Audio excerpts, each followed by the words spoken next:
Welcome back to Tabletop Titans for our first ever Age of Sigmar battle report. We're celebrating Halloween today, and we've got a spooky game for you. Woo! We've got the Nighthaunt. That's right. With the ghosts against my dinosaurs, my Seraphon. And if you don't know anything about Age of Sigmar, this game's for you. That's right. Obviously, we do mostly 40K on this channel, but we love Age of Sigmar. And we're so excited to finally be playing this game thanks to you. Yeah. This was one of the stretch goals in our premium subscription a few weeks back, and we blew right past it, and we're going to be playing more Age of Sigmar. This is a really great first match. In fact, the Lizardmen, which is what this army used to be called, was my very first Warhammer army of any kind. So crazy. My very first models. And in fact, some models in here are original pewter models way, way back from when I was a kid. In fact, almost every model in here is from when I was a kid. They're just not all the original sculpts. They're like my second gen. And I've stripped and repainted them a few years ago. So this army has a lot of history for me. It's a really old army. I love it. I'm so excited to see them on the table. People were asking why we're running them. I was like, this is why. We have to start with the Lizardmen, the Seraphon. I'm still going to call them Lizardmen. That's right. Guardsmen, Astra Militarum, you know. Because yeah, this is like your quintessential. Right, and it turns out army. This is kind of the strongest army in Age of Sigmar as of today. It's really, really so it's kind powerful. of one of those things where you've had that army for a long time, and all of a sudden it's your day in the sun. Well, this is my day in the sun with these lizards, and it's going to be great. We didn't. We accidentally wrote an army list for it. That's right. I put an army list together with stuff I had on the shelf. It turned out my shelf was like the GT list. Yeah. And so we toned it down a teeny too bit. much. Yeah. We had Lord Croak in there and a bunch of other really strong stuff. So we took it back a little bit. By no means is it weak. This is a very strong army by the terms of this game. And especially because the Nighthaunt, despite the fact that their rules on paper are really great, they don't have all the new stuff that some of the newer codexes have, right? Yeah, they're definitely playing quite a bit behind. In fact, my collection is also dear to me because I got it when I got married. And I went to my bachelor's party in Frontline. Right before we went out, they got me a whole bunch of Nighthaunt, and that's when I started them. So that's awesome. I love them. I think they're really cool, really stylish, and I really wanted to run them because it is Halloween. That's right. But they definitely coming from behind. So it should be interesting, but I definitely got a little help from our friends Alex and Jeremy over at In Your Phase. That's right. They're amazing AOS players. And that is the top #1 and number 2 AOS players in ITC last year. So they helped us make sure our lists weren't too broken. And on your side actually had a bit of teeth. Yes. So this should be an interesting game. We've never done this particular match. No. I've played against Nighthaunt with my Seraphon, but not for a while, and certainly not since the Codex. Yeah. So really excited for that. Why don't we jump ahead, take a look at the lists that we have today, and we'll talk about the game a little bit after that. Yeah, that sounds great. Let's take a look. Great. So for my Seraphon, you have to make a choice when you put a Seraphon army on the battlefield. Are you going to take them as coalesced or starborn? That's right. And basically, are they going to be real lizards or are they going to be pretend lizards?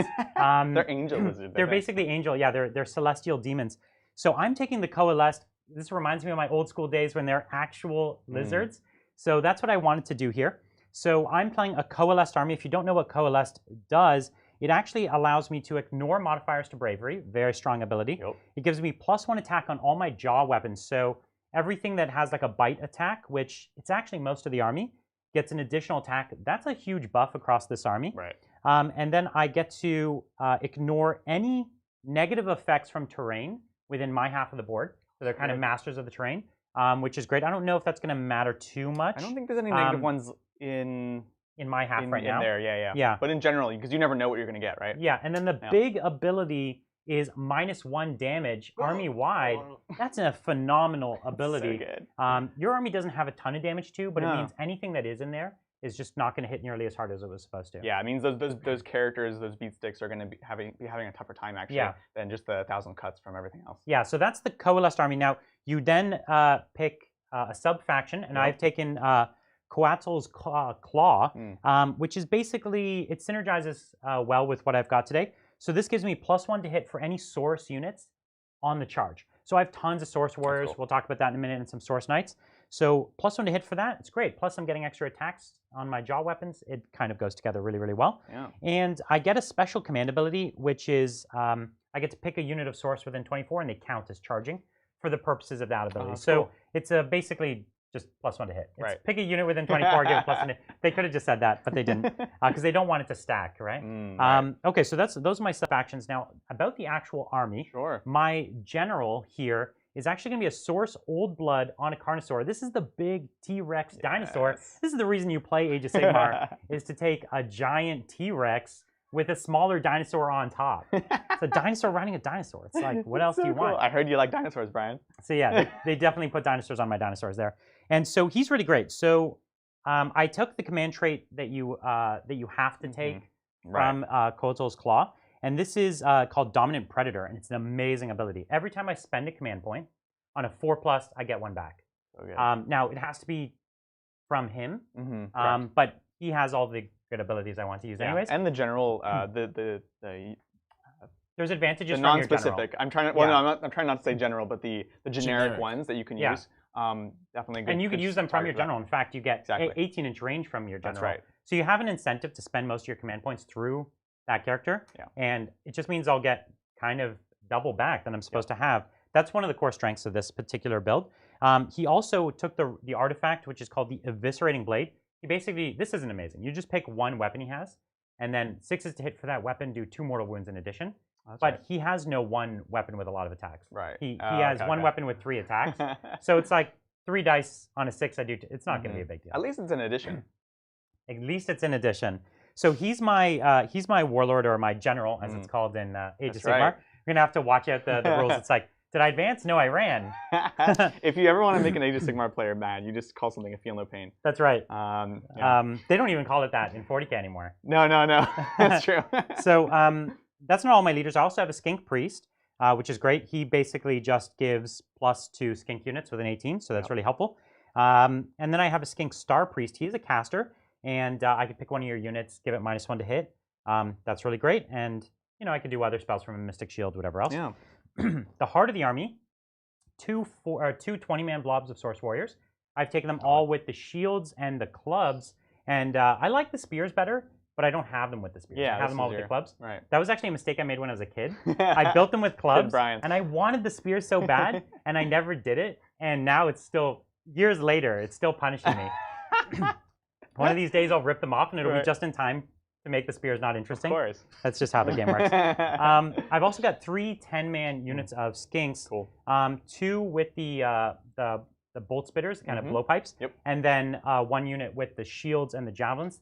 The shields give them an extra save, and I have ways to give them +2 more to their save.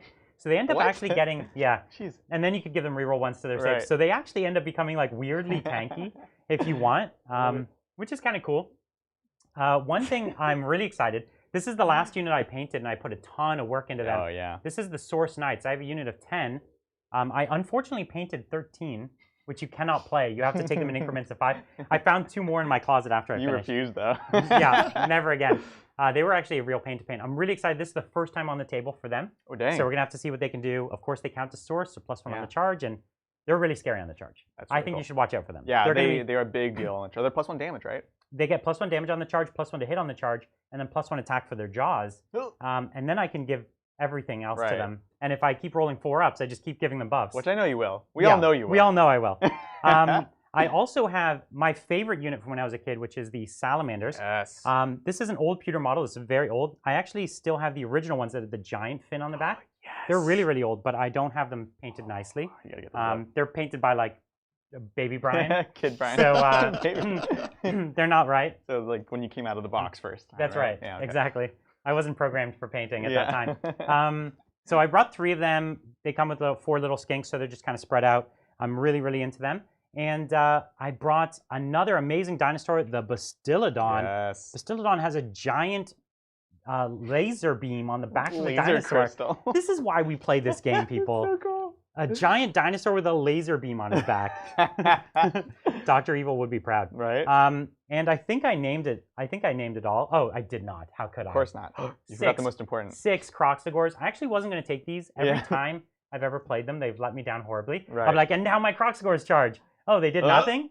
Okay, that sucks. Well, this is like a universal problem in many games where they're high-value shots, but they don't have many of them, and they don't hit that well. So it's like half the time, they work every time. You know? I'm pretty sure they hit on 4s. So yeah, exactly.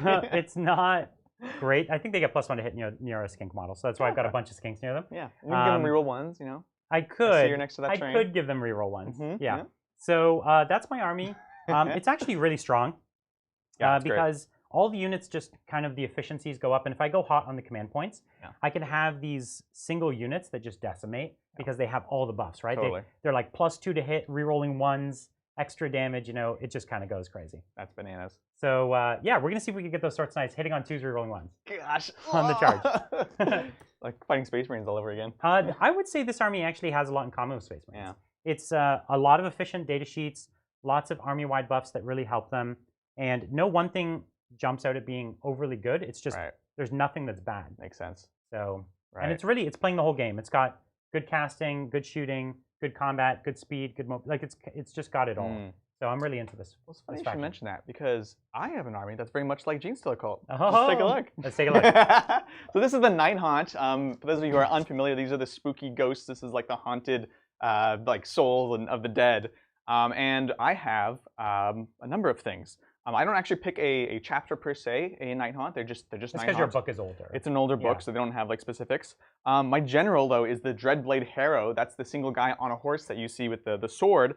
And he has a cool ability where he can actually teleport at the start of the movement phase anywhere on the table, at least 9 inches away from Brian's model. Now this is super, super important to this list specifically, but also Nighthaunt in general. Because, since he is my general, see what I did there? I also have a command ability that is available to him called Spectral Recall, where I can, at the end of the movement phase, pick one of my units on the table, not in an engagement range, and pull them to within basically deep strike range of him. Fantastic. So it's really, really flexible, really maneuverable. I love it. Can you pull any kind of unit? Could be a black coach or anything. Yeah, that's great. Anything. I love it. It's great. It's fantastic. So really flexible, really fun. Like I said, very Gene's Still culty, right? His command trait is the Ruler of the Spirit Hosts, and this one, this is great. It lets me res D3 models close to him at the start of the command phase. Great. This is a big deal also because it's models, it's not wounds, right? A lot of the undead stuff works kind of like reanimation protocol for your 40k players.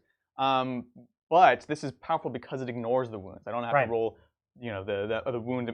So if you have, let's say, the mounted troops, you can bring back a whole like D3 horsemen. Exactly. Which is fantastic. Exactly. So that's my general. And then I also have he also has the Midnight Tome, which is a magical tome that makes him also a wizard. And so he can cast a spell, he can deny a spell. Which he normally doesn't have. No, exactly. Which is great. And he has this very powerful spell, you'll like this one, called Shade Mist. Pick one of my units, they are -1 to wound.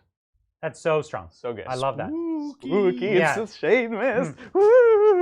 All right, let's see. I'm trying to make sure I don't get anything wrong with this list. Then I have my Guardian of Souls. This is the guy with the lantern kind of holding it up. I love He's pulling in all the souls of the dead to fight for me. He's the thing I probably want to kill the most because he's really just so frustrating. He is. There's so many auras. Yeah, that's true. Exactly. So one of his main things that he does, just making sure. Okay, cool. So he's got the Witch Light Lantern. Yep.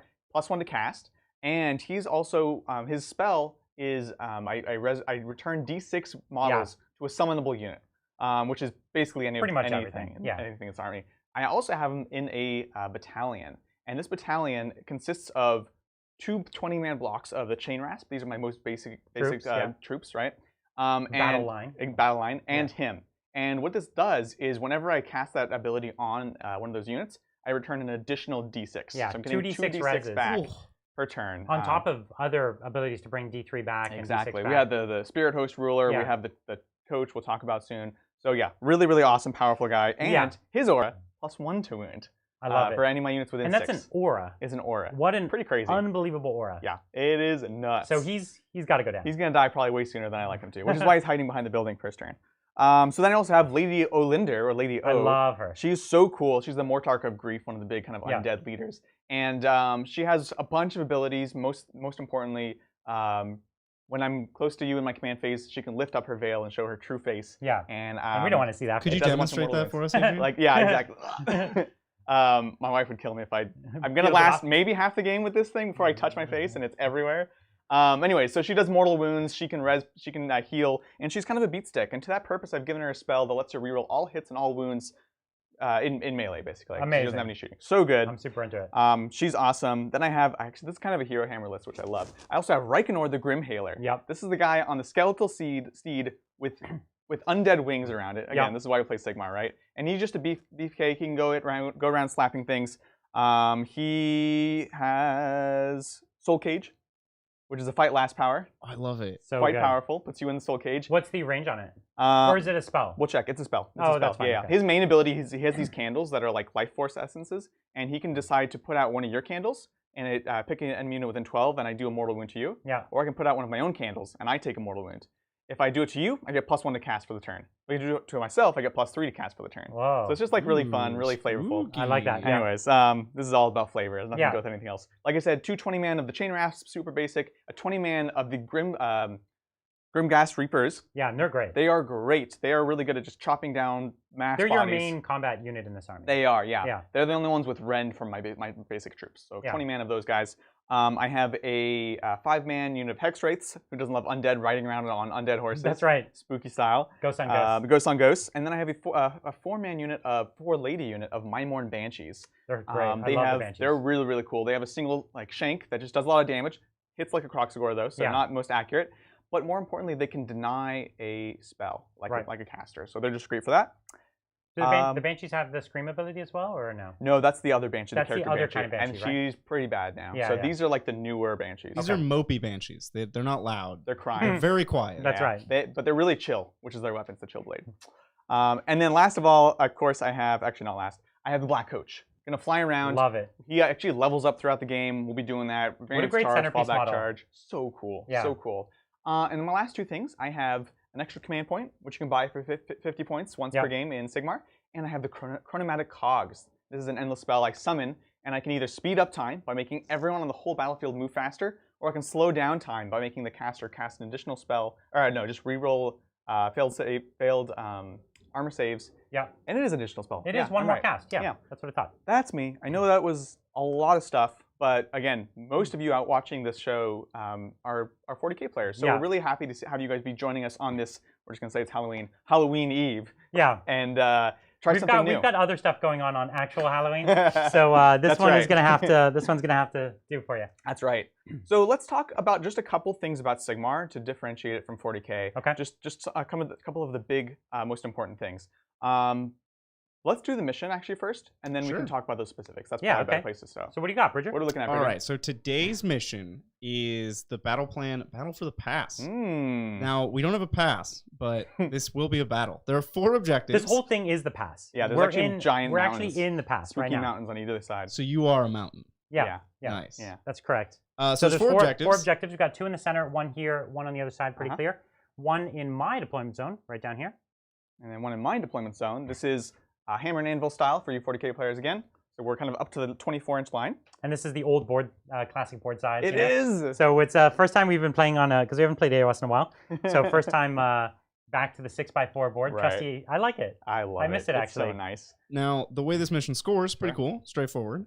At the end of your turn, for the objective in your deployment zone, you score 1 point. Cool. For each objective in the middle, you get 2 points. And if you hold your opponent's objective, you get 4 points. Yeah. Excellent. That's a juicy one. A lot of points. We picked one that was pretty straightforward because we have enough things to be juggling. Yeah, a lot to be. It's easy to keep track of for everyone as well. That's right. And most of the game, unless somebody made a big mix-up, most of the games can be fought over these center 2 objectives. It really will. Yeah. So a couple things. Objectives. Controlled by the most number of models within 6 inches of the objective. There's no objective secured. Some missions will specify things, but this one has nothing, which is nice. So that's why a lot of these games, a lot of these armies have lots of bodies, right? Yep. I have a ton of bodies on the front line here. You do too. Yep. So that's the reason. It's all about that. Most missions are about scoring that way. Command points. So the way command points work, basically the same as 40K, but there's much less of them. In fact, you start with nothing by default. You get 1 at the start of every single turn. That's right. So that's now in 40K. And then you get another one for every battalion that you have and every one that you purchase for 50 points. Them, yeah. Exactly. So I have a battalion and I bought 1, so I have 2 to start. And command ability, these things are often tied to characters, as we mentioned. There's a few generic ones like auto pass morale, give some rerolls to hit, rerolls to wound, stuff like that, and you just kind of use them throughout. Magic, largely the same, longer dispel range. Yeah, basically the same as Psychic. Yeah, exactly. Anything else? Engagement range, 3 inches. And now this creates really interesting bubbles around units that is very different than Warhammer 40K. That is really interesting, and it's a good way. One of the biggest changes, well, two big changes. I'm saving 2 of the biggest ones. So one of them is charging. Does nothing as far as going back and forth, right? Yeah. It lets you activate first, I suppose. It does. That's true. You get, well, that's if your turn. It's your turn. It's your turn. So here's the thing. you always alternate combats, no matter what. So I'm charging Brian with 3 units. I fight with my first one. He goes to the next one. I go to the next one. Back and forth, so on and so forth. That is probably one of the most significant changes in this game over 40K, and it means that you kind of create these mega units sometimes, so that when you charge or when you activate, you get to make a real impact. Yeah, if you're charging lots of small MSU squads, you're kind of you're losing. It's not going to work. They obviously exist in the game. You have skinks. I have, but they're not here to be your frontline chargers. Exactly. Yeah. So that's the second biggest change. The number one difference between this and 40K is, of course, the infamous double turn, the alternating turns. The way this works is, first of all, we've deployed. I have less drops. I finished first, so I'm going to decide who goes first, right? We don't roll off first turn. You just get it because you have less drops. I just pick it, exactly. Other player will, the second player will then go. Then we roll to see who goes next. That's right. Now, this does mean that whoever went second actually could get 2 turns in a row. Yes. Which is a big, big deal in the game. One thing that they have introduced in the last year or so is the fact that that person will lose a tie, right? If you're trying to get the double turn, you're going to lose the tie. So it actually has like a 15, 16% change, which to be honest, in more ways, your army cares more about the double turn than I do. Yes. Right? Because my army is largely independent. It doesn't need the things that are going to happen in that command phase. Yep. Whereas you do a lot of your resurrection at the start of your turn. Yeah. So if I got 2 turns, that means I get to make sure those units are dead before you resurrect. Right. That's a big punishment to you. Whereas my army can withstand you getting a double turn. And the only advantage to you having a double turn is more healing. Yep, exactly. Right. Very, very, very well said. That's a big thing, that tempo of that. And it's not an instant game win. Like I know people from 40K, gets so upset about it, like in 40K, if you had 2 turns in a row, it would be lights out. Of course. But that's not how this game is. Because of the alternating fighting, it is a balanced mechanic. It does work. It really is, and that becomes this other part of the game, which is really, really challenging, but in a way that I think is great. Like you have to be planning so many turns. Yeah, take these risks. I have many times I'll give it up because of X, Y, and Z interaction that I don't want to give up, the buff that I know that Brian can now deny, and things like that. So it's really interesting, I think. Not saying we won't mess it up this game because we'll see. We're still learning. We haven't played it on stream before. Yeah, exactly. All right. That's that. So there are secondary objectives, but they only come into play if there's a tie at the end of the game. And so secondary objectives only exist to break ties. We'll go over them if there is a tie, just to save on complexity. So if there's not a tie, we're never going to bring them up, just to save everybody a bit of trouble. Otherwise, it's just going to come down to who scores the most points at the end of 5 turns. That's basically it. Absolutely. Are we ready to... There is one point the chat brought up, which is if you walk off an objective, you still control it. So that might be relevant. Yeah, absolutely. Of course it is. And would be a surprise to 40K players. This is true. Unless you're playing one of the new missions that has that ability. Right. Yeah. It's so true. They've made a lot more similarities between the games with 9th edition. Right. Sure. Yeah, absolutely.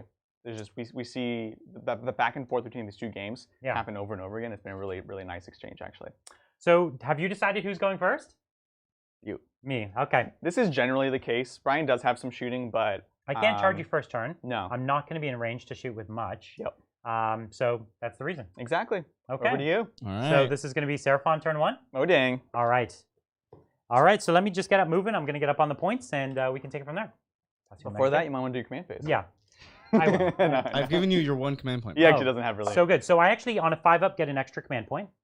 That sounds fair. Must be nice. So I do not. Aha! This is from my skink Star Priest. It's a really good, anything that just gives you extra command points. So good. Very, very nice. So as far as we'll just go down the line. We're going to do my skink Star Priest. He picks a unit within 12, and every 6 to wound is a mortal in addition. So he's just going to pick the croc scores right in front of him. I think that's the way to go. And then as far as and then I have to pick a unit of yours with an 18. I'm outside of 18. Correct. So I can't do that. So instead of using that spell, I'm just going to use Mystic Shield, and I'll put it on the croc scores. Cool. This is on a 6. Yep. I get it. Yep.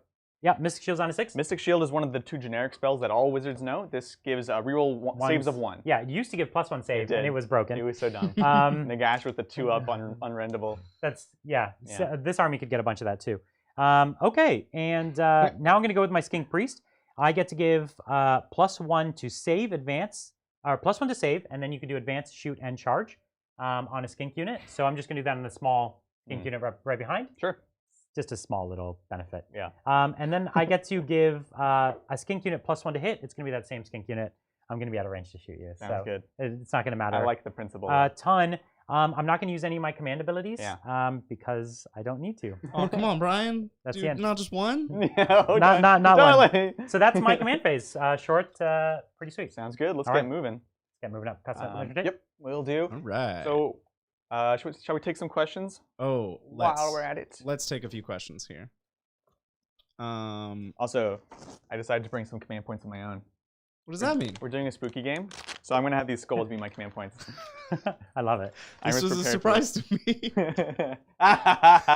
No, but actually still keep track because I'm going to forget. Which one of your characters can be healed? There's There's only some that can be healed, right? Yeah, honestly, not many. Okay. Adrian, you have 2. Olinder can. Olinder can. Yep. You only got 1 skull out. You have 2 command points. Oh, I thought I grabbed another one. I think that's the only one. I'll check if Reikenor has a way, but I don't think so. Well, they can all heal if you fail your morale checks. Which won't happen. All right, let's get right into it. Thank you, Neme Bro. What Evening up? Titans, super stoked for this game. I'm an AOS noob, so I hope I learned something. Is Nagash worth his points? He's my favorite character from Warhammer Fantasy Battle, and his model's rad, but he's near half your army. Yeah, he's a real tough character to balance. There's been times where he's broken as all get out, and then there's many times where he's just way too expensive. And he's tough to run in casual games because he often tends to be on the too good side, but in tournaments, I think it's the opposite right now. He's just too many points. His faction is really, really good. If you want to play Death, play Legions of Nagash, don't play Nighthaunt. But he himself, I don't know that he's so worth it. Brian, I love how your tricorn shows on the top down. It's pretty excellent. Okay. I was going to say, if it's a problem, I'll take it off. But... No, it's awesome. Thank you. I think it is awesome. I should be dressing this way for most games. I totally agree. Every game, Brian. Sweaters used to be your thing. Now it's just being a pirate. It's just being a pirate. That's great. I like when people Listen, everyone goes through in phases in life. You know what I mean? This is just the phase I'm going through. So true.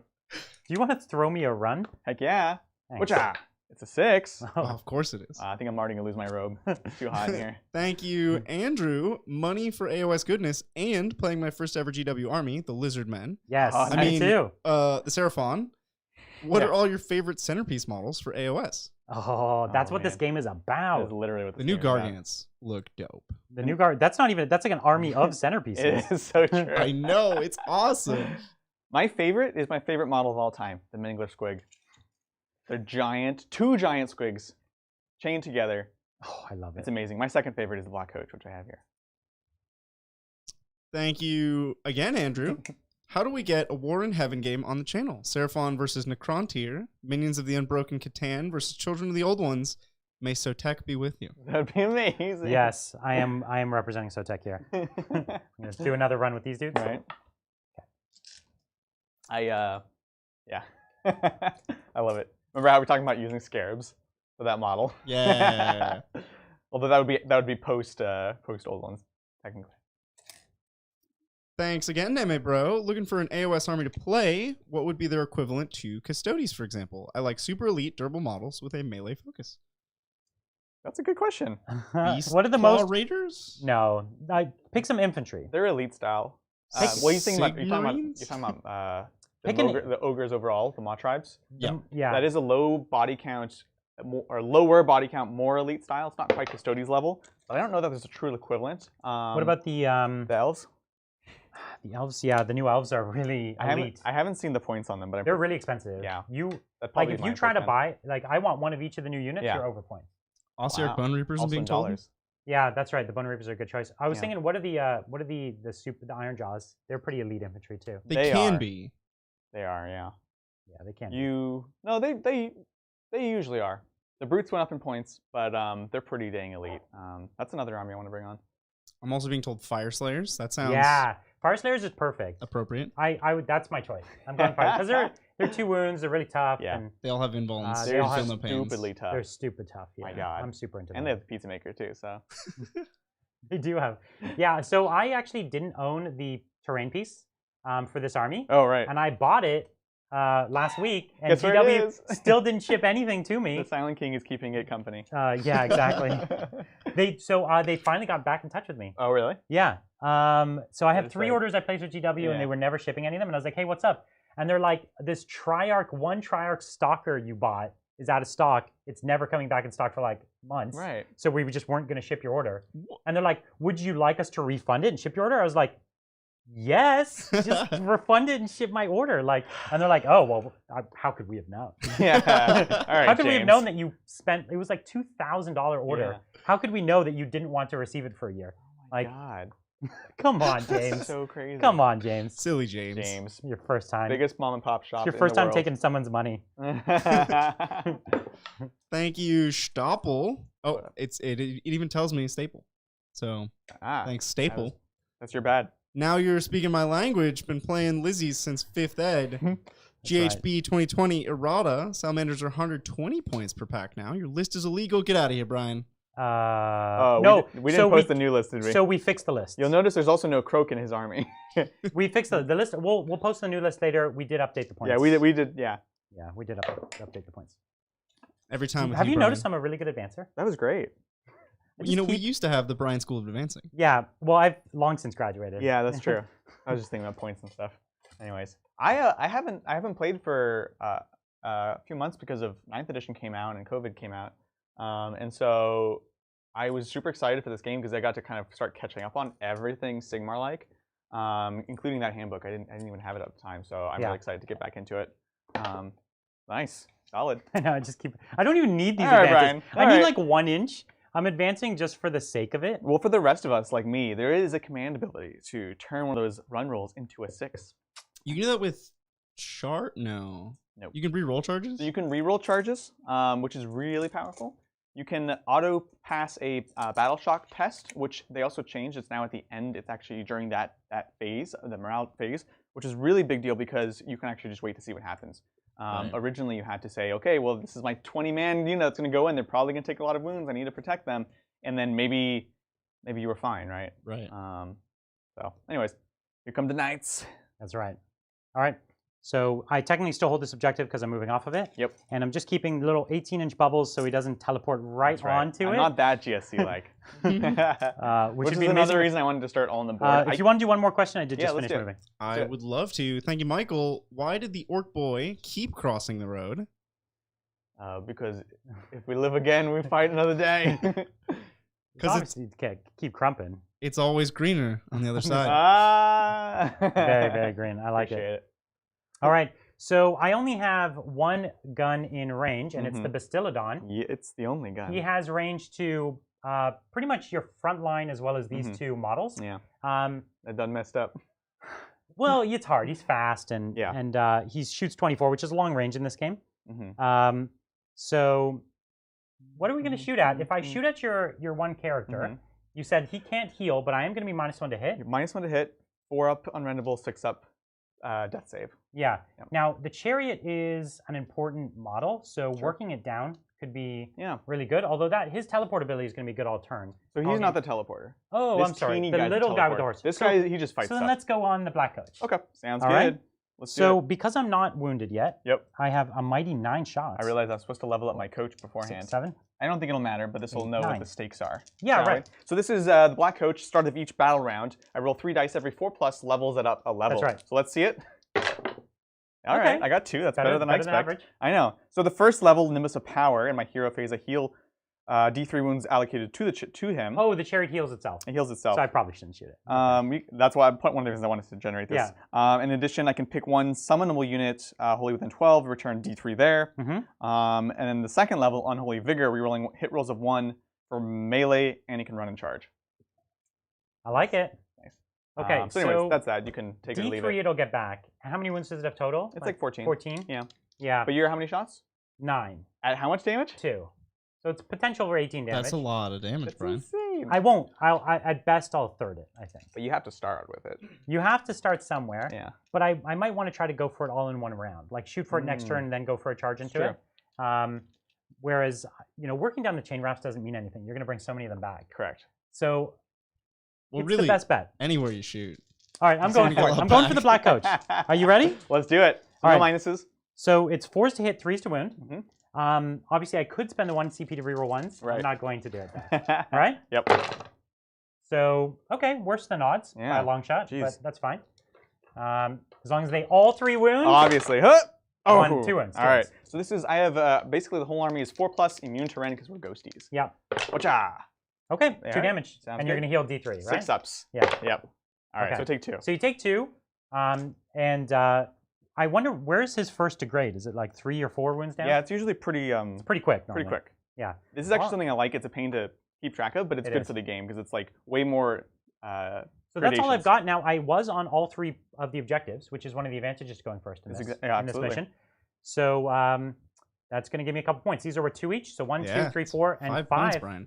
5 points. Sounds good. Up on the board. You're down to 10 here. Advantage, Brian. That's right. Let's see if the ghosts can swing back, huh? We will try. We will try. So I'm going to start with the coach. He's going to heal D3. Let's see it.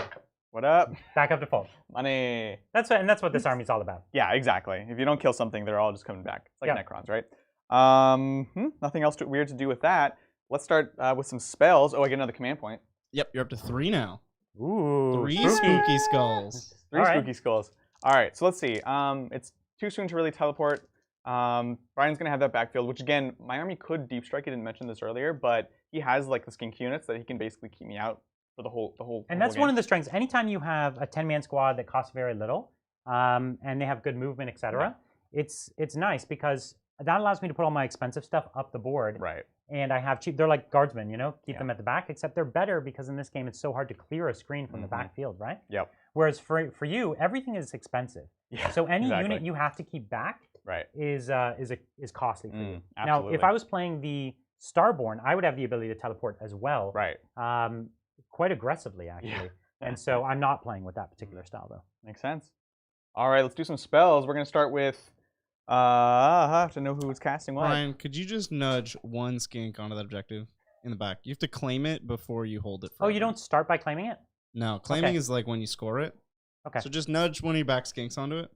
And I am realizing just now that because we're playing on the full board and I have the cropped overhead, Brian's backfield is cropped, so you just don't go there. Oh, that's so funny. Don't go there. Well, don't worry, I can't. I have no shooting to clear him out. So, back to Exhibit A. All right, so we're going to go ahead and start with the Dreadblade Harrow right here, my General. And he has Shade Mist, as well as the Tome, so it's +1 to cast. And we're going to go ahead and just throw it on these Chain Rasps up here. +1 to wound. We're just trying to move up the field nice and easy. Let's do it. Wacha. So it goes off on a 7. All right. Now, the spell range is 30 in this game, but I don't know if you care enough. So tell me the other spells you have a chance to cast on me this turn. So, good question, Brian. Anything I should be more scared of? Fight Last doesn't really matter right now. Well, it's not great. It's not great. It's only 12 inches. I was like, I know there's a reason. Right, okay. So it's, I was going to say. Yeah, exactly. If it was any more than that, I think it would be too strong. I think most of them are going to get out of range. Can I see that tape measure? Why, yes. I'm in 18 of there. That's an Arcane Bolt, which is not much. That's a Mighty Arcane Bolt. Better watch out, Brian. That's the other spell that every wizard knows. That's right. It's basically a smite. Any wizard worth their salt knows 2 spells. Reichenor's is also only 12. His Nastic's basically Executioner. Yeah, so this is it. I think you're good. So I'm going to deny it. It's on a 6, so I need a 7. 7. I have a 7, +1. And this is from, you got a +1. I get +1. All right, well, not going to stop me. Deny. 11. That's that Skink Star Priest. I know, right? I'm digging it. All right, let's see. Let's go ahead and do... so this is where I do have to consider the potential for double turns, right? I could be aggressive with some of these things. Yeah, because you could get 2 turns right now. Yep, exactly. Although the odds are in my favor to get the turn. You know what I would do, Adrian. We all know what Bridger would do. Yeah. Bridger would just like put his arm down and slide his army up the board. Right. He would just roll 2 dice, and that's the whole army's charge range. Yes. We're going to start with charges. That's right.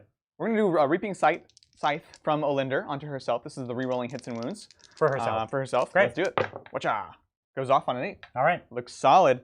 And then actually I want to check her 1 spell because I do have 1 more cast. She does 2. Very nice. It is 18. I'm liking it. We're going to cast that onto these Source Warriors. What is it? Grief Stricken. Okay. You're going to be so sad. And this is with an 18 visible. You're -1 to hit, and I get +1 to hit against you. Whoa. This is the one I should have denied. I totally forgot. Okay. Would you like to use it here? Well, no, that's kind of cheating.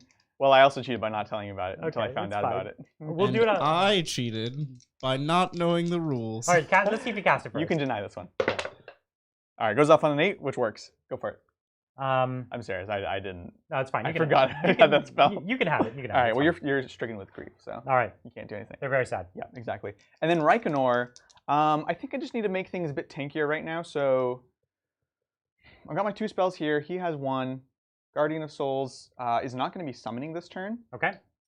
or he's not going to be resurrecting this turn. So right, because everyone's fully alive. Yeah. He's going to summon the cogs. All right, I like it. Let's do this. Watcha. Ooh, a 5. Is that enough? Is it a 5? I don't know. So this is an endless spell he's trying to summon, and it's pretty good. It actually buffs both our armies. It does. So it's pretty cool. Now, Brian, I'm being asked, have you chosen a constellation? I don't know what that means. Okay, yeah, so that's a good question. Go outside and, oh, God. That had nothing to do with my robes, too. I'm surprised. Yeah, so it's actually an asterism.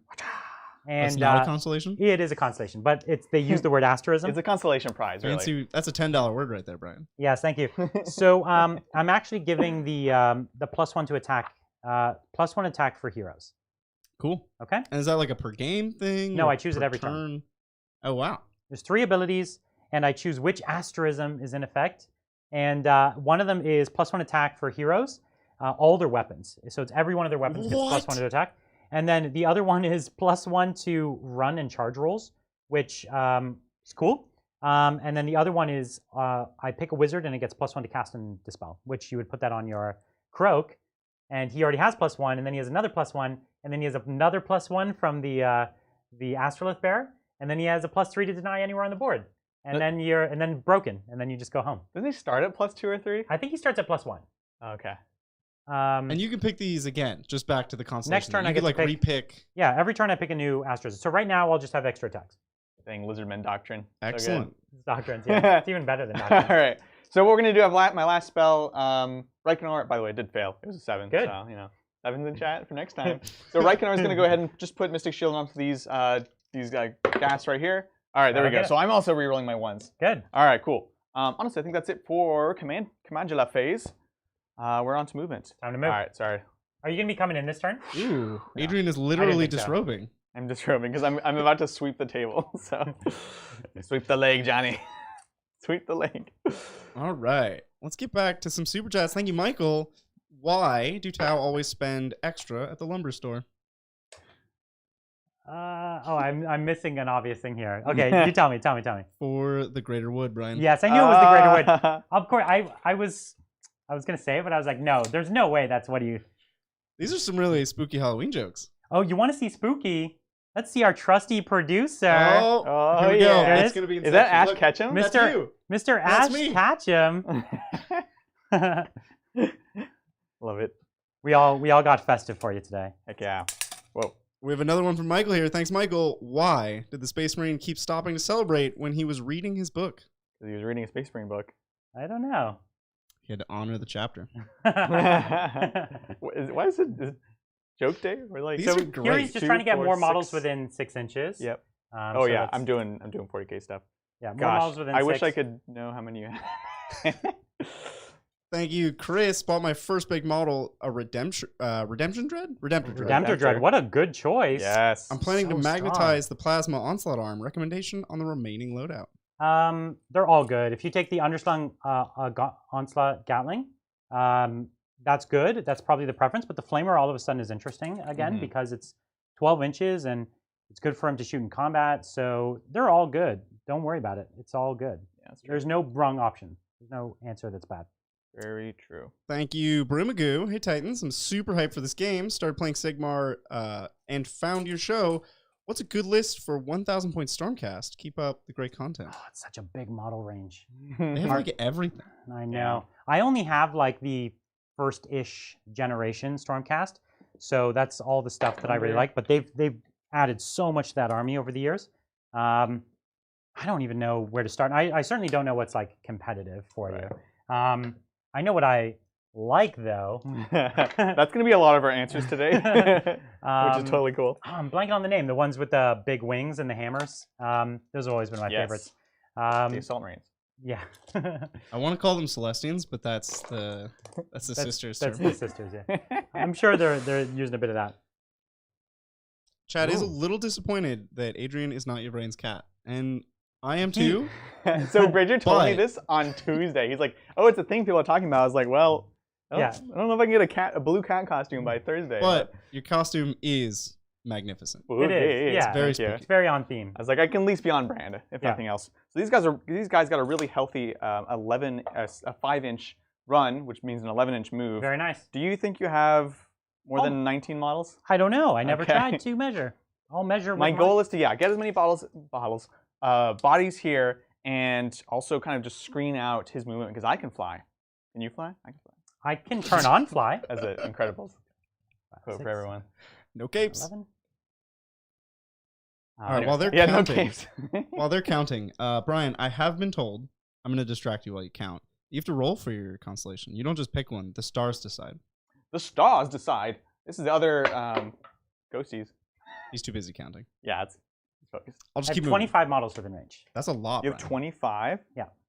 Oh, look at what? Adrian's babushka. All right, I got to figure out a second. This is a good angle right here. Thank you. Thank you. What? I thought you just picked your asterism. Okay. So it's 1, 2, and 3. The one that I picked was the 1. So it's just it's just a D3. Well, now somebody else is saying it isn't rolled for. So I thought it wasn't rolled for. I thought maybe it was at one point. It used to be before the codex. It was the thing you rolled for, and then like your slan could change it. But now it's just a thing you pick it in the codex. So unless I'm mistaken, but that's what the codex. Yeah, you used to roll, now you pick. Yeah, that's right. Used to roll, now you pick. Of course. So basically, they just made everything way better. Of course. Yeah. Awesome. Well, thank you, Marco. Hey, Titans, just realized after watching your last bat rep that the drums at the end of your video sound exactly like the drums at the beginning of every video on a certain adult website with an orange and black logo. Really? Oh, my God. Definitely intentional. That's right. No way. I mean, yep. A lot of jokes I could, but I won't. The only music we use is either YouTube music, which is like royalty free, or music made for us by Zach. Yeah, that's right. I wouldn't put Zach past adding that, though, to be honest. That was probably intentional. Where he took his inspiration. Yeah. Maybe he made their music, too. Maybe. I feel like that would be on his rap sheet, though. Oh, I would for sure. I would be like, my degree, and then above my degree is that.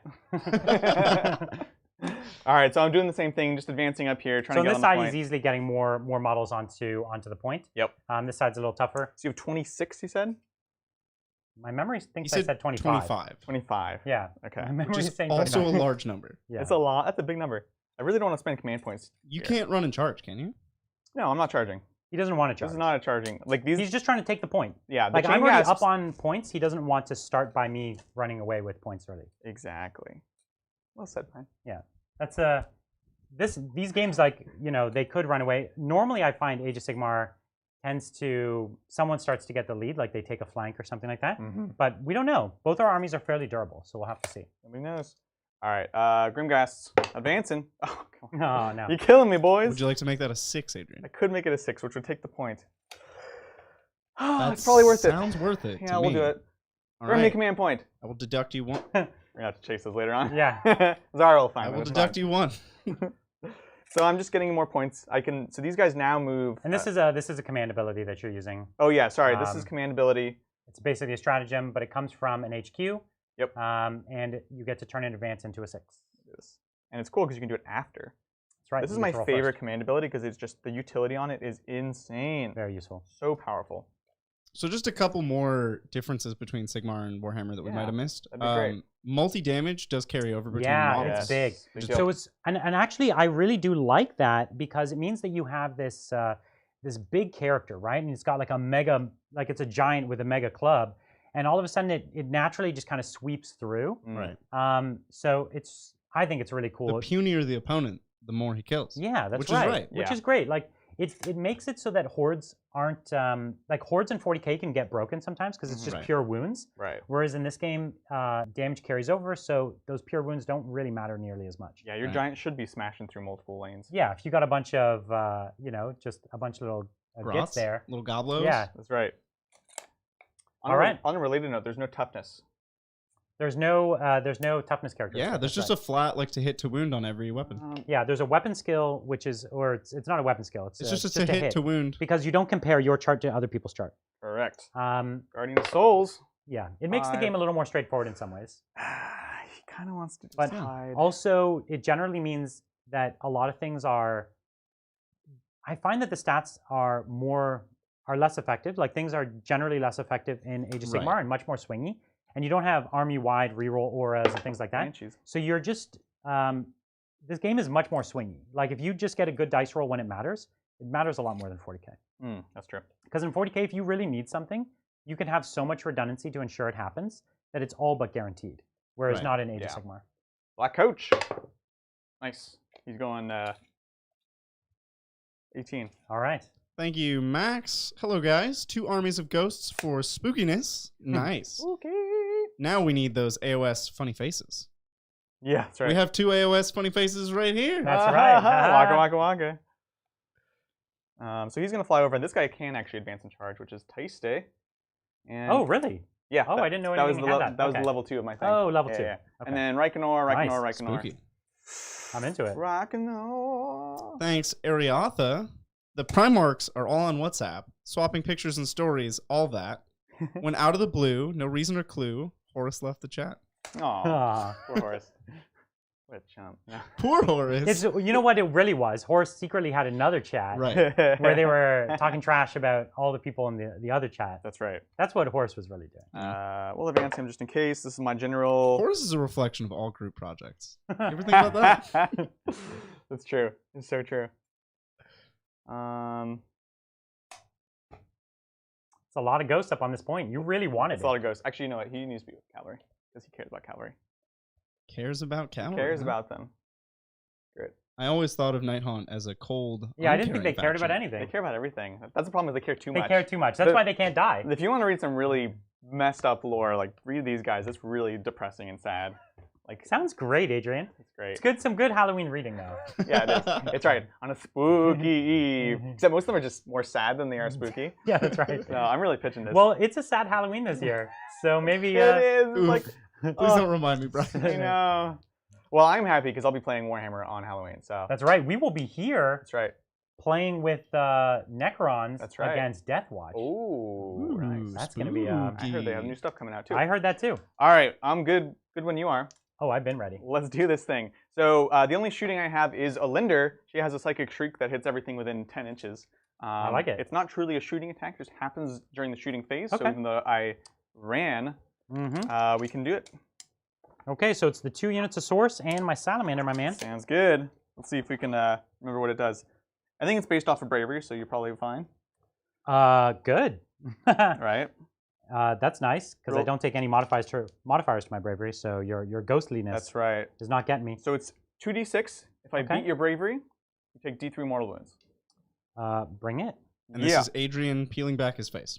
Yes. No, this isn't the face peeling. No, it's not. That's a once per game. That's a. So you could beat you could beat me on 2d6. I'm an 8. You are for an 8. The Source. Okay, sounds good. So you're doing Source first. Let's do the Source. Okay. Yeah.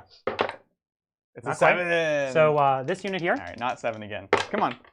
9. So you beat it. So how many D3. D3 hit me with it? Yeah. Whatcha? 2. It's a big 2, so I'm just gonna pull from the back. Looks good. All right. And now you do get to do it on my Salamander. Yes. And the Salamanders are a little different. Yeah. They're so dumb that they're brave. No, it's the opposite. Remember Stupidity? They're actually just dumb. Yeah, Stupidity was a great rule. Oh, man. So it was, terror and stuff. When I just put my dragon down, and then your whole army just ran off the table. So Bravery 5. Wow. Yeah. Okay. I was sure I was going to fail. You done did it. D3, come on.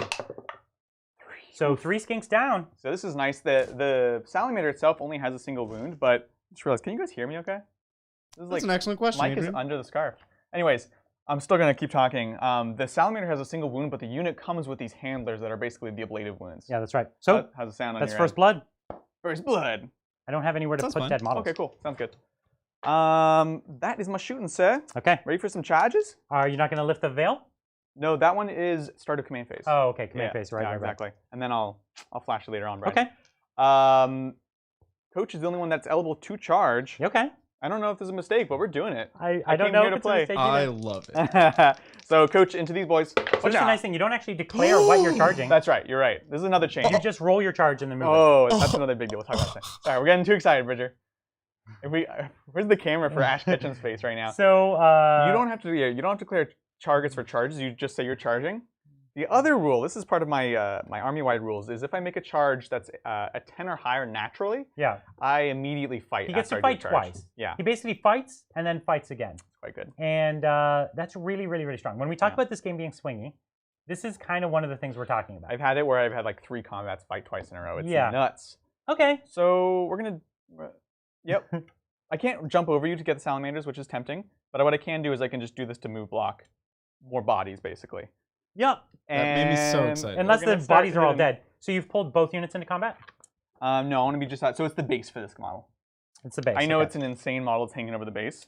Okay. I want to be outside at 3, so you tell me. We'll just back it up a little bit. Yep, sounds good. All right, so I have a million kinds of things here. We're going to start with the Cairn Wraith's Reaper Sights, 3 attacks. Yeah, so now here's a choice to use any command abilities. Oh, correct. Start at the fight phase. So I don't know if you have any you'd like to use. Did they, I know they got rid of some, but you saw the list. There's all-out attack and all-out defense. It's rerolls. Yeah, once. That's right. Yeah, all-out defense would be reroll armor save, so it's basically the same as Mystic Shield. So I could do all-out defense, try to give this unit a chance to survive. That's it. I could give them pluses to fight you, but I don't think there's going to be that many left. Because this coach can half this unit, right? Maybe, yeah. Pretty good. We'll have to see. I never know how to gauge this thing, to be honest. So I do have 1 CP, so I'm going to spend it on all-out defense, try to keep this unit alive, and on a 4-up, I get a CP back. So I get a CP back. So that was free. So now I'm going to spend 1 CP, and I could give them Countess Charging. Right. Which will let them... me back, basically. It lets me get +1 to hit on the charge, which is not bad. So maybe I'll do that, and on a 4-up, I get it back. I dig it. No. So, and then I could have kept going. Right. I could have given them +1 or reroll 1s to hit. That's what makes me nervous. And then I could have given them another +1 to hit, and then it could just keep going. So I don't like that rule in your hands, Brian. Anyone else would be fine with it. But you could see how silly that could get. Yeah, totally. It could be infinite. All right. So I've got equivalent to Mystic Shield, which is good. I dig it. I dig it. I'm not going to spend anything because I already reroll 1s from being on level 2. So let's do this. So we're going to start with the Cairn Wraiths. So level 2 gives you 3 abilities. It gives me advance and charge, reroll 1s, and the healing ability. Yeah, well, level 1 is healing. Oh, okay. So they stack. Yeah, it's great. I like so here we go. This is hitting on 4s, rerolling 1s. Oh yeah, Adrian. Good thing you're rerolling 1s. I told you. I have no idea. It could be fine. I told you. All right, so 1 hit. 1 hit. Wounding on 3s because Guardian's back there. Okay. Good talk. Classic. It begins. It begins. I'm the same in every game, guys. Oh, sorry. Book over top of the the rules. All right, here we go. So this is the Soul Reach Grasp on 3s. Oh. Reroll the 1. Oh. Why did I use my command point? Oh. Adrian, you're fighting in the charge phase. The command points you spent, you don't get yet, because he's fighting right now for his Nighthaunt charge. Yeah, that's so weird. You're right. Oh, wonky. Okay. Yeah. Sounds good. Which means he actually couldn't do the second command ability. Right. No, I don't have the Mystic Shield He doesn't have any of them yet. I'll get the Mystic Shield in the fight phase. Wait, you have no command points. Right. He has nothing right now. I still have my CP, and I haven't used the ability yet. That's what's happening. Oh, because we're in the charge phase. Yeah, sounds good. It's not. It just hasn't happened yet. Yeah, it's fine. That's fine. I see what you're saying. All right, then we have the Spectral Claws. This one does degrade. It starts with 9 because I have 3 of these ghosts, basically. Okay. Oops. So we're hitting on 4s, rerolling 1s. The 6s are mortal wounds. Oh. Okay. It's a start. Yep. So here's 1 more. Nice. Rerolling the 1s. See if some 6s. Right. No? Okay. All right. So far it's going to be just 3 mortal wounds flat. Yep. Like that. And then these are wounding on 4s. Nice. Okay. So 1 save, no -1 for 1 damage. So that's not going to do it because of your -1 rend. Yes. So 4 damage total. So 4 go down. Okay. So I'll keep that in mind. 4. Okay. And then this is the ponies. 8 attacks. Nothing crazy about them. They're just ponies. Hitting on 4s, rerolling 1s. Nothing crazy about your ponies. Ponies are crazy though. That's a weird thing. All right, reroll. Nice. And then wounding on 4s. All right, so 3 saves. And no AP on them. No AP, 1 damage. 4 ups for me. So another 2. So 6 went down. I'll take it. So 6, and then you get to fight again. Yeah. 2, 3. So now he would do the command abilities we just talked about, and 6. Now we fight. Yeah. Let's do this. So once more with feeling, we have the Cairn Wraith's Reaper Sights. Can he do something this time? Whatcha! Oh yeah. No. On 4s, rerolling the 1. Yeah, 1 hit. Wounding on a 3. Yeah. So this is a -1 for 2 damage. 5 up. Nope. So 2 more. 2 more. So I'll just count them up. I dig it. Adrian, you're doing quite well here. Well, despite myself, really. So on 3s. Good. This is the good one. This is the hand, right? Yeah, that was the best one. Yeah, that was the best one. All right, and then here's the 8 attacks. That's the one you. Oh, that's my dice. 9 attacks. That's fine. It's fine. Oh, Keep taking my dice. Your wound dice. That's fine. It's 2. All right, so this is the attendants on 4s. Okay, and then these are the 3 mortal wounds again. Oh, good. Quite good. And then forced to wound, 2 saves, -1. Jeez. This is a good one. Right. So 2 saves. Right. Oh. All right. So then. So 3 more. So I've got 5 dead so far. Mm-hmm. So he's already killed 11. And this is 8 pony attacks. Pony up. 4s. Wow. Reroll them once. Apparently, I shouldn't say pony up. Do not add that to the catchphrases, right? Note to self. Okay, one more hit. And wounded on 4s. No rerolls. Okay, so 2, no rend. 4 ups. So let's see if this one reroll is worth my CP, because this is the only one I've done so far. It was not. Wait, what reroll? My Mystic ones for perfect defense. Okay. So you killed 6, and that's the end, right? That's it. All right. Well, woof. I am pretty sure you're gonna fail the battle shock there, Brian. The morale. So I ignore all modifiers. Doesn't that impact? You know, Chad will tell us. It does. Does that make it my fight, my friend? It does. It's alternating. Okay. Fighting. So there's also only one pilot in the close combat. Yeah. So just like 40k. There's no consolidate. Yeah, there's no consolidate. You've killed enough that it's not really going to help me to get more into, like I could get one more into range, but you've killed so many that it doesn't matter. So what we're going to do is just fight with these. So 1, 2, 3, 4, 5, 6, 7, 8. Brian, do you know what Scaly Skin is? Yeah. That used to be the ability to ignore -1 rend, but they don't have it anymore, I don't believe. Oh, okay. Because there's a lot of people confusing old and new rules. Yeah. And I'm just going to keep... So Scaly Skin, they used to have shields, and they used to have Scaly Skin, and it would ignore 1 rend. It was crazy. And they don't have that rule anymore. So 2, what did I say? 2, 4, 6, 8. 2, 4, 6, 8, 9. So this is going to be my attack with my club. Yep. So this is, the clubs are, not on the source card. Hold on a second. No worries. They're not spooky clubs, though, so they're not. You're not. No, they're 4s and 3s. That's what I thought. So here we are, 4s. Okay, so 3 hits. Oh, you rolled like me. It's good. 3s.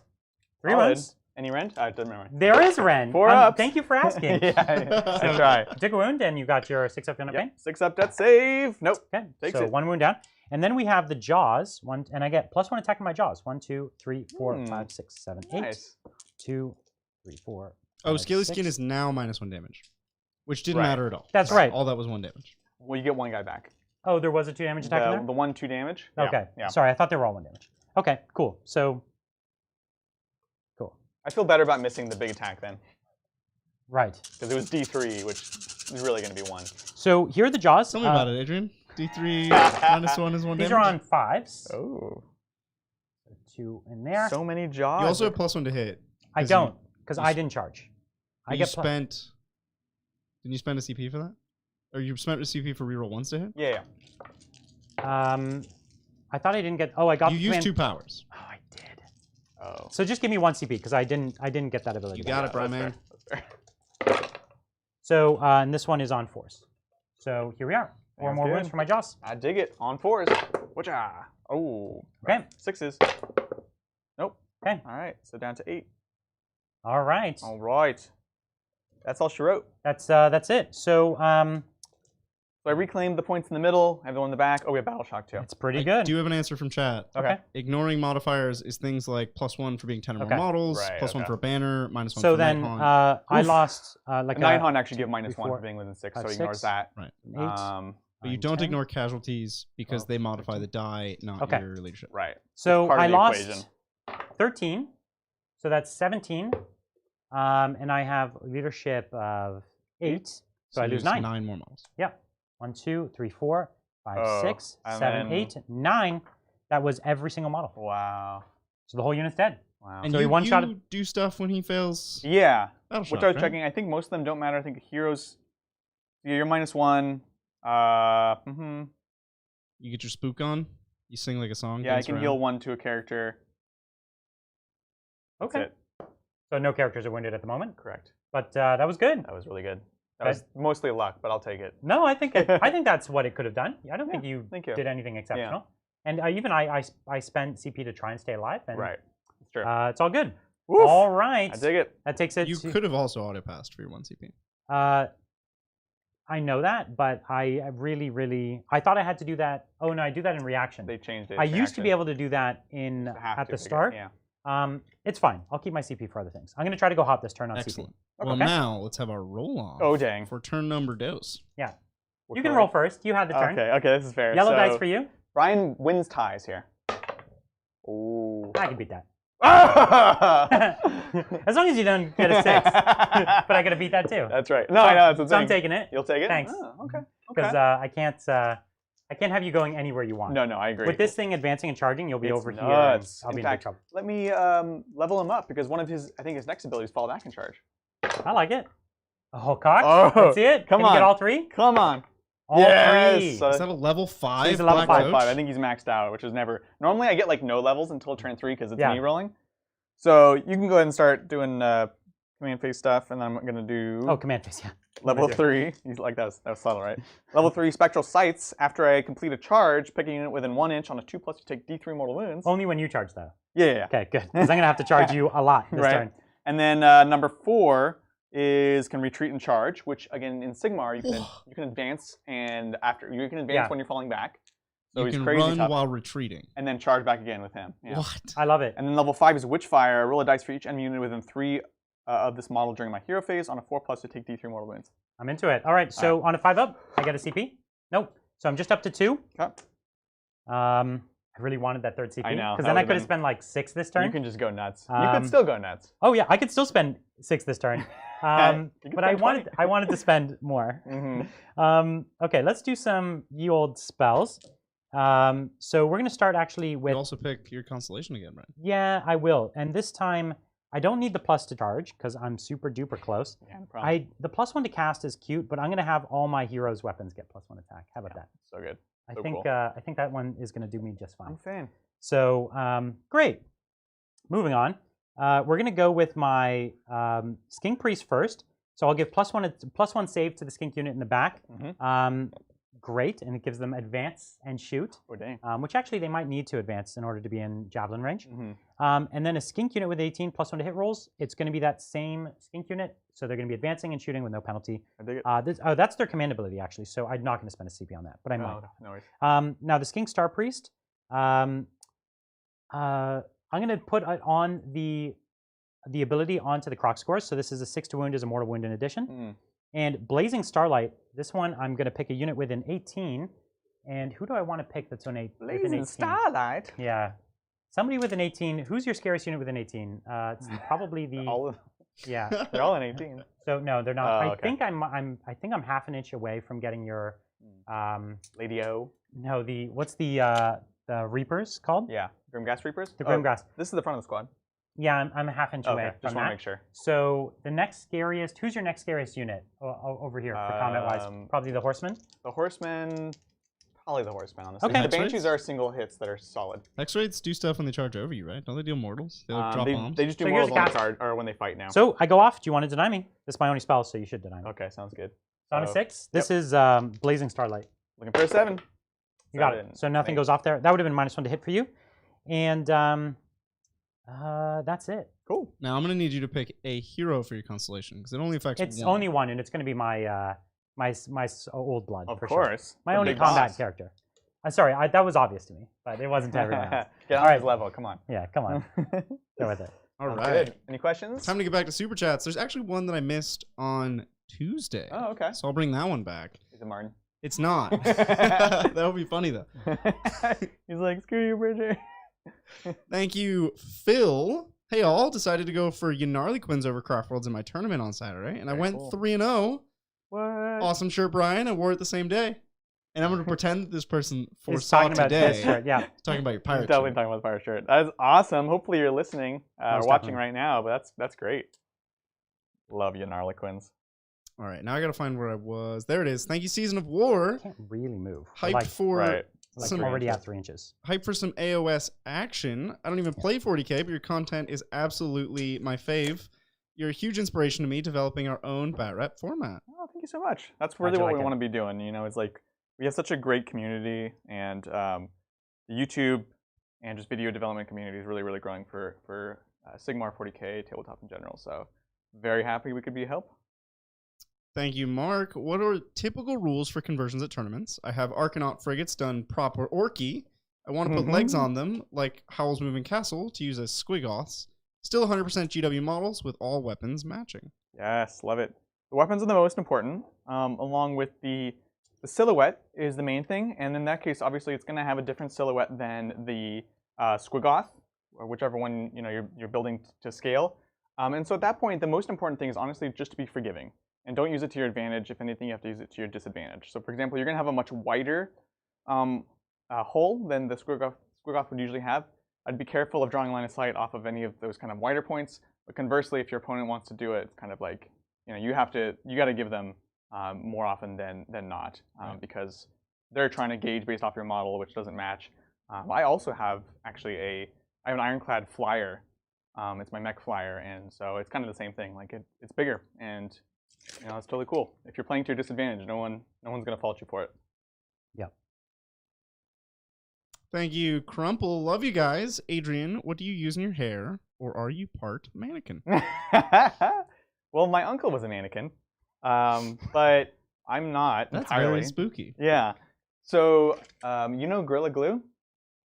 I use Gorilla Snot, which is a hair gel that's really, really, really strong.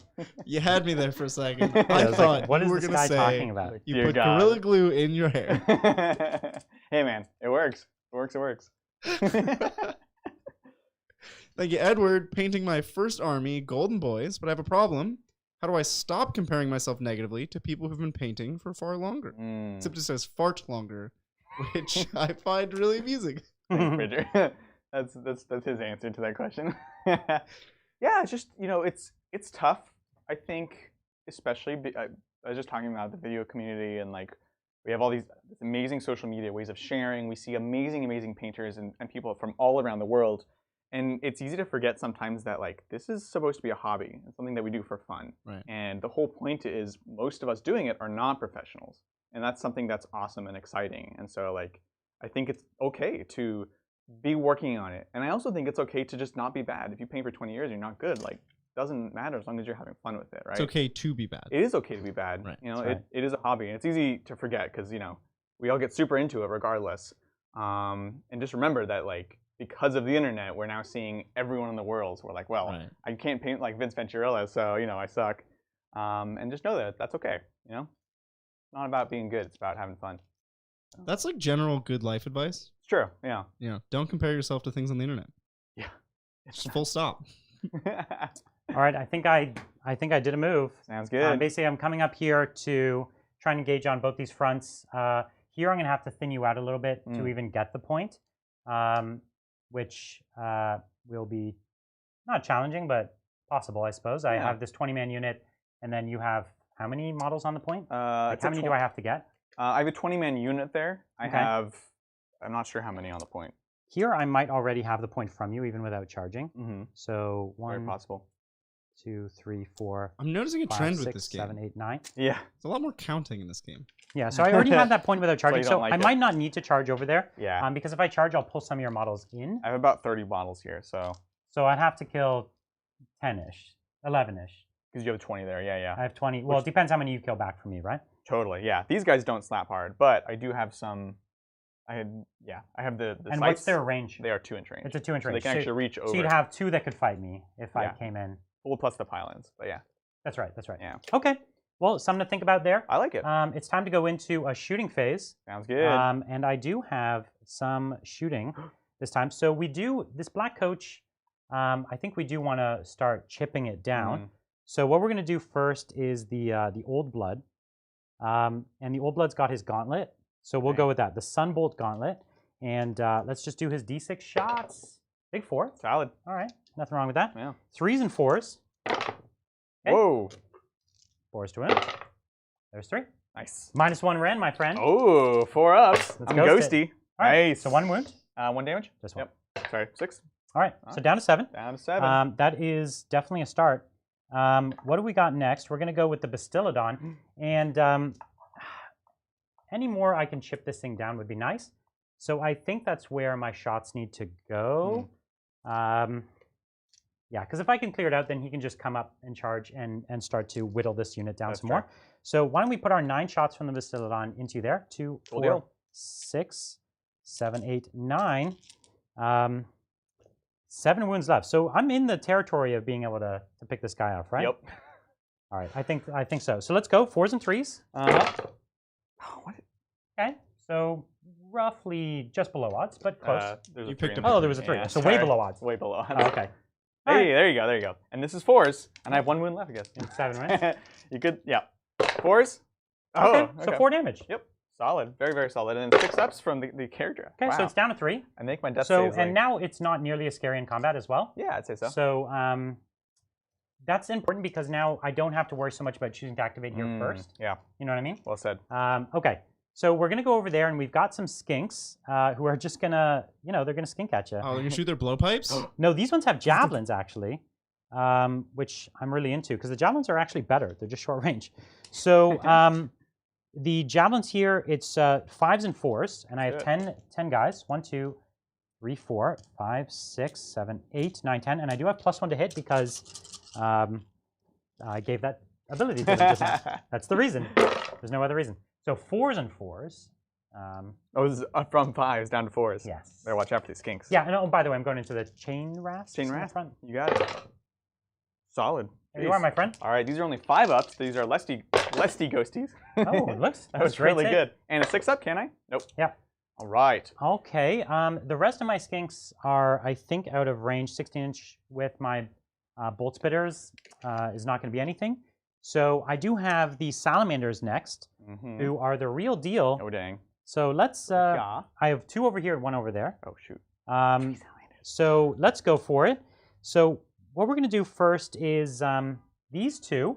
We're going to put one of them and try to finish off this this black coach here. So it's 4 shots, and it's 3s and 3s. Sounds good. All right. 3 hits. Solid. 2 wins. Oh, brutal. 4 ups. AP 2. Oh, and I didn't pay attention to any 6s in there, but I don't think I had one. Okay. Next time I will. 4s. Oh, 4 damage. So you need to make 2 6s to live. 2 6s. And there's no CP reroll for saves or anything. Okay. You would have had it. No! He would have had it. He had a 6 up on the table. Out. So he needs 1 more 6 here to live. All right. Watch out. No. Nope. He dies. Oh, it crumples. I don't think he does an explosion or anything. He's down.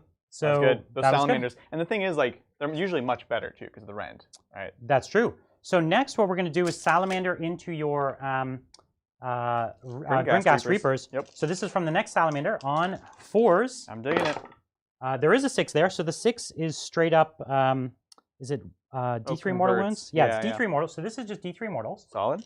And then we'll pick this up. 2 can play at that game. You were hitting on 4s. You picked up a 3. It's 3s and 3s. Oh, okay. You're good then. Okay. I think you might have made it worse last time. Okay. So I get 1 save. 1 save there. At a 4 up. Yes. Perfect. And then I take D3 mortal wounds. So there's your mortal wounds. Or there's your just wounds. 1 D3. Wait, oh, you passed 1 Yeah, on it's a save? 4 up. Oh, I thought you failed it. No. Oh, I'm so sorry. So 3. I was like, we were all confused. we're waiting for the explanation. And they're 1 wound each? They're 1 wound each. Yep. Okay. So he's pulling from the back because he still has the point, and they're not going to be able to fight. Yep. So that's the reason. Great. It all helps. We have 1 salamander over there, and we're going to go into probably the horsies. I don't know. The ponies? They're called What's their fight range? Is it 2 inches? I think, the guys on top is 2 inches. But not the actual horses. Yeah, but the horses are like not the main thing. Yeah, I know. So the guys on top are -1 rend. This isn't Britonia, Brian. And I know. The -1 rend and do mortal wounds. The horses are just 2 attacks. Just slapping. Okay. Oh, they're both 1 inch. They're both good. What? So here's the thing. They have scythes on horses. So one of the nice things is arms. I have long range, so I can fight over at them, but then they can't fight back at me. Well, they can still pile. Well, my bases are less than 1 inch, so I guess I could actually. Oh, okay. I'm sorry, I lied but to if you. I was just outside of, like, because I don't have to be in base with you. Well, but he can pile in with pile his. towards you, but in theory, yeah. It might deny you a few attacks. I see. Yeah. Either way, let's go for the horseman. So 4 shots, 3s and 3s. So there is a 6 in there. Solid. So we'll take that one out. Oof. And then 3s again. Oh okay. My goodness. I think Brian rolls too well for salamanders. Right? 4 pluses. Oh. It's not a good start. Oh no. 3d3. So that wasn't great. So 2 4 horses. All right. Or yeah, potentially 2. Here's my death saves. 6s. Made 1. I finally made 1. That's nice. So kills a horse, wins a horse. Okay. Why are you killing ponies, man? So this is the thing. We'll see if my tactic is at all good. You know, you don't want to spread out your attacks too much because he brings things back. But you know, he can't heal every unit. Yeah.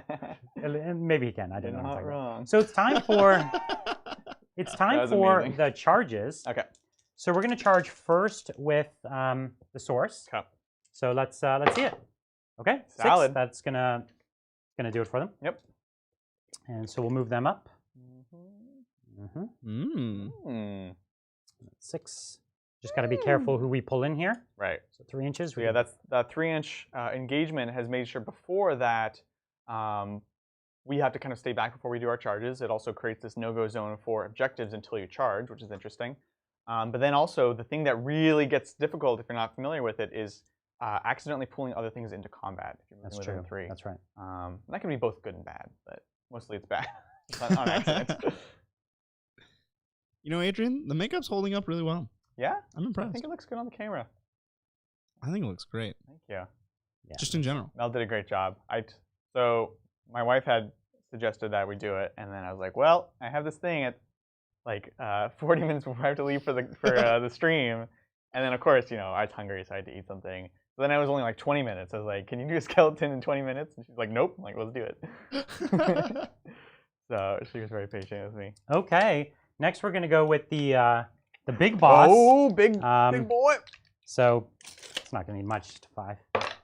So, great. A man can dream. A man can dream.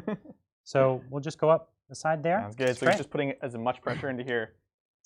Now, on that side, we are going to charge with the Croxagores. So they don't need much. Good. That's close they one. needed at least a 3. They needed a 3. They could have failed that, yeah. There are no, well, that's not true. There are guaranteed charges in Sigmar, but usually every charge is failable. That's true. They didn't get the And that's your character? No, that's just Who's that? He's like a standard guy. Oh, he's just got a banner? He doesn't even, yeah, he's got a candlestick banner. Okay. It's like the sergeant guy. Yeah, he gives them something. They're like my cultists. I don't even know what their rules. They just die. Well, they stand there. Okie doke. That's all my charges. Sounds good. Do Croxagores like deal mortal wounds on the charge? Because they should. If they don't, they should. They're chonky boys. Croxagores, I wish were better. Trample attacks. But they have a really cool ability where they with their jaws, they actually like bite you in the jaws and really do extra damage to you. But other than that, they don't get much. They get the +1 to hit for being near the skinks, which is why I have the skinks with them. But not much there. Okay. So any command abilities? Nope. On your side? I do. Oh. Let's do it, Brian. You have 2 CP. I have to, well, we'll see. And let's burn through them all. Which equals 7. It could be 7 CP because remember, every time I spend a CP, I get 1 back. Yep. So you notice how you worded that too. I worded it correctly. That was not an error. You're not incorrect. That you are correct. So we're gonna give +1 to hit, and we're gonna give +1 to hit to any source unit. So this unit's already getting +1 to hit, but how would you like another +1 to hit? Ooh. So we're gonna do that, and on a 4+, we get it back. No, so I'm down to 1 CP. Ooh. He actually spent a CP. Wow. Now, I could use that ability to give another source unit +1 to hit. He is a source unit. But instead, we could go for all-out attack, which will be reroll 1s to hit. Right. With that many attacks, it could be worthwhile. So I might consider it. I don't know how you feel about that, but I think the tougher thing is now that you've failed the first one. Yeah. Do I want to keep? You could be playful with the first one. The second one, you could be fine. You tend to want to chill with 1 CP. You know what I'm saying? Yes, I would. I guess. Now I could go over there and I could put all-out attack over there, but I can't earn that 1 back. Right, because you have a character there. I have a character. Oh, because it's not coming from him. It's not coming from him. So I think I'll hold the CP for now. I don't think I need that much more help. Yeah, I agree. Okay. So we're going to go with the source unit first because I need the bodies in order to play the game. Yeah. And so exactly. We're going to fight with them first, and we'll see how much damage we can do to you. I dig it. All right. I'm worried. Let me count up some dice, and we'll take it. All right. I might just do the jaw attacks first because they're a little scarier. Yeah, and, no worries. You want to build up your confidence for the second roll. The second roll is not the good one, but yeah. So, okay. We've got, here, we'll pile in right there. 1, 2, 3, 4, 5, 6, 7, 8, 9, 10. I can't fight in 2 ranks here. And is this the kind of thing, maybe you guys correct me, if I kitty corner, is that an inch or not? I don't think when you're packed, but Bridger knows. If you honeycomb? Yeah, if you What's honeycomb. the size of the base? 32. It's Space Marine size. Yes. That is less than an inch. Is it? Through the gap. So if it's tightly packed. I'll get they're completely tight. So I'll get a few extra, but not many. Yeah, so what he's doing, guys, is... Here, can we go... we are in the top down. Well, I don't think they can see that. So go to the front. So for the circular bases, right, there's this sort of curve right here, and you can tuck in one base. And then that gets... they're like screenshotting it right now. And so that gives you basically half the additional attacks on the second row. So some of the base sizes this works for... You know what you can do? You can hold up your skulls. Yeah, but they're still not curved enough. 3, 4. We'll have the top of the skull face the camera. 11, 12, 13. So 15. So 15 of them could get in. 3 of them can't get in. Right. So you're using this little butt right here to get in there. Gotta stop. Okay, so that's 15. 16 for my alpha. So we're gonna go with that first, and we're gonna go with the clubs first because that's what I have in hand. Right. And I do have Mystic Shield on this squad. Oh, I like it. Right. I don't remember. This is a hard thing for me to remember. You stopped. Shoot. This is why we should be using the tokens. So here we are. Well, chat will let me know. Let me know, chat, before we get to my saves. I think chat's going to be on that. So I gave myself +2 to hit. Yep. So let's hitting on 2s, wounding on 3s. And sorry, what was the first +1 to hit from? Naturally when I charge. Oh yeah, sounds good. And the constellation was on him. That's a different one. So 2s. So I already would have had 2 to reroll. And then 3s. Well, okay. Hot dang. It's a hardy number. It's quite good. Okay. All right, so we're looking at 5-ups on these boys, rerolling the ones. Now, what do we call 5-up saves, Adrian? Night Shields. Night Shield! Which works for Nighthaunt. Hey, you activated my Night Shield. It worked. I rolled no 1s, though, so that's good. So this is 6, and then I have my 6-up saves from my... This is your Feel No Pain? Yep, Feel No Pain. Because you're next to a character. All right, save 1, which is odds. 5 go down. 5 go down. And I need all the rest of those dice back. Mm-hmm. And then I put in another 15. All those, yep. And then here are my jaw attacks. So I've got 5. Here's the jaws. This is the scary one. I thought you were going to start with the jaws. Do you think I should have? No, it doesn't matter. It's too late now, Brian. Can't it go makes back. no difference right now. So this is on 3s and 4s. Just like psychologically, I was feeling good, and now I'm going to take all these jaws. Did you count the +1 attack for having 15 models? No, I did not. I'll do that in a second. I was out of dice. Adrian... It's 15 for them? Yeah, it's +1. That's nice. Yeah. Because normally it's like for 20, which means you have to buy another block. Otherwise, you just immediately lose those dice. Like, realistically. So 1 cocked dice here. Let me reroll that. Okay. If only I had Shade Mist. All right, so there's your saves, and then I'll just do 15 more for you. Sounds good. 15 more. On 5. 2, 4, oh! Night 6. Shield! It works in reverse, too. By the way. Yeah, it works after. Reroll those ones? Wait, you only failed 2? I failed 3. No, those are the ones. Oh, those are the ones. Oh, you're rerolling 1s. So you killed 2. Oh, you're rerolling 1s. Yeah, that's what. They do have Mystic Shield. Mystic Shield. Okay. And Night Shield. So I've lost 7 so far. 7. Jeez. So this is 2s. Great. 7. No more, Brian. We've hit the cap. Has to be 7. It's almost all. Whoa! Oh, I don't like that. What is that roll? No. You're a mean man. All right, here we go. Night Shield. Oh, that was not a Night Shield. That was not a Night Shield. 1 pass so far. You have 3 1s to reroll. Oh, jeez. Reroll the 3 1s. Yeah, it could turn it around a bit. Could turn it around. Good talk. Pooja! No, not really. So take 2 dice out total. To reroll? No. That's it. Well, that was a 1. What? Here, you should have 1 more. I messed up, guys. Here. What? There you go. I fixed it. He was keeping track, right? What? 6s. Death save. Jeez. So that was more than 45 attacks. Did less than 15. So funny. So this is 9. So I lost 16. 16? Okay. We're down to 4. Because this was a 20-man blob. It was. Okay, so you got to pull. You pull where you pull. I'm pulling away from the guy that can fight. That was very True. spooky. But the reason I put him there is so that he's within 3 still of your bigger boys. Exactly. So you could fight me and I can fight you. But this is the thing. You have an order of operations where you want them to have no good choices. So he wants to kill my troops because that's how I score points. But at the same time, he doesn't want to lose his unit, which is why he might want to try to hurt my character. But my character's probably got too many wounds for him to take it down. Yeah. It's a very difficult decision. I'd rather 1, 2, 3, 4. That. I declare a thumb war. Thumb war. Well, I'm going to get a super chat in Do here. it. Yeah, go for it. Go for it. You're counting. Thank you, Ruan. Excited for some dino action. You're just hoping to see some Exodites on the table at some point. Ooh, cool. Yeah, Exodites are fun. I have a friend who used Seraphon models to build a cool Exodite army. That would have been a good rare army. Yeah. Next time. They're really just no support at all. You know what I mean? But well, yeah. Yeah. It'd be a lot of work. Yeah. Do you know who you're activating? So there's a few choices. The chain rasps do basically nothing. Right. The horses do almost nothing. So it's these guys, but yeah, that's obvious actually. Never mind. Yeah, that's right. That's your next best. Yeah. So we're gonna go with the Grim Gas Reapers. Oh God, it's my face. Just came off. I did it. What's the time? Reset the clock. We are 90 minutes in, exactly. Not bad. Pretty good. I did say about halfway through the game. So we're gonna see how badly this unit gets mulched. This is a decent combat unit. Yeah. So. And they're better against. So they reroll all to hit against a unit that has 5 or more models. Right. They really didn't want to be fighting the monsters. Anyways. Okay. So he's piling in. You want to do another question? Let's do another one. Thank you, Edward, giving you money to show people love for AOS. Very excited to watch this. And here's my question. What's your favorite Sigmar army?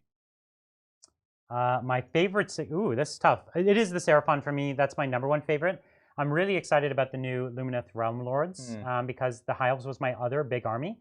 And they're kind of the spiritual successors to that. But there's so many armies to be excited about. It's easier for me to even get excited about AOS armies than it is even 40k because the model ranges are all so fun and crazy, and they're all just a blast to paint. The one thing, this game is a game of hordes, so it actually is kind of tough to paint at times. Like when you're painting like 100 skinks, that will get to you. So if you paint like a small amount of each army, you'll be really excited. Painting like a full collection for each army is actually kind of grueling. So true. All right. My favorite are the Gits. How many we got? That's where it's at. It's going to be 7 and then the bell after that. Oh, nice. So this is 14 the bells attacks. are great. The bells are really good. Okay. So this is 7 guys attacking for 14 attacks, hitting on 4s, re-rolling everything. Good thing. That's what you need. You really want those re-rolling everythings. Yeah, seriously. It's my kind of army right there.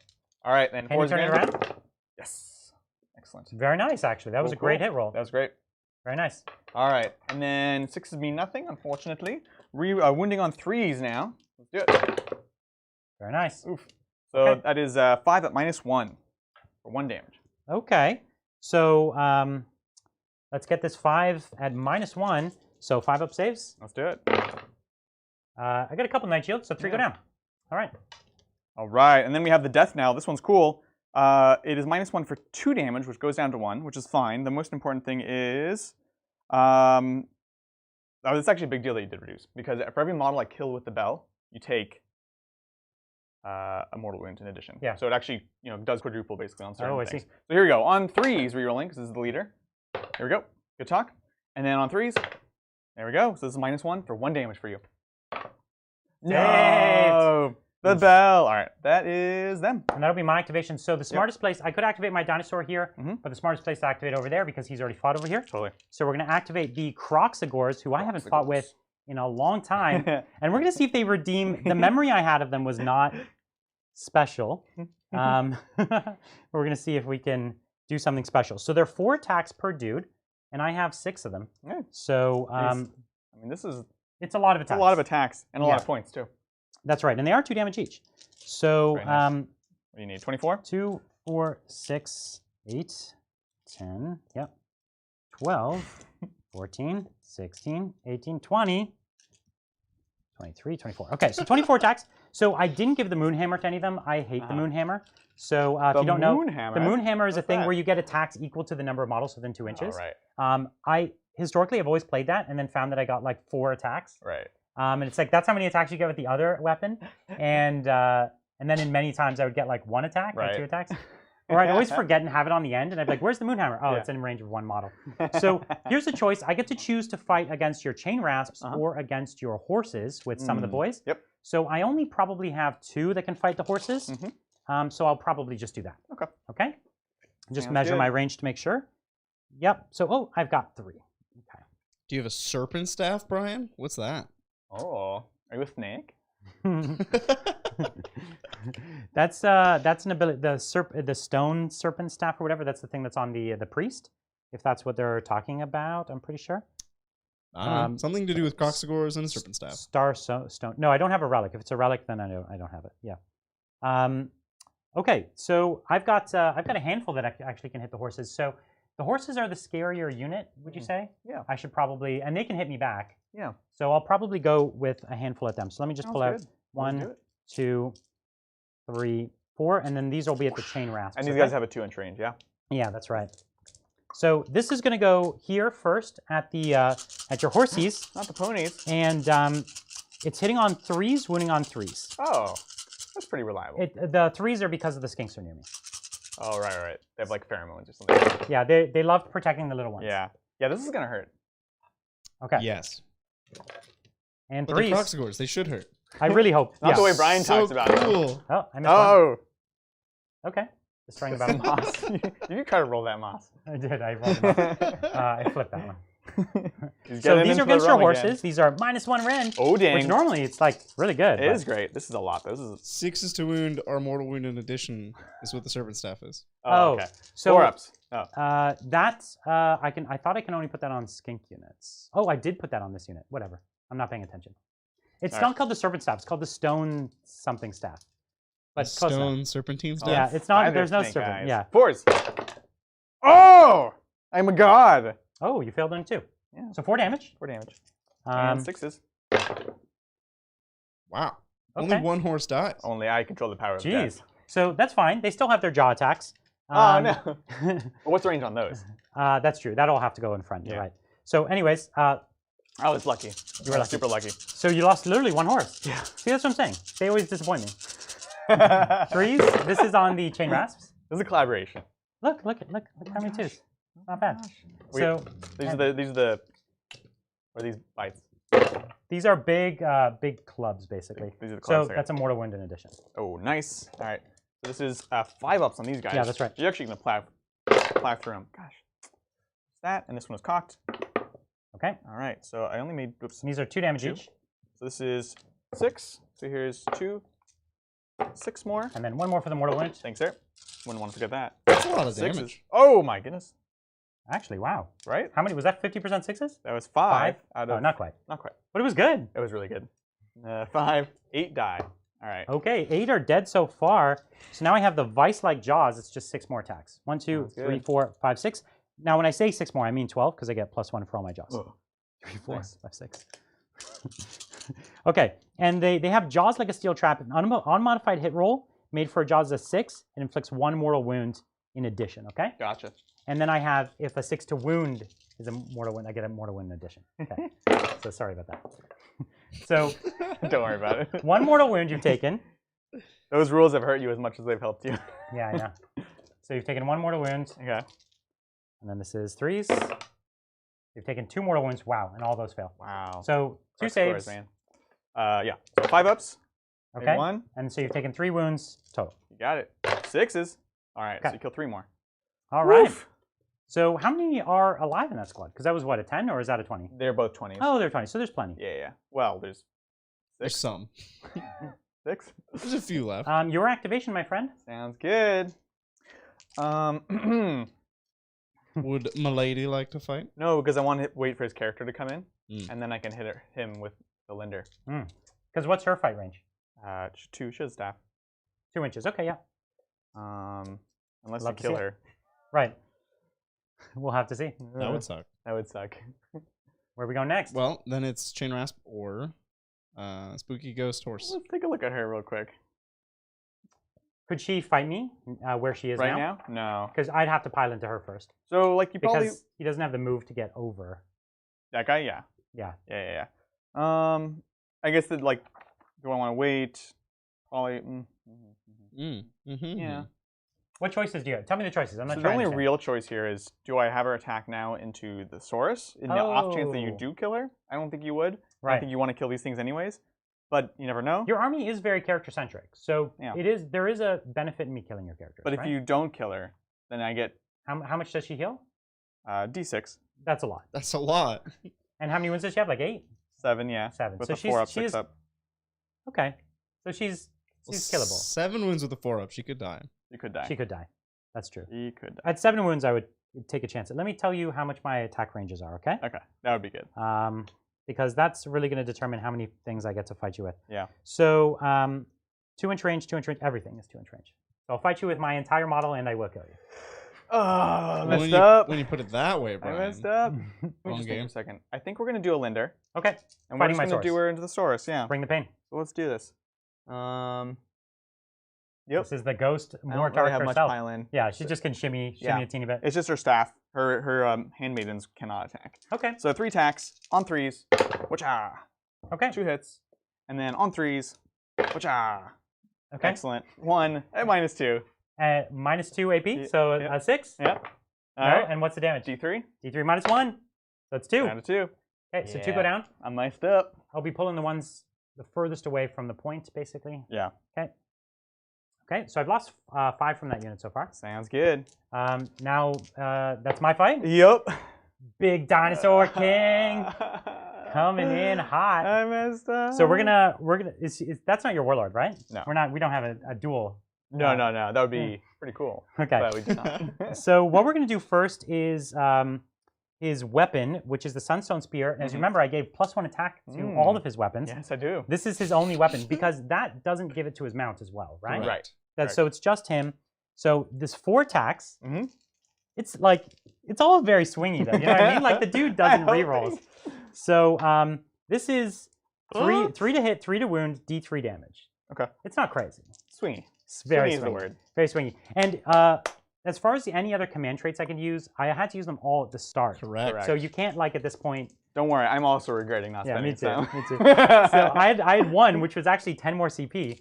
So That's right. I should have spent it. Okay, the CP for Brian, they're more like guidelines. That's right. So 3s. Okay. Okay. Okay. Okay. Okay. 3s again? Okay. All right. Oh my gosh. 4 ups? I'm told it does affect the mount. Okay, good. 4 ups. That's not good. Adrian, that is not what you want. No. These are D6? D3. No, D3. D3. D6 So are take good. 3 6s. Come on. Oh, okay. turn it around. Okay. So she's down to 6. Down to 6. Like that's your first profile. Well, I think that's important because the bite is flat 5. What? Yeah, I didn't tell you that. I mean, because I didn't know. It is flat 5. That is pretty scary. Okay. So let's go down with dinosaur. the clawed 4 limbs. Because he's on his best profile, it's 3s and 3s. Okay. This is not the flat 5, is it? No. Okay. There's 1 attack with that. Right? No, it's not. It's more than that. So there. It's a lot, actually. So dead. All right, 4s. Hooah! Oh, not good. Below average. So 4 wounds. She's done. You're in such big trouble. 6s. Listen, you're making consistently a few 6s though. Oh, no. It was almost a 6. I don't know if you can see that. Down to 3. Okay, so here's the problem with the jaws. Let me tell you about the problem. Okay. It's 3 attacks, Jesus. but because it's a jaw weapon, I get +1 attack with it. And then because of my relic, I get another attack. That's so dumb. You're also +1 to hit for charging. I haven't been doing that. Because that's a source unit, and he's a source unit. Yeah. Yeah. Okay. Right, so 3s and 3s. All right. And flat 5 damage. Yep. Okay. Cut off 1. 1s and 2s, Brian. It's going to take... Whoa! Now, Adrian. This is my save to lose. This is not a Night Shield save, but... We would take Night Shield level This is saves. of the utmost importance. 4 up. And this is flat 5. It is. No way. This is so epic. I'm so excited. No! That would have been so good. Okay, one more try. All right. 3 6s. 3 6s, no problem. Night Shield! Oh my god. Come on! You're a madman. No! You're a madman. That's, Lady Olinder. that was a big blunder on my part. Does she explode or anything? No, she just dies. She just fades, and her cloak comes to the ground, and she's gone. That was, oh god, that was such a huge swing. And I can't believe it came down to a single dice roll. Which is great. So epic. That's the way to do it, right? All right. Oh my gosh. Well, so you've got your chain rasps or whomever else you want to fight with over there. Whatever else, that stuff doesn't matter. Whatever. You can see how fast this game, like, you just clash, and it's like the whole game is just these alternating attacks. Exactly. So we'll do the horses. Yeah, horses. And the horses do have 2 inch range. The riders. You mean the riders? Oh, sorry. You're going with the riders first. Yeah. No, you're right. You're right. What I have to do is I have to do the chain rasp first. Mm-hmm. So that they're touching. Mm-hmm. And then the other guys. And then you could do what I was doing, which was honeycomb. Right, because that's where we found out. The rider also only has a 1-inch range. So 1, 2, 3. Oh, 4, 5, really? 6, That's 7. right. You did say that. Yeah, it's unfortunate. All right. And then. Can the Kroxigors tank it? I don't know, Brian. I don't know. 7. They have a bunch of wounds, so. What was that? 2, 4. Kroxigor is 4 wounds each at a 4-up save, so they're okay. They're going to be able to tank a bit of it. Yeah. So this is the horse, or this is the chain rasp first. This is the chain rasp. And they're on what, 5s or 4s and? They're not good. They're not good, but I'm doubting now if it's a 4 or 5. Okay. Let's take a look. Chain rasp 5s, yeah. So 5s and then 4s? I don't remember. I hate you right now. Sorry. You're asking the actual questions. I'm asking the important, hard questions. I was like, I'm just going to roll some dice and see what happens. So, you just feel out which ones look. No, it's like, 4s and 4s. I totally. How did you get to 5s? I looked at the armor save. Oh, that's smart. That was pro move. Okay. Tabletop Titans, 1 save. 4 up. Nope. So you got a wound on a Kroxigor. I'll count They them all over here. laughed at me. All right, and then. So that was the chain rasps. So now this. Now is you've got the hex rates. All right, so the hex rates are 2 attacks each from the riders. We'll do those first. Hitting on 4s. Nice. Okay, great. Winning on 3s. Ooh. Oh, and a 6 is a mortal wound instead. 3s. Okay, so Fantastic. 3 up -1. -1. I'm into it. Right. 5-up saves. Okay. Wow. So 3 wounds. 6-3. And so 1 Kroxigor goes down. You want to do the horses next? Sounds good. Okay. And then this is the horses, 2 attacks each. So I'm going to pull the only one that's not in objective range. Got it. And nothing. All right. That's that. Okay, so we have some morales. Yes, we do. Now, I did lose 5 Saurus. Yep. So I'm going to roll that. That's 1 more dead. I'll take it. So that's fine. Take it. Okay. 1 more dead on mine. I have a single living chain rasp that And obviously that I would have to auto pass to stay alive. So that's a CP? Well, let me think about it. So Okay. over here I have. How many CP do you have? Oh, I do have He 1 has more. 2. I have 2. You have 2. That's great. It is great. I have 7 over here. You killed 13.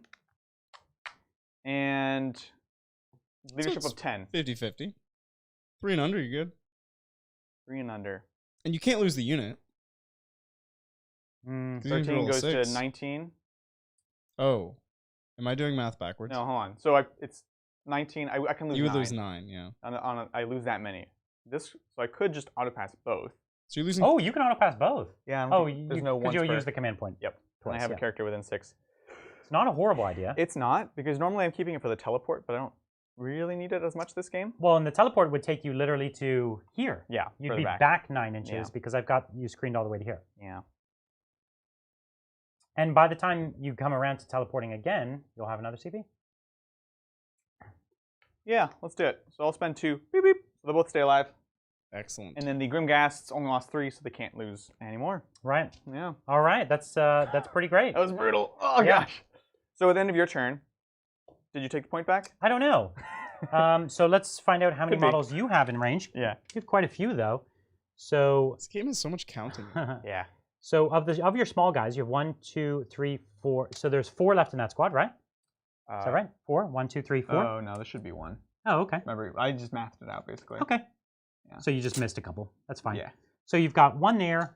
Let me take those and out we've for got 2, 3, 4, 5, 6, 7, 8, 9, 10, 11, 12. So you have 12 in a range. I have 1, 2, 3, 4, 5, 6, 7, 8, 9, 10, 11, 12, 13. Oh, God. Huzzah! Oh, my God. Olinder. Pretty good. Olinder dying. Turns out it makes a difference. And then over there, I definitely do. Yep. Grab it. Sounds so good. that's another 5? mighty 5. Sounds good. Okay. 10 points for Brian. All right. Over go to to Nighthaunt. Adrian's Let's turn see what we can do. So I get a command point. You do. Get my skull back. You're one of those Scully boys. Get my skull. What else you got? I don't know. How many can you return? I'm wondering. A lot. So. And when you return them, can you daisy chain them infinitely, or is it? I don't know the details anymore. Maybe chat. Let us know when you're returning models to Nighthaunt. Do they all have to be in coherency the model that's on the board, or can you daisy chain them infinitely across the board, like place 1, then the next, then the next, then the next? Let us know, because we don't know. That's usually one of those rare rules. Right. We're gonna go ahead and throw the -1 to wound Shade Mist from here, from the general. Okay. Onto the Reapers. The Reapers. Let's do this. Okay. Okay. Classic Adrian. Does not go off. You're lucky that there's no perils in this game. Yeah, there's also no rerolls. That's right. All right, so no Shade Mist. I think you'd rather take the perils, no perils and no rerolls, because you usually reroll into a peril. It's true. It's true. So it's probably for the best. Oh gosh. Okay, so we have that. Then let's go ahead and do. We will try to return 2d6 models to. Which one? The only limitation on returning models is that if your unit is not in combat, they can't be in combat. Right. But if your unit is in combat, there's like no restrictions. Great. If they're in combat, you can infinitely place them into combat. Right. But in coherency. Yeah. You always have to be in coherency, but not. There's no. You can daisy chain. You can do whatever you want. Oh, I'm sorry. So you could coherence. You could daisy chain is what you're saying. Yeah. Right. But which is still punched in this game a lot, because of the 1 inch. Well, the 1 inch, but the coherent, like if you break coherency, you lose half. If you're holding 2 points, yeah. Which is great because you used to be able to just be like string across 2 objectives, hold both of them with 1,000,000 models. I've also been told there's a rule that a unit cannot hold 2 objectives. Oh, okay. That's also new, I think. Well, newish. Newish. Great. Okay, so but the thing is, I can return d6 to a regular squad, which I don't want to do. I can do 2d6 if it's one of the 2 chain rats ports. And so I have a lot of bodies here. So I feel like I'm going to go for this unit here, even though this one was in more danger. So this is trying to cast it on a +1. Goes off only on a 7. Would you like to try to and what is this spell? I'm sorry? This is returning 2d6 chain rasp. Oh, this is a spell. I thought you just got this. Nope. So I would love to do that. Would be insane. That's what I thought this was. No. No, it's a custom spell. All right. Denied. Not returning. No. That's 40K needs custom spells like this, where like units have their own signature spell. And it's improved with those synergies. So cool. Well, they do that with Inquisitors. They do. And I think it could be, cool. it could, like, you could imagine someone like the named Psychers that are like the main, like Mephiston or something like that. You can really imagine him having something like a Lord of Death spell. Cool. No, absolutely. Cool. So then this guy returns just D3, and this is not an ability. This is not a spell. It's just an ability. And I'll do the hex rates because it's just models. It's models. We get, they're all back. Nice. I'm digging it. I like that. Yeah. Like Sue. Told you, Croxagores can't get it done. Yeah, exactly. Right. We have that. We have that. I'm gonna take all these models back. So I'm returning way less. Oh my gosh. You had 1 on the board. You thought you were gonna have like 10. It's so brutal. And now it's still just 1. Yeah. But you have other ways to return, don't you? A few characters can pop a D3 here and there. No, because you killed them. Oh, it was just Olinder. It was the chariot. Oh yeah, right. And this guy. If I killed something. Oh, okay. No, that was my mistake. That was. I accidentally killed the things that mattered. Yeah. I mean, yeah, the chariot and a Linder in the same turn. That's brutal. Don't do that. That's like a kneecapping right there. If Ghost had kneecaps, it would be very bad. Oh, for sure. Yeah. So let's go ahead and do Reikenor. He's going to do... No more denies from me. He has 2 really important spells. He has Fight Last. That is a good one. And he has basically Executioner. Which is a D3. If I kill at least one thing, it's another D3. Another D3. So it's great. It's obviously, it's 2 different things. One is great for killing all these Source Warriors. The other one is great for making your boss fight last.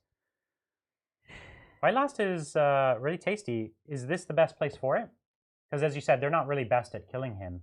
And but you could bring your character over and kill me. That makes sense. That'd be the intent. I actually really like that because he's super scary. And remember, he could give himself counting as charging or +1 to hit or something. Yeah, no, he's scary no matter what. Let's try it. We'll do Soul Cage on him. Which goes off. Cool. And Soul Cage. That sounds so miserable. So bad. He is pretty miserable. All right. I think that's it for command phase stuff. Okay. What else you got for me? Trying to see if I forgot anything. Just as a move phase. Just the move phrase. All right, bring the pain. All right, let's do this. Adrian, show us your move phase. The movement phase. Movement face, not face. The movement face, yeah. You need to see what your face is. It's like similar to the detail painting phase. You got the tongue in the corner a little bit. Oh, for sure, for sure. Okay, get everything just right. So what I'm going to try to decide right now is if I want to teleport my general, I'd have to do it right now. Right. Which is interesting because I want this Guardian of Souls to be here basically, so he can give +1 to wound for everything, which is a big deal. I need to deal with this character. That's what I learned last turn. Is he scary? Your character? Yeah. He's real scary. Yeah. He's a madman. And we didn't even roll for him as good as he should have. I know. Gosh. So, yeah, we done Poor messed up. Linda. She died before her time. She always does. But that was my bad. Like I said. Historically, she's been a nightmare for me because I couldn't kill her, and 3 turns in a row, she would just keep like mortal wounding and mortal wounding. Well, that's the thing. And it was she would have been like D6 mortal wounds right to his face. Insane. Too. Yeah. Exactly. It would have been bad. Would have been rough. Yeah. But now she's dead. Now she's extra dead, I guess. She's double dead. Double dead. She just goes home. You know, everyone's so sad. You don't actually kill these. You just demoralize them. Right. It's like you knock their stick down, and they're like, dude, like, I'm out of here. They just kind of phase out. I love it. All right, well, you do your move, and I'm going to thank some people. Thanks. This is Custodes Martin.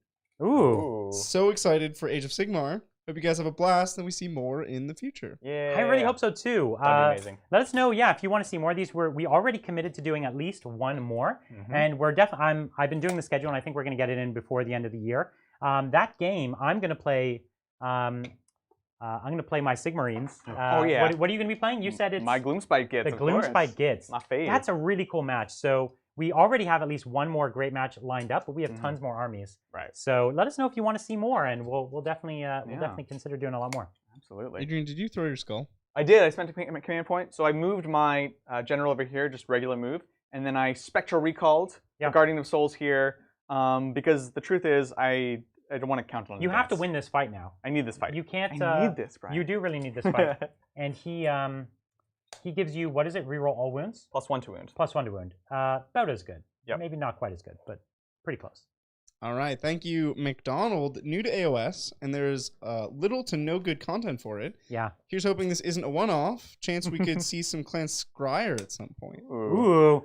I don't know anyone with Scryer. I only know someone with a wonderful Plague Monk army. Right. And that's a vicious army. It's so nasty. Yeah, he has like a really, really competitive Skaven army, but it's... Yeah. I love Skaven. Actually, wasn't one of our teammates just painting Skaven the other day? Yeah, Matt was playing. He's got a ton of Skaven. Most of them are Pestilence as well, but he does have some Scryer stuff, so maybe he can get that up. I love Skaven. I would. What are the giant horned rats? Yes, the Vermin Lords. Oh, Vermin Lords. So cool. What a such epic centerpieces, and they're not even just centerpieces. You could easily have like 2 of them or more in an army. It's great. Thank you, Jay. AOS hype. Zero idea how AOS works. Just it's pretty. It is pretty, and it's not. We're on this guy. It's still a Games Workshop game. Tons of things in common. Playing it at a high level is a unique art, just like it is with 40K. Of course. But we're just trying to have a fun game of Ghosts vs. Dinosaurs. Thank you, Neme Bro. Hope it's close. What do you think the next AOS army you 3 will each get? Also, Brian, do you own a Dread Saurian, and will you use it in stream? I have a Dread Saurian. It's not built yet. You do have a Dread Saurian? I do have a Dread Saurian. Awesome. I love the Dread Saurian. I always wanted it, and I bought it not that long ago. But I didn't paint it up because I wasn't playing enough AOS, and they had made a recent change to the rules. I can't remember. Oh, yeah? They had made a recent change to the rules that basically really nerfed it strongly in a small 2,000-point game. And I was playing so few games that it just wasn't worth it for me to paint up such a big model that I'll never play. Right. It is a nice like shelf piece model, but I have so much going on with models I was painting that I was playing that it just was perpetually at the bottom of my stack. So just the back of the queue. I'll get it to it one day. The Dread Saurian's one of the most fantastic models I've ever made. Cool. What a great idea. So cool. Yeah. All right, let's go ahead and do this thing. Yeah. So not that much to move, right? No, because your whole army's here. And this is it. This is where most combat of it's is. engaged. And the other thing is, again, just to come back to this idea of the 3-inch engagement range, this part right here, if we were playing 40K, I 100% hop these over here and just hop there. But I can't, because this is within that essentially 6-inch double bubble. So this is really, really important. So what I've done is I've brought these Banshees up. They can potentially charge over, do some damage to the Skinks. But yeah, really interesting and different stuff in 40K. Great. And remember, the Skinks just have a better than average save right now. They're getting a boosted save. Oh, that's right. What's their save right now? I think it's down to a 4-up. Sounds good. That's fine. Because they have the shields give them a +1, and then my spell gives, or my the shields give them ignore rend of 1, doesn't That's it? what it used to give. Oh, they changed it? Yeah. My AOS knowledge is minimal and dated. That was the last version of them. The shields across the army was ignoring rend, but they changed it. All right. What are you thinking about? I'm thinking about... I'm scared, Brian. Yeah, +1 to save rolls for the star bucklers. They start at 6, goes to 5, and then the staff that I put on takes it down to a 4. Wow. That's real good. Surprisingly tough, yeah. All right, let's do this thing. Charges? Okay. Reikenor! So this is your big horse guy. This is your strongest combat character left on the board. Yeah, he's kind of my only He probably was your strongest character the whole time. Because Lady Orlinder is better with the whole, like, as psychic and shooting. Yeah. She's not as good in combat, though, right? If she you hits. could say that. If she hits. If she hits. She doesn't have that much volume. That's right. That's right. Right. So you need a 3. Or a 10. Or a 10. Oh, yeah. 10 would get me maybe back in the game. It's over a 10 you need. Yeah. Yeah. No, it's a whatever. It's 10 plus. Is it a 10 plus? I thought it was 10 I thought it was above 10. So that's enough for a charge. We are in. Roll the 9. 9. That's a tease. Yeah, that's that tease number right there. I know, right? So crazy. All right, here we're going in. Okay, and if you remember, I am soul cage, so I have to fight last year. That's actually a big play. It's really nice. So we'll have to see how much he can chop me before. We'll bring in the Spirit Torment as well. Ooh, nice. And he'll get an 11. Wow. Does he fight immediately, Adrian? Yes, I do. Yes, I do. Bring the fight. So he's kind of a baller, actually. He's like so this is just a little support character, but he's actually not bad, right? He's got these chains that. What's his name? Spirit Torment. Spirit Torment. Yeah. All right. So he's got 3 attacks. Okay. They're 4+, 3+, -2 D3 damage. Okay, 4+ to hit. So 4s. All right, 2 hits. Wounded on 2s now because of the Guardian of Souls. Yeah, what's the range on that? 12. Ooh, that's a huge range for such an really good. Well, because I have to be Holy Within. Oh, I see. That's why. So it's 2 at -2. -2? He's kind of a pimp. Ooh. So that's going to go through, and how much damage? D3 each. D3 minus 1. Baller. So that's 1, and that's 2, so I take 3. So 3. Okay. Listen, it could have been something. Oh, yeah. I mean, it's fine. Like, I'm going to... It was a free extra fight. Like, yeah. That's great. And yeah, he's going to get to fight again before I can activate. Mm-hmm. So every little bit that he does to me is good. So I'm down to 9, and you're already bracketing me, so it's all good. Dreadblade Harrow going in as well. 7. I don't know. Okay. We'll see. Who knows? Down to 9. Great. Yep, that'll do it. Bloop. I'm just throwing everyone in because... Yeah, and you had a chance to always double fight with any of them too. Exactly. And because you know I fight last, I can't just wipe them all. Right, exactly. Right. Exactly. So this guy's in trouble. You probably got him. I doubt it. Honestly. You doubt it? I don't think he's going to die. Between those 3 characters and your units? The -1 damage is a big deal. He'll at least be bracketed. Yeah. I think he'll be really badly neutered. This could be a very bad idea, but I think I have to try it to get back in the game. Okay. It's one of those things. Yeah. Yeah. Banshees. Let's see it. They wanted a really big charge to get over. Yeah, it would be nice. So that might get them into the side of the unit, but not all the way over. Yeah, because some of them, I don't honestly know if I want to even go in. Yeah, that's fine. Because they're only 1 wound. They hit hard, but... They would just give a squishy thing to the Croc scores. So I I could start with them.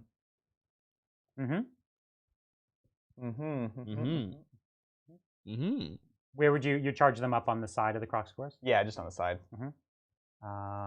So here's a concern, Adrian. Yeah. I don't think you have any characters left on this side.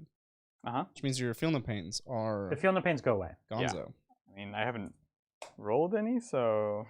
You were doing fine with the Feel No Pains. Okay on this You've actually been doing okay with the Feel No Pains. Yeah. We're going in. Okay. Let's do it. I believe in you, Adrian. All right, so we're there. I think that's all the charges. Okay, so that's the end. Now, do you have any CP to spend? Probably. He has 0 CP. Let's try for a crazy Guardian of Souls one into the something. No. Oh. No. I think I need a 10. Yeah. All right. Cool. So CP. I have no CP. Oh, okay. What about you? Well, I have 10. Yeah. I have 1 CP. 1 CP. So I'm going to count my source as charging. Yep. And on a 4-up, I get it back. Gosh. Anything else? Yeah. Well, so no, if I pump them up too much, you'll just fight them first. You know what I mean? Yeah. But if I pump them up a lot and then you fight them first, it means I get to fight with my Croc scores and stuff like that. True. Which is good. Sure. I think I'm gonna quit while I'm because I don't need any more CP this turn, so I should not quit while I'm ahead. I should continue to spend. So I'm gonna spend 1 more on +1 to hit. This will get them. Remember, I could get the double turn now. Oh yeah. No, I don't care. He knows he's gonna win that roll. There's there's nothing else I want. Sounds good. So this is for what? This is for an additional +1 to hit. Okay. So I just gave them +1 to hit. Yeah.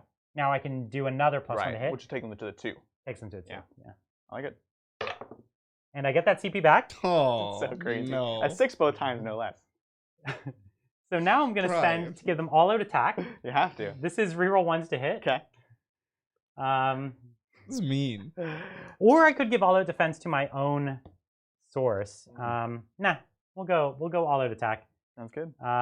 You're bullying this grief-stricken ghost. I do get it back. God, so now I'm going to give them all-out defense. Yeah.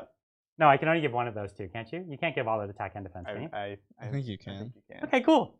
And I get it back. So this is so dumb. This game. you got to keep going now at this point. I don't know what else to do. So Did you put stuff on your guy? Yeah, I know. So I'm going to count him as charging. Okay.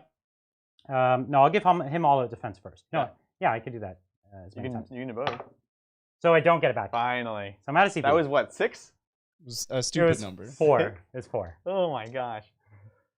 Whoa! Imagine if I had this army actually has ways to have like 5 command points base. Right, that's the thing. And then you could turn 5 into like 20. Yep. You know, it's crazy. Exactly. It's nuts. All right, that was almost.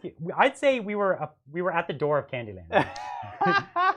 You were knocking on the gates. We were knocking on the gates. Definitely of Candyland knocking on the gates. That was real close. Oh my gosh. It's like admit 1 Candyland, right? And they're like, well, stay in the lobby.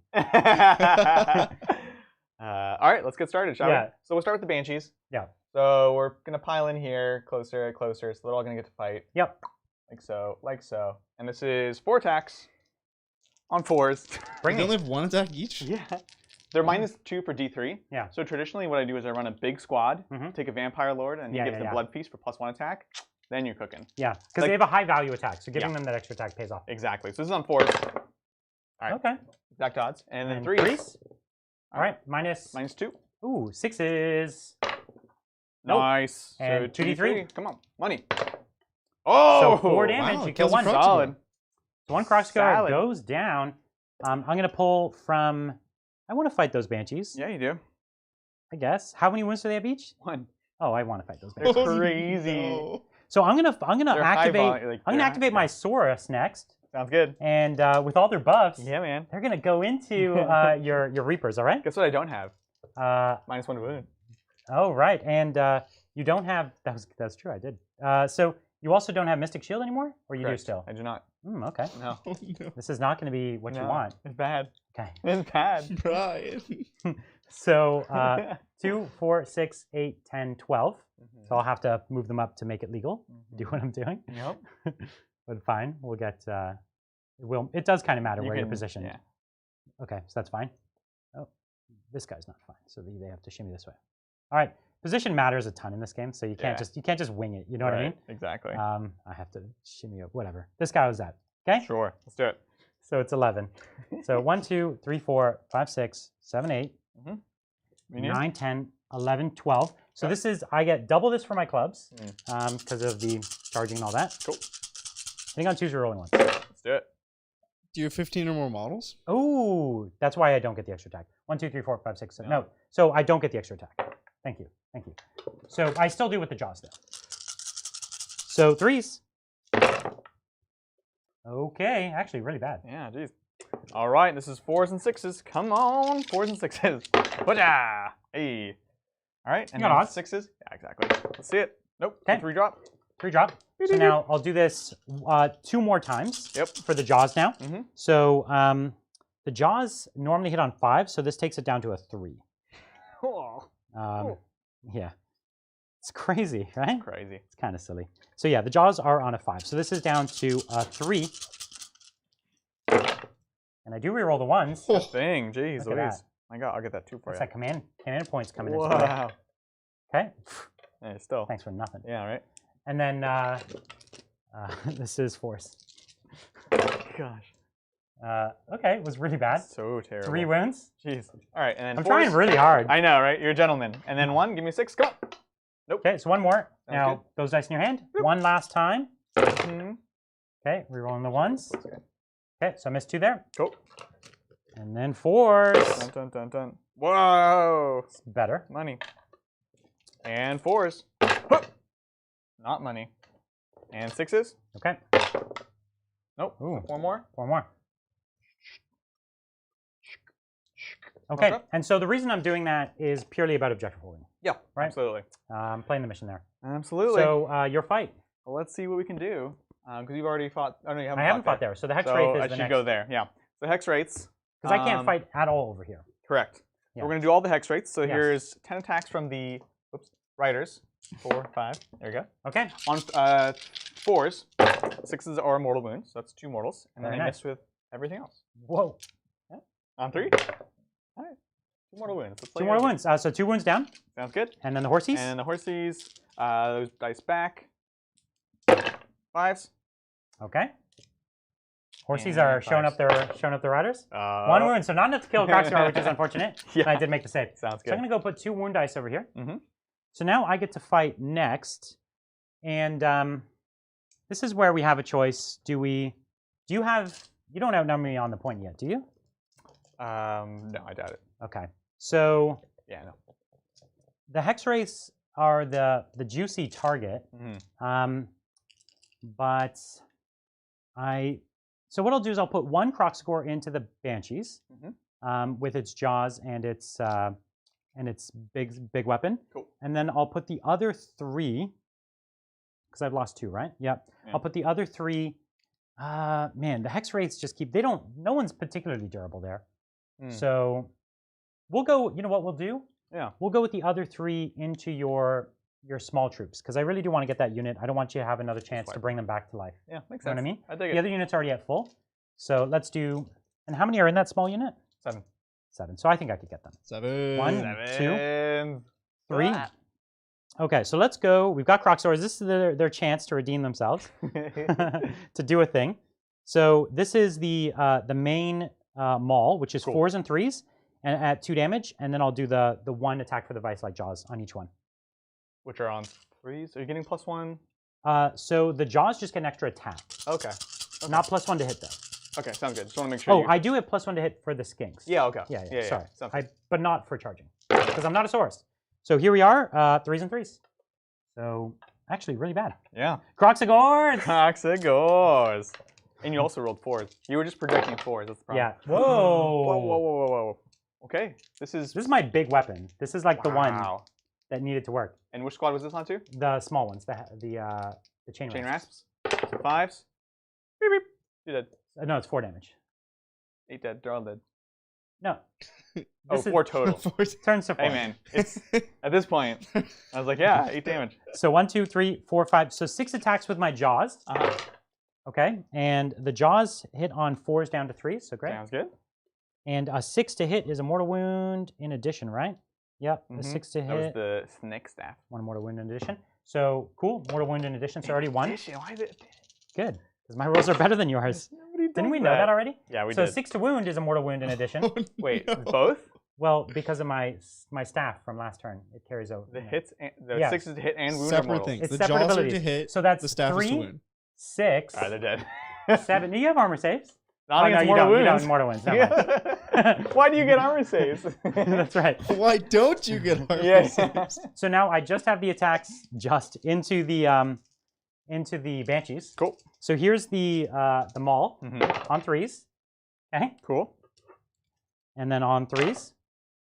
Great. Nice. So one of them has a save. 4 up. Watcha. So 2 damage. Yes. And then the Vice-like Jaws. I was like 4 damage. They're all dead. So mortal wound. Okay. 1 left. And then a 3. No. So just 1. 1 left. Perfect. The funny thing is, that was still good, but it was good on horrible dice rolls. Yeah, exactly. That was Remember when you said Croxagores are bad?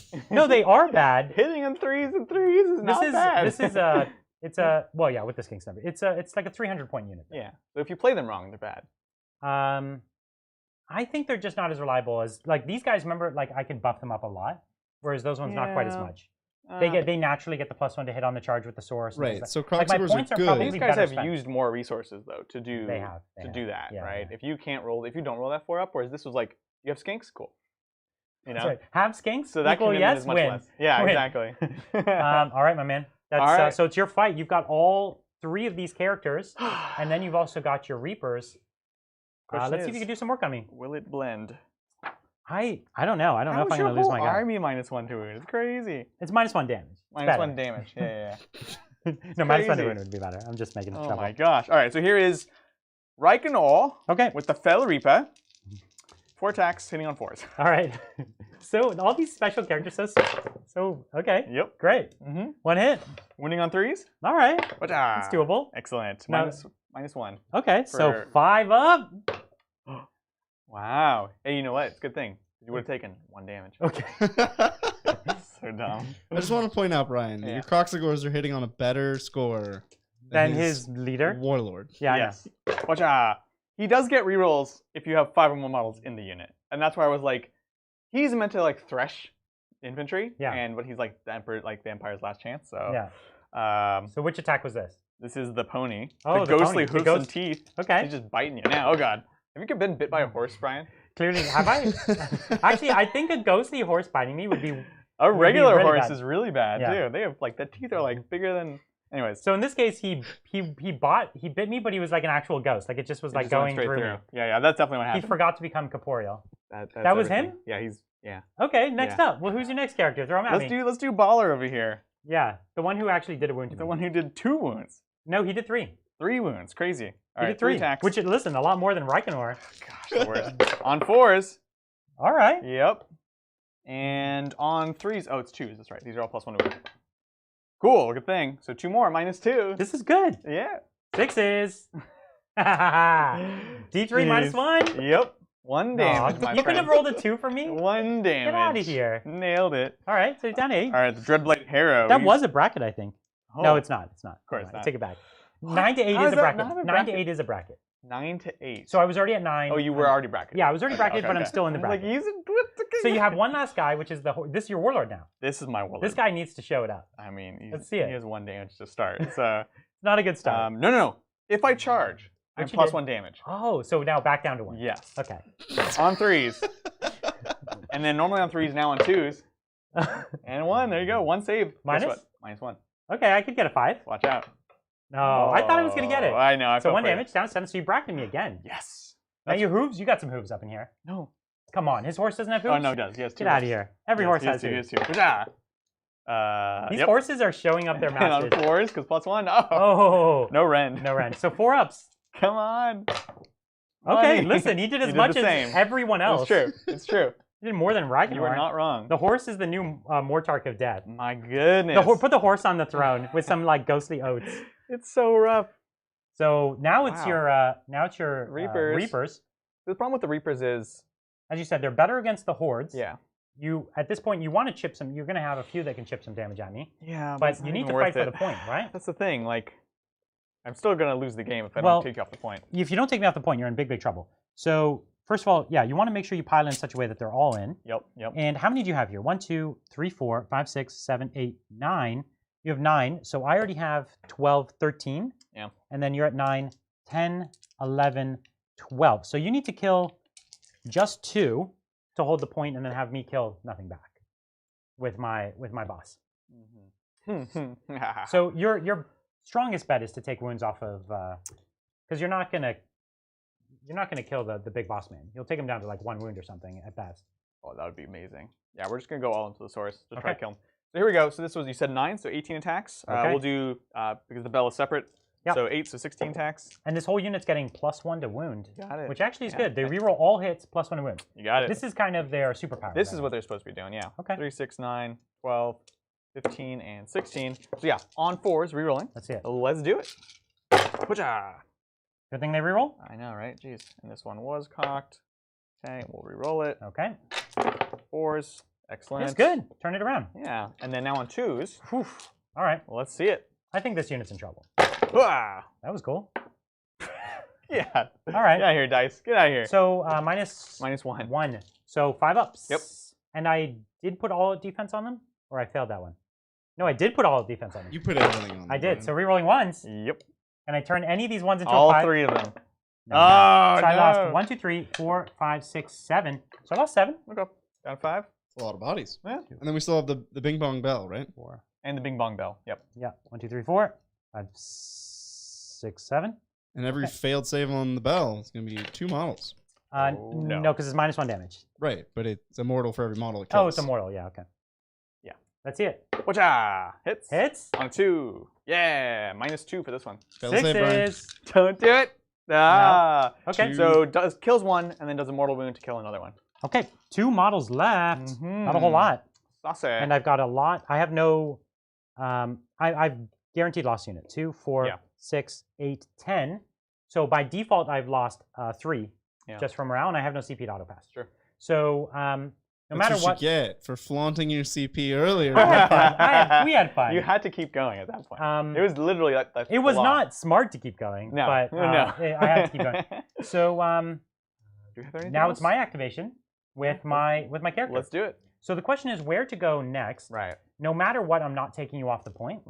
Well, yeah. No, because you have 3 characters, and I lost those 2. You can kill the 3 characters and them. Kill everything. Yeah. Yeah. From what I've seen. The flat 5 is down to flat 3 now, so he'll be okay. That's actually a big deal. It's a big deal. Yeah. The flat 5 is down to flat 3. Yeah. Yeah. So, because you did take me to 8, might 8. Yeah. It's if I'm at wounds left 8 to 9. 7. I'm sorry. Aren't you at 7? You've taken 8. No, he said he's showing 8 right there. Yeah. Wait, is Brian actually using the dice properly? Yeah, yeah. Counting? Yeah. We've been doing that for a long time. Get off me. Wow. Get out of here. I don't know this Wii word he's using, but. Oh, right. They do it backwards in AOS. Right. They do. So it's number of wounds left 8 to 9. So. Yeah, I know. This is the one time. This is wounds taken. Yeah. Okay, so wounds. The one time you wish you did it the other way. So wounds taken, I've taken 4. Yeah, so it's 4 damage. 4 damage. Yeah. If I take 1 more wound, it'll be 3 damage. Okay. All right. So let's fight. Who should we kill here? Yeah. Who's the one that brings back the most peoples? Any of them? Just this guy, I guess. Let's kill him. All right. Sounds good. No. You can't this. How many wounds does he have? Like I think most of them have 5. So like just north of. So I'm gonna put just the massive jaws into him. So I'm gonna have 4 attacks on the massive jaws at him. Yeah, Guardian has 5. Dreadblade Harrow has 5. Yeah, 5. Spirit Helmet. Okay. So man, that would be good with my 5 damage attacks. Exactly. That's why when he was like, okay, it's down to 3, I was like, all right, cool. And then what I'm gonna do, so my jaws naturally get an extra attack, and then my relic gives +1 attack to all my weapons, and then my asterism gives +1 attack. Somebody said something about the relic only affecting the rider. That's what I was saying. That is what we said. Okay. Then you I don't know, man. So that's fine. No, you know what's fine? Yeah. My asterism also gives me +1 attack, and I didn't actually use that last turn. So. Tell that to Linder. Yeah. I don't know the rules of this game. This is like so. Chat plays Sigmar, but like chat's using half the old book, half the new book. Yeah. So pass me 1 more dice. So I'm gonna put my spear. Okay. We're gonna put the spear or my main weapon into your warlord. Okay. I'm into that. And then what we're gonna do is the clawed forelimbs. Yep. The big dinky arms. Yep. It's also gonna go into your warlord. Okay. Sorry, Brian. For the sake of Adrian poses, I was on the wrong camera. Could you do that again? Okay. That's the small arms. Small arms. Yeah. And then the big it's a lot bite. The first time. The big bite into your Spirit Torment. Spirit Torment. The one who's actually been wounding me. He's gonna bite him. I think he prefers to be referred to as. Yeah. As. No. Literally every name that came up with was inappropriate. So. Nope. Aren't you proud of me? I have corrupted you, Adrian. On this Hallows Eve, I have corrupted you. Okay, so many rolls that we haven't been using. How's everyone doing tonight? Good? I'm having a good time playing Sigmar. There are so many rules I have not been using. I actually am, though. Okay. I realize half the time I sound like I'm joking, but I actually am. So I did not use the ability on him to count as charging, or that was the last one I used. You did use I did, yeah. Jesus. So +1 to hit, okay? So here we are. +1 to hit with his big attacks, okay? Hitting on 3s, but every 6 counts as 2 hits. Cool. Aww, okay. Listen, I missed with all of them? Wow. Wait, no, it's 3s down to 2s. I'm sorry. So I hit all of them. And every 6 counts as 2. Brian's just trolling you at this point, Adrian. Okay, cool. Yep. So it's 3s to win. All right. Listen, I'm trying to fail. Hey. This is on your warlord if you remember. Warlord, Dreadblade Harrow, 4 ups. Hey. Okay. So what's that? D3. 3. -1. Just kidding. Yeah, exactly. Yep. That would be crazy. Who would ever give that would be nuts. Can you imagine? What if that was on an entire army? Okay. I don't know, Adrian. What would that be like? So next what we've got is the clawed. This is literally Space Marines I'm fighting right here. The clawed forelimbs. Okay. How does it feel, Adrian? Bad. The clawed forelimbs. Okay. Yep. So +1 to hit for this because I charged. So hitting on 2s. And forelimbs, 2 attacks on 2s. Let me just check. The 2 hit is actually at 4s, now down to 3s. Yes. Because I am degraded. Okay? Yeah. So I missed. So he lives. All right, but keep that gravy train rolling. Yes. So now 4 attacks with my jaws, and I'm getting 4 attacks not because of my relic, but because jaws get an extra attack, and then I get +1 for the asterism. Okay? Cool. Cool. Hitting on. Normally hitting on 4s, +1 down to 3s. Okay. Cool. Right. Now 6s hit are not extra hits there. But add how many wounds do you have? Less than 7? 5.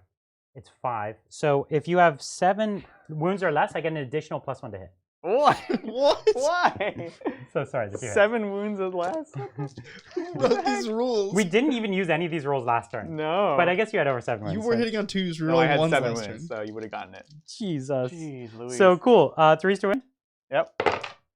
Oh, listen. Ha! So you have to fail 2 of these to die. This is how much? How much? 4 damage each. 4, okay. Yeah. So 4 up saves. Or actually does. This is on the torment. Oh, Hey. so no one dies. You don't have any more attacks into him? No. 6s. Hey, he takes 3. Okay. Down 2.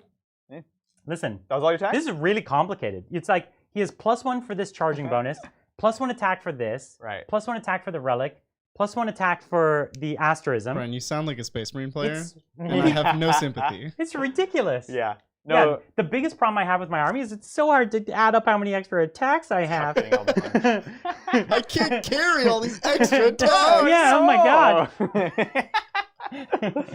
It's true though, like the war scrolls, the individual war scrolls on Sigmar are crazy complicated with some of the units. You need like a doctorate to just exactly. Okay. Well, no one died. No one died. Battle shock, starting with morale. This was my turn, believe it or not. Yeah, so morale, these 2 dudes die. Yeah. Because you don't auto pass on 1 in this game, right? Correct. Unless you're demons. They should add that. They should add that? It's actually a good, no, I think it's a great roll. Mm-hmm. It adds a lot of coolness to it. 6, 8. Not in a game of massive hordes. I lost 8. I have a leadership of 10, bravery of 10. So they're good. What? Yeah. I thought I might get you on that. No, and everyone there, I attacked except the Banshees, right? There's 1 Banshee left, yep. and they can't fail. Yeah. So, double turn time? Double, oh, so well, first we score up the turn. I get... Adrian gets 5 points. 3 points. I don't hold 3 points. ghost objectives. He doesn't hold that one. So yeah, he gets so 1, I'm down 2, by, you're lead by 2 right now? Yes, that is correct. Sounds good. So now, double turn time. Yeah. I win tie. You win. No. You win. This ties. was your turn, so I win ties. You win ties. Ready? Let's. I'll do the yellow dice. You this be time. yellow. Because Okay. I don't. You need. All right. You know, you do Me it. first? Me first? I'll Are you match it. sure? Yeah. The 3. Ooh. That's not great. This is all mine to lose. Here we go. Ooh. Okay. So you're going to take the turn? I will take it. I got it. You need it. For sure. Because if That's you didn't, exciting. you'd be in really big trouble. Yeah. Okay. Yeah, a little bit. All right. So let's do this. 1 command yellow point. You are at 1 Scully Boy. Excellent. Let me... So obviously I have this huge unit of knights right here just waiting to come and steal back this point. And what happens here, because he gets the turn, he gets to pick up at least these 3 points for sure. I'm not sure that there's much you could do to pick up those points in this turn because you don't fall back in charge, right? No. So you'd have to go hot on combat for that to work. But if I was able to charge here and take this point away, that would probably be the end of your ability to score on this side of the board. Yeah, that's fair. That's fair. All right, so let's see. It feels like I haven't had a turn in a long time. I know, right? It's crazy. Brian, welcome to Sigmar. Yeah. I don't know, right. with how much of his army you killed in his turn, I think it's okay. It's pretty rough. I needed Like, it. yeah, So this is did need again in favor of the double turn. Yeah, it turns a game that would have been kind of boring into something really exciting. Now. If you had gotten the double turn, it would have ended it faster. That's a good thing. And then in this case, it gives me a chance. Yeah. Right, so that's nice. So we're gonna go for Shade Mist again. Actually, no, we're gonna do we're gonna lure some more spirits to this unit. This is the 2d6 heal. That's right. Okay. Hold on 1 second. So here's my debate right now. I can get d6 more here, which is good. But this is 2d6. This is better because this is for a screen. You could get d6 more to your Grim Reapers, gas, but 2d6 chain gas back. Yeah. Now they're less valuable in some ways. They obviously don't hit as hard. But what I need right now, as Brian said, bodies on points. I need bodies. Yeah. There we go. And so you could summon them right behind. They take the charge, and then you've got your ability to hold. And they can still move. So yeah. Let's do this. +1 to cast. It's a 7 Just a again. 7. Okay. 3 turns. Here's my deny. Yep. I need an 8. An 8? Oh, I got that. No, no, 7s. All right, I'm taking it. Oh, is it a new turn? It's not a new turn. It is a new battle round. Okay, I'm not going to change anything post here, but I could have given myself +1 to deny. Okay. What I will do instead is continue to give +1 to attack. Okay. Okay, sounds Cool. good. Sounds good. So here's 2d6 back. Pooja! Oh, reroll the 1. Whatever happens, I'm happy. Okay. I know you said that and you really wanted it to be more, but still, 8 is still over. I was trying to fix the karma. Yeah. It's a little bit over average. All right, so I'm going to get H. Do we have some more questions? Well, we do. Thank you, Carlos. Back when Nighthaunt came out, I hated playing against them. And of course, Seraphon was my first and my favorite Warhammer army. Hey, yeah, nice. Glad you like it. Honestly, this army has traditionally been awful for me, but that's because I've been playing one of the only armies with a codex almost as bad as them. And now I'm playing with a really, really strong codex, and it feels fine. They die. It feels pretty good. Get out of here, Brian. But it used to be really, really frustrating, and especially if you're new to the game and you're not doing your target priority correctly, and so it's like you're killing things, but you're spreading it out just so that they're bringing it back. And when you have to kill the characters, you learn some hard lessons. Yeah, exactly right. Like him losing the coach and Olinder. Huge, massive. Yeah, the coach was fine. Olinder was not fine. Yeah, like the coach took out 20 guys, then blocked. But the fact that you were able to, you got so much value in that turn, right? I did, yeah. You killed it, you shot it, you charged around, wiped a bunch of stuff, and then I let you go into Olinder. I got full value. That was amazing. That was basically a Candyland turn. Yeah, it was good. All right, thank you, Colt. I am shocked how much more tan Adrian got. Must have been spending some good time in the sun. Heck yeah. What are your official rankings for coolest Primarchs? Are we gonna go with Primarchs that have models? I think that would be easiest to rank. Because actual Primarchs. Gilman's at the bottom. Gilman is the Demon Primarchs are cooler. The Demon Primarchs are way cooler. Well, yeah, for counting that. So which one is better, Magnus or Mortarion? Which one's cooler? Mortarian's definitely cooler. The Mortarion model is so dope. Even just the way he plays. Yeah. Although a 21 attacks. Magnus. 21 attacks with the opportunity to take it up to like 30 against Imperium. That's where you want to be. That's money. So I'm gonna go Mortarion first, Magnus second, and Gilliman third. Gilliman's still rad, but he's still definitely third. Right. Maybe Gazgul is above Gilliman. Gazgul. He's the coolest Primarch. That's right. This is very true. He comes in, it's like not even his contest. He's like, I'm the biggest. Yeah. I'm the biggest. All right, I want to soul cage you again. There we go. That works well. Watcha! That did not go off. Okay, good. That's my spells this game. That's all my rolls this game. All right, and then I have... These ghosts, man, they're so forgetful. It's rough. It's like, I used to be a caster one time. Yeah. Adrian is truly role-playing today. He is the Mortarch of Grief. That's right. I know, I'm not even running Legion of Grief. Let's go ahead and answer another one. I got to check my spell. You got it. On the last guy. Thank you, Paul. Hey, Titans. Really excited to finally see AOS come to your channel. Can we soon see a bat rep with everyone's favorite steampunk sky pirate stunties? We sure can. We can. I just got the army. I just started painting them I just saw you starting to paint it. I know. You're pasting it in the chat. Did you say blue or green?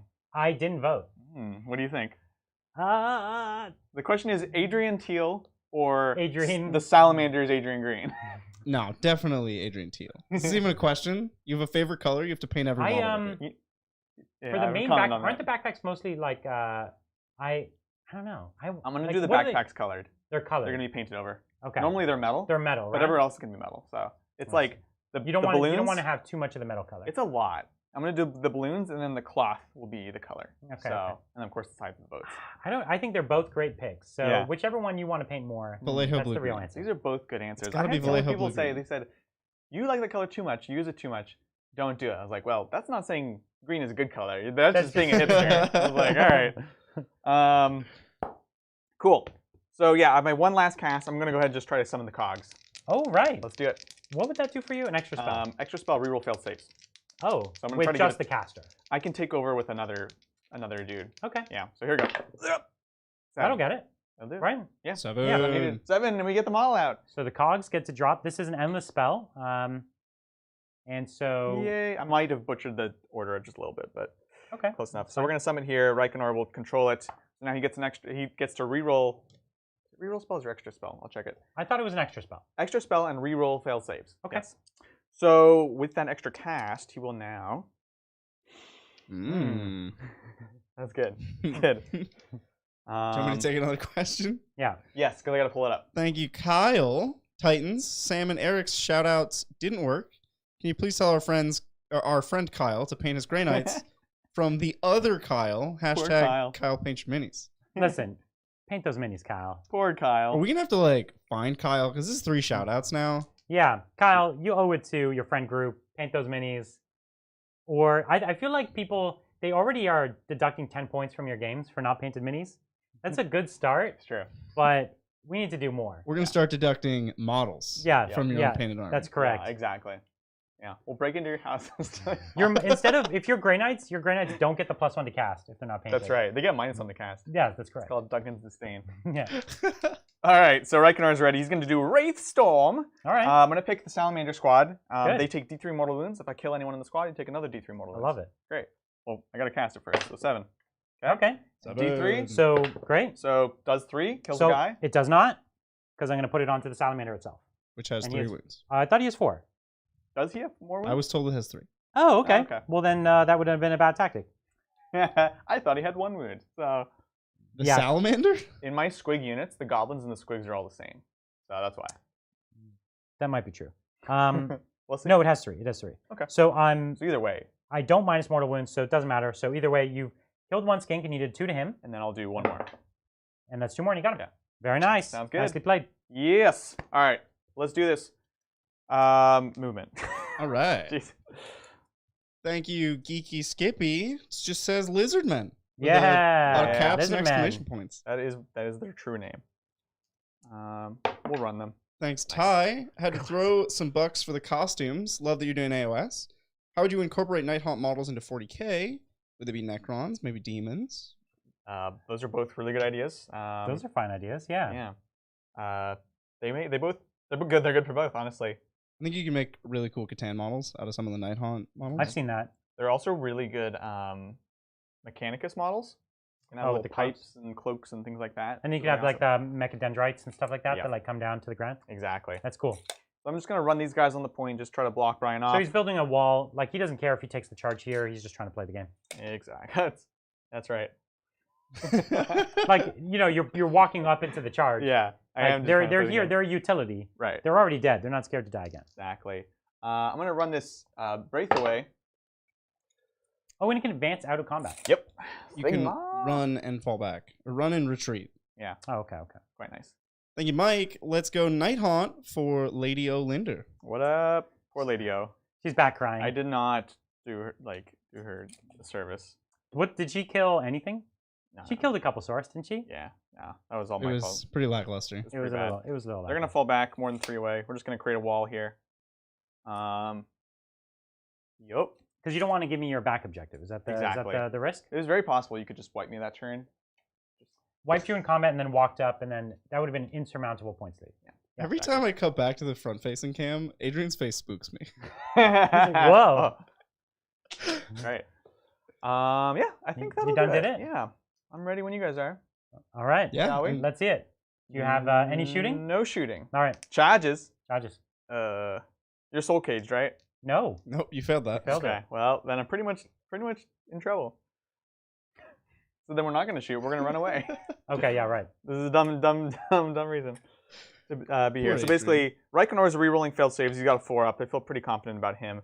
But everyone else needs to get out of dodge. Because they all have 1 wound left, right? Yeah. So sticking around with 1 wound is not the best. He's got 2. Oh, does he? Nice. Yeah. Oh yeah. He has enough wounds to rub them together. Yeah. That's right. Poor guy. That is correctamundo. Okay. So what I will do is I'll bring my general back so I can get this save back again over here. Right. And this guy will run because we can do that. Could he have not teleport away? He can go anywhere he wants, can't he? I don't think he can do it if he's in combat. Oh, right. Okay. Yeah. Okay. That's cool. Yeah. I'll check it in a second, but. Would you have put him somewhere else if he could? Yeah, you just go right here, so you can't shoot him. That's all. So we'll check that in a minute. Okay. I'm just gonna put some red wound dice so we don't forget. Heck yeah. Yeah, that's true. All right. All right. So you're staying in combat just with Reikenor. Just with Reikenor. Because he was the best of them. And the Reapers. I say clearly. Not seriously at all. Okay. All right, let's do this thing. Show me the thing. No charges. All right. So your fight first, right? Uh-huh. So Reikenor or the I think the Reapers. The Reapers are way better. Yeah, the Reapers are just a little bit better. Just a little bit. All right, so they're gonna activate. They're gonna pile in. Any CP to spend? Adrian, you have 1. Brian, you have 0. No. Okay. There's basically the only thing would be what, all-out attack, or do you have anything else? Yeah, that's it.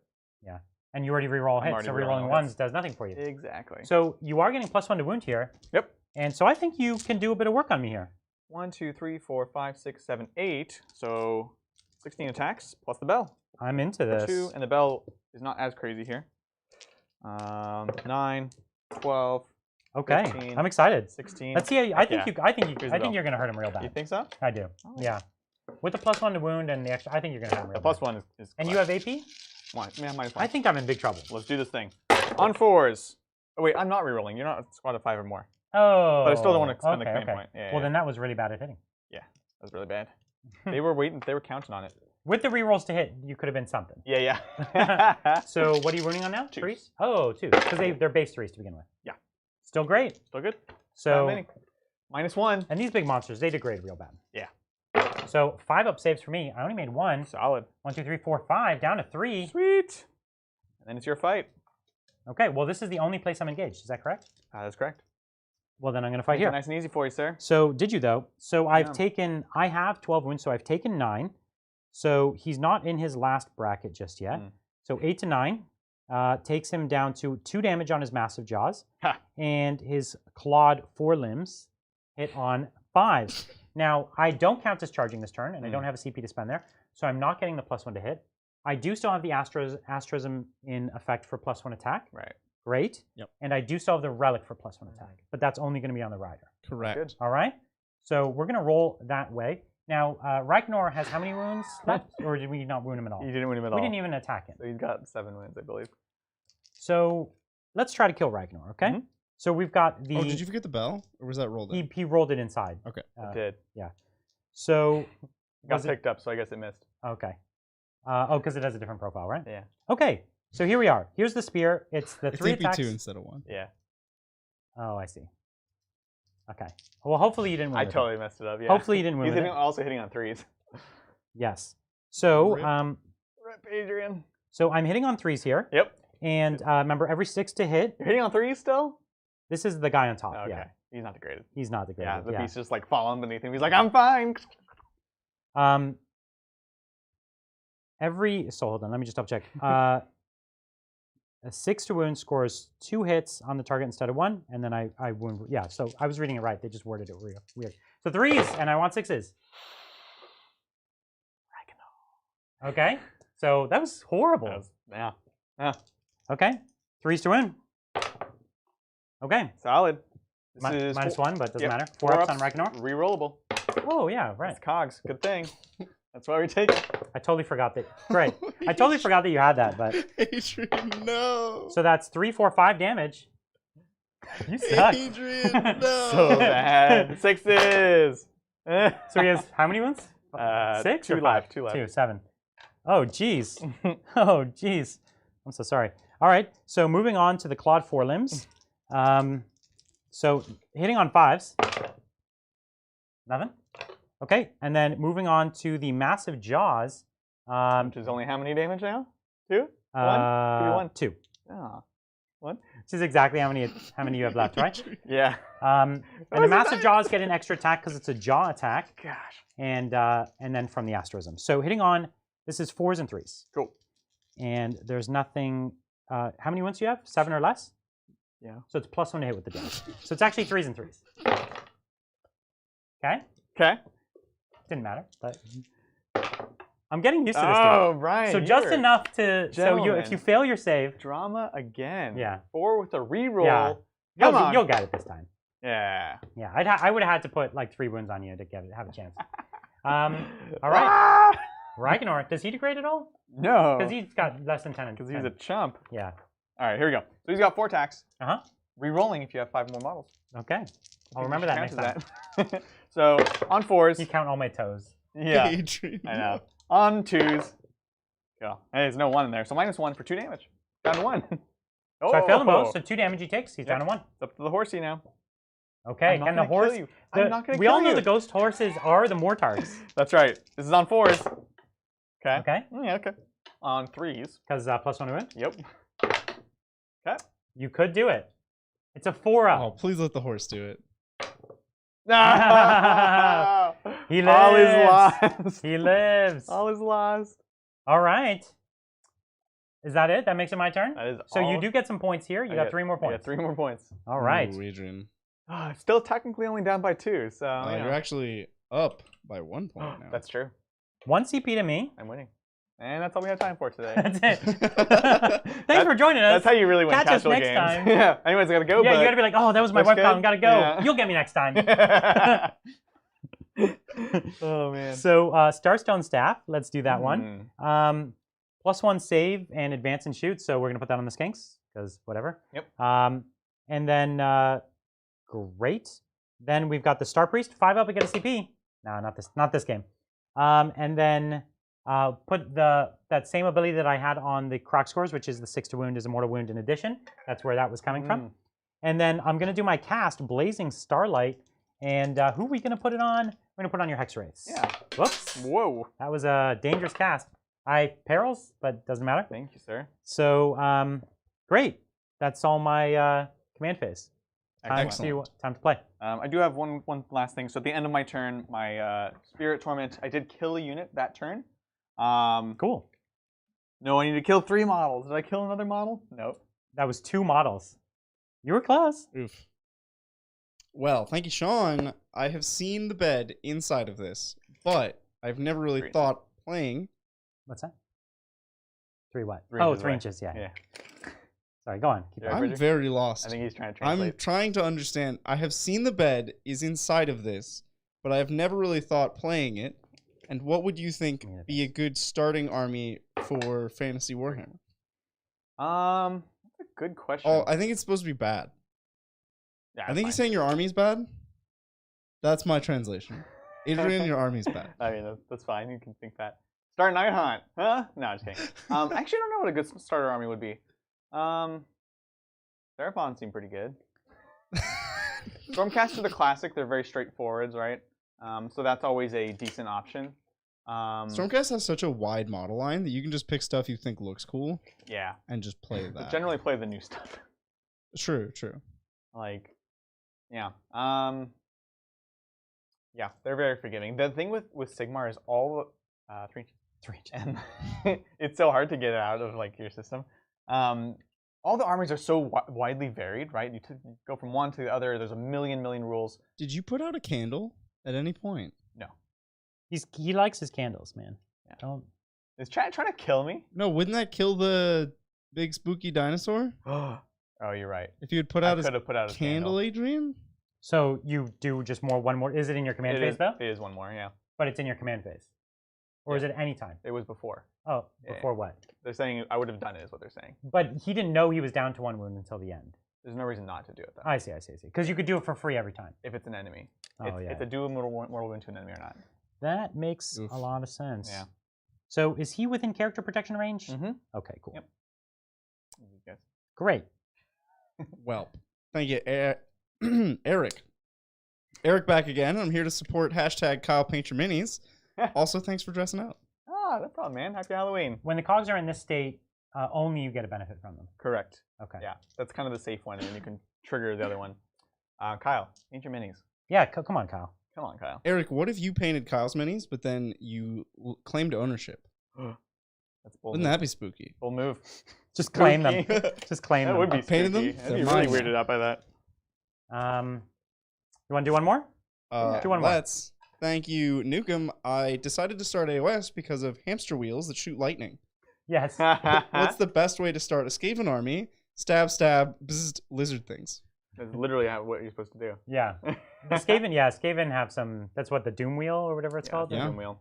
Such a cool model. Yeah, really cool. All the start collecting boxes are great for Sigmar. Yeah, too, it doesn't matter. That's the best way to start. One thing though is don't make the mistake that I did, which is look at the actual quantities that a unit is supposed to be. Yeah. So if a unit is like supposed to be in increments of 10, right, don't paint 15. Right. You know? Right, you sound a little upset about that. Maybe don't. Just don't do it. I'm like, this is how many I want to have. Right. And then it was like, oh, I never can use 50%. Yeah. So I have 6 Croc Swords on the table. I own 7. I own 7 Croc Swords. You could never run 7. I would need to paint 2 more. Or I would need to melt 1 down because they're made of pewter. Definitely do that. Yeah, I should definitely do that. Yeah. Yeah. All right. I think it's time for the shooting phase. So what we're going to do is we might consider trying to clear the screen with some shooting so that we can make a bit of a hole. Yeah. In order to clear even a little bit of it, we need to get 1, 2, 3, 4, 5, like maybe 5 or 6 to open up any room to charge. Yeah. So I think we could do that between the Salamander and the Bastillodon. I also have a shooting attack from my my source character, but he has to shoot someone in combat with him. So why don't we try and take the last wounds off of Reikenor? He still has reroll saves though, right? He does, yeah. He's just going to perpetually have them, I guess, right? I don't care. I'm going to do it. So this is the Sunbolt Gauntlet going in to kill Reikenor. Sunbolt Gauntlet? What is this, 40k? He actually, has a massive, whatever. D6 shots. 5. 1, 2, 3, 4, 5. Cool. So hits on 3s, wounds on 4s, 1 damage. So it's not amazing, but all you need. 100% hits. I'll hit. All right. 3 wounds. You have 2 wounds left. That's right. 4s with the reroll. All 3 fail. Adrian, yes, Adrian. Give this to me. You're a monster. 1 wound. So on a 6? All right, on a 6? Nope. So he has 1 wound left. 1 to 1. I love that. Oh, man. That is so good. I really wish I had Soul Cage on you still. That would have been useful, yeah. The funny thing, he dies. He doesn't actually matter. It's just he's your biggest boy. He never mattered. Yeah, he's your biggest boy. He never. Poor Reikenor. Poor Reikenor. I'll be honest, I run Elinder more than I run him for this exact reason. You forget to snuff out a candle one day, and that's it. Yeah, that's it. That did cost me a lot. 4 shots with the Salamanders into your Chain Rasps. Cool.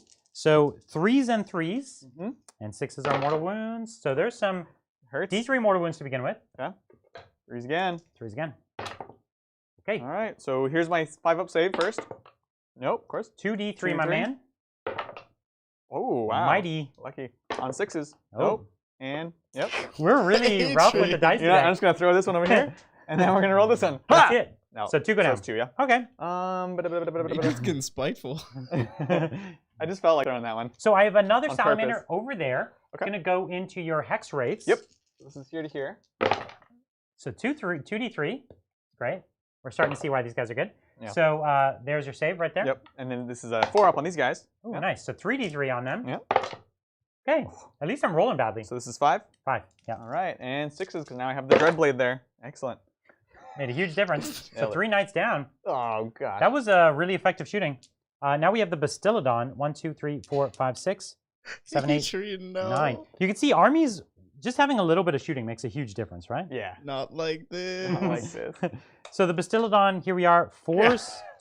They have 4-ups. 4s and 3s into your Chain Rasps. Okay. Okay, 4s and 3s. Let's get a few. Yeah, I'm fine with it. So I was going to try to shoot a character, but with the minus, look, I hit with 2. And actually, that's what it did last time. Yeah, he's been. So, and then 1 wounds. Jeez, so I'm not, no matter what I do, I can't clear the screen. It's true. That's safe. So it's fine. It's not the end of the world. Now it's time for some charges. And I have a bunch. Indeed. Some fun ones. Yeah. So what we're going to do is we're going to start with the Croxagores, see what they can do. They're cutting it close every time. Wow. Oh my gosh. You know what it is? They're they roll so exactly what they need. Yeah. They know. It's that old stupidity roll. They're just lazy. No more. They used to have the stupidity roll. Yep. Yeah, that's right. Them and Trolls. Wraith Lords in 40k had stupid. If you didn't have a Wraith Seer next to them. Yeah. Weird. They would be like, oh, where am I again? So I'm gonna because they're like connected. They're just in the spirit realm, right? So I'm gonna charge the Skinks, and funny enough, the Skinks can advance and charge because of that staff. Oh. So let's charge with them. So we're just trying to get up on the point. Wow, bad charges all around. That actually fails. Does it? It's a half-inch engagement here. Oh, so I'm fine. Well, yeah. What? What? That's crazy. Okay. All right. It's not interesting. I actually don't even think I want to do it, but it's yeah. I mean, you don't have to, but you can. I would have taken it if I had a longer charge, and I would have been able to pile onto your point. Because it's short, it's not worth it. That's correct. So what we're going to do is the Knights, 3 inches into your Hex Wraiths, or not Hex Wraiths, I'm sorry, your Chain Rasps. Chain Rasp. Okay, let's do it. We're just gonna come on in. Get a few of them in here. Okay. Hello. There's too many of them. You're not going to get them all in combat. If you can, if you turn them sideways, in some places, yeah, you'll probably lose at least 1 or 2. Yeah, you got these ones. Oh, I can't even see them. The building. So he's turning them. Yeah, he's putting them horizontally and then also at an angle so you can get more. Yeah. More ranks. Okay. Looks good. So next what we've got is the Salamander. And the Salamander might want to kill your big boss just for fun. You know what I mean? Yeah. So let's do it. That'll do it. Angry Salamander. I like it. Coming in with the hatred. With the hatred. It's just pure hatred. Beautiful. Okay. So I don't think I have any more charges. Yeah. No. I think that was it. I like it. And, so it's time for me to activate. So I activate any one first, right? That's right. It doesn't have to be one of my chargers. No. No. So I think I'm gonna take my big boy. Yeah. And here's the thing. I'm gonna spend my 1 CP. Are you the? To have him have +1 to hit. Right. Okay. Count as having charged. He has his base ability is just +1 to hit to a source unit. Yeah. But he also has a count as charged. I'll just do the base +1 to hit first. Sounds good. 4 up, I get my CP back. I do. Of course you do, Brian. Good. Yep. And then what I'll do is I'll give them a +1 to hit. That's the Source Knights. Sounds good. They really don't need it. But let's do it. I don't get that back. Shocking. So I'm out of CP. Ha! I have the CP now. Do you? That's cute. I do. So You're right there, Ash Ketchum. It was a spooky sneeze. Okay. All right. The dust scared me. Brian's scaring me right now. It's time to fight. So let's remember all of the complicated things that this guy does. God. So we're gonna fight with my big boss, Yeah. and I want to kill your big boss, but I also want to put some wounds on this other unit. What would you do? I think what you meant to say is you want to kill my big boss, but you really don't have to, and you should just kill the Reapers. Aw, that's the you're saying the good moves. That's the good move, for not sure. not the fun moves though. So one wound left. I only do 1 damage on my jaws, but really nothing else degrades. Actually, literally nothing else degrades. So What? Yeah. He's like, who made this model? yeah. I don't know. He's really good. So 3 attacks for my sword, +1 for the relic, +1 for my asterism. Okay. Cool. Of course. Wait, so are you going all into these boys? No. He's stalling. I do want to kill him, so I'm gonna go for the massive bite. Yep. Into him, Stylish. and I'm gonna try to just kill him with the bite. I like it. I like Okay, it. the little arms. Yep. And the big swords that I'm Giant doing now sword. will go into the Reapers. Okay. All right. This is Reapers. Let's do it. Okay. So he gave himself +1 to hit. Yep. Great. So he's gonna be hitting on 2s here. Cool. And 6s counts as 2. Excellent. So I just get an extra 1. Okay. Looks good. It does look good. Really good. 3s. Okay. 4 ups. Okay. And right. this one is D3 damage. So let me roll 3d3. Oh, it's flat 3. The thing is wrong. Is it? Yeah. No. The Wait. spear's flat 3. Are Since you when? trusting? No, somebody in chat said it like a bunch of times, and I just kept forgetting. I was like, oh, I'll remember that for the next time he fights with it. And then I forgot every time. The spear is flat 3. Okay. What? Oh, there it is again. See? I'll check it in just a second. I have Okay. the actual codex. I'm using the War Scrolls app. Sure. So cool. That's 9 damage you took. Right. Um, Are you gonna check it then? I'll check I it. thought you were I'm gonna here. keep I'm going. here in the book right now. Oh, so perfect. let me just check it really, really quick. Source. That's the Scar Veteran. We don't want him. Old Blood. It's flat 3. Holy jeez. That is unreasonable. 2, So this guy 4, was 6, even 7. better than we thought. So insane. So how many died? 7? Yeah, Wow. that's crazy. No 7s in chat. Okay. No Please no. 7s in chat. So now the little... What? Great. So here is the little forearms. They hit on 5s, +1 to hit because I charged. Why not? So +1 to hit with 1. Yep. 3s to wound. Nothing. So the last 2 live. Oh, you're gonna get it now. Now, can does the massive jaws? Are they going to get you? So they normally would be hitting on 4s +2 because +1 for charging, +1 because you have 7 wounds less. Yeah. So 2s to hit because reasonable, and then 3s to wound. Oh, damn. Okay, 2 wounds. All right. You have 4s with the 1 reroll. wound left. Come on. Night shield. Oh, It was a nice shield. Tanks it. I love it. So your activation, my man. What do you got? You basically got your boy, your character, and you got 2 hex wraiths. Well, to do anything, I gotta go here. Yeah. X-rays can't do anything. So, guess what? You have 5 more models, so I get to reroll my hits. So he's going with his character into my salamander and the 4 skinks. Yep. I love it. Let's see it. All right. So 4s and 3s, I believe. Okay. Yep. Excited. So 4s with the reroll. Watch out. Cool. Isn't it 4s and 2s with the +1? Or are you counting the +1? Yeah, I'll just read the profile. So now 2s. Okay. And there's 1. Cool. 1 minus, or 2 minus 1. -1. So I go from 4 up to a 5 up. Hey. So 2 skinks eat it. So no, 2 damage each, so 4 damage. But it's -1 damage. Yeah. Even on the skinks? Yeah, it's the whole coalesced army. That's ridiculous. It is a little ridiculous to have a whole army -1 damage. This is the horsey? No, this is like your scouts and stuff reduce damage also when damage carries over. That's insane. That's so much better than Dreadnoughts. It's like, what if Dark Angel's Transhuman was literally on everything, including the guardsmen you brought in your army? That's exactly what it is. Exactly what it is. That's it. Nothing. I killed 2 skinks. You did.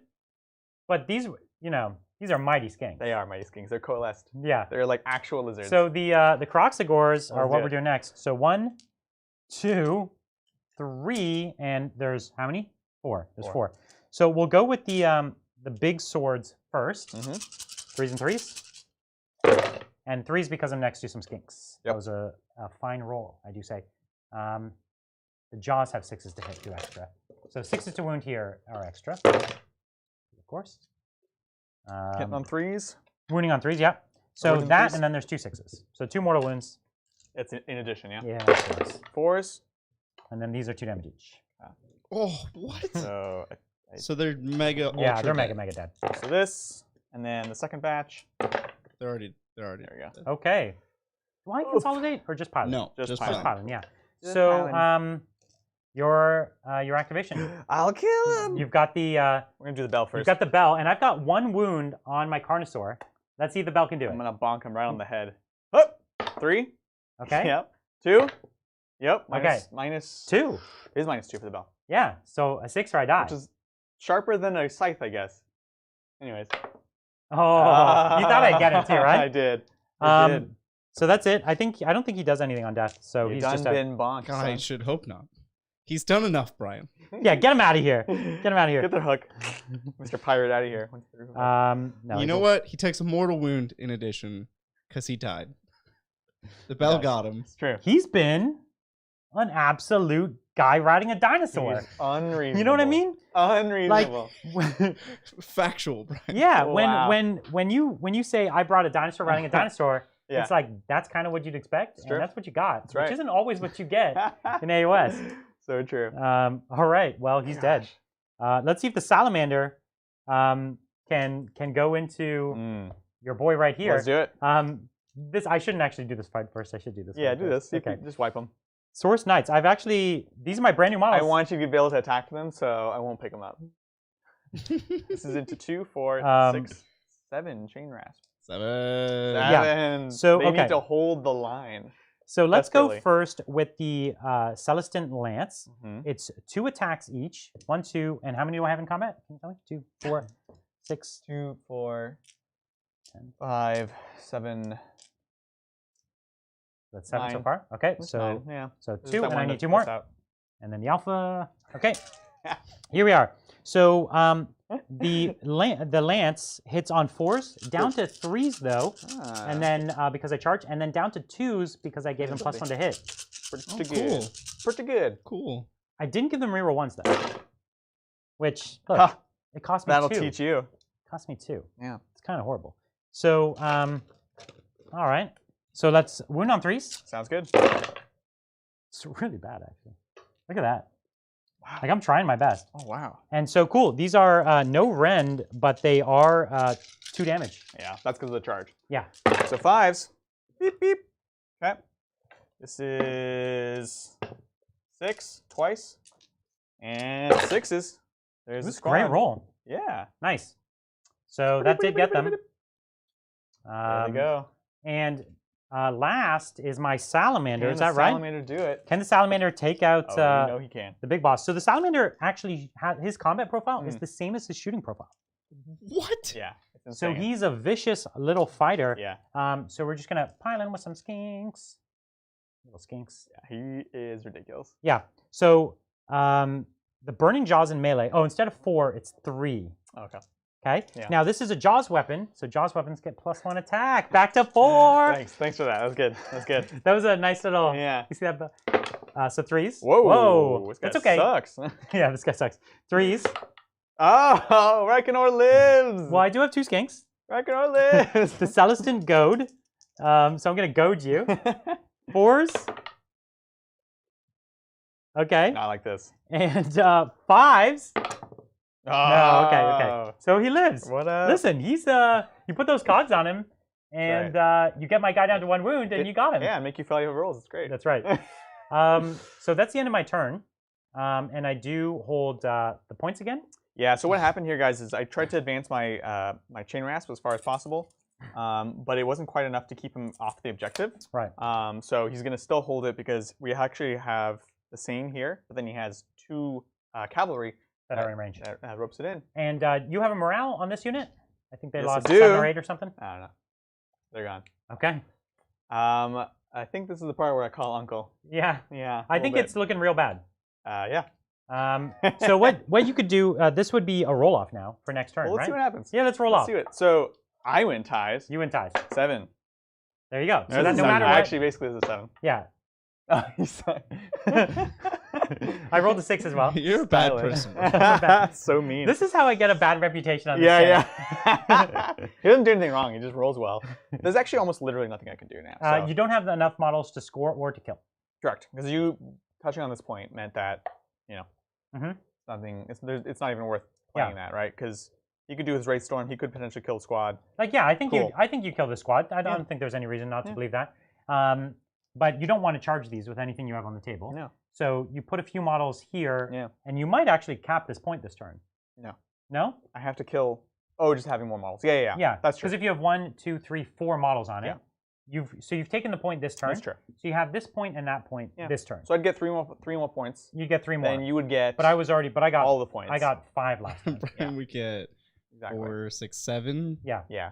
Oh, plus he'll get those. He'll get 9. Yeah. That it'd be over. Yeah. Yep. Exactly. All right. What a game. Brutal. Now this was not surprising. No. We said going into this, the Seraphon are the clearly superior book. It's one of the newest books. It's the 2nd newest book, I think, or 3rd newest. Or it's pretty new. Yeah. It's very new. And the Nighthaunt's one of the oldest codexes currently. Very old, yeah. And the rules differences, as you could see, right? Just my base abilities kept stacking, right? +1 attack, +1 to hit, -1 damage. You know, getting all my command points back. Then my data sheets are just straight up better. Right. Right. It was not a well balanced match, and then a couple things didn't even go your way. Right. I think you could have kept it a little tighter, a little longer. Oh, for sure. If you if it didn't snowball, a team like that first turn was pretty rough. No, the bummer was.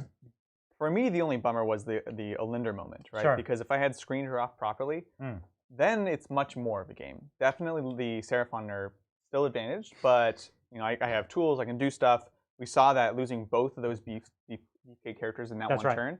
It's rough. It was a big that was loss. big because then I would have had Soul Cage with Olinder and the other ones, and he probably would have been dead almost certainly. I think you take D6 mortal wounds plus her attacks before you attack. So that's the only thing I'm like, oh man, that would have been.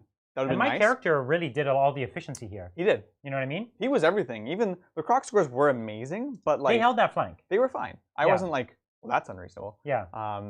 Because they were dying. You know, they weren't. Yeah. Well, the -1 damage is the only thing maybe. They weren't.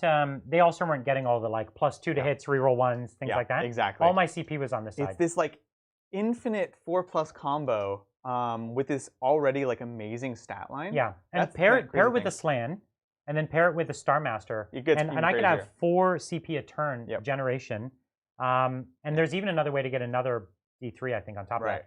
So that's a ton of CP. Yeah. And then you see all these 1 wound characters. They all are taking D3 mortal wounds a turn. Yeah, that's the Slan's power. It's just I pick D3 of mine. D6 units if No I'm way. on a 7-up. And Because I have D3 +3 to mortal cast. wounds. Is there a range to it, Brian? No, infinite range. Is there a line of sight to it? No, infinite line of sight. That's pretty good. And that's one of his 4 casts. Yeah, exactly. So, and he gets plus to cast range, and he gets to cast through skinks. So he could be back here, way back here, and then he could be casting through those skinks up at the front of the board. Right. Crazy. It's crazy. It's crazy. Nuts. So So anyways, I still had a really good time. It was fun to get Sigmar on the table, play some armies so that great. we both really and we loved. both have a ton more Sigmar that we want to do. Absolutely. Let us know if you enjoyed seeing Sigmar, what you'd like to see us do next time. We've already said which armies we're going to do, right? I'm going to do the Stormcast Eternals, and I've got some rad models to put down. Yeah. And what do you got? What do you got? My Gloomspite Gits.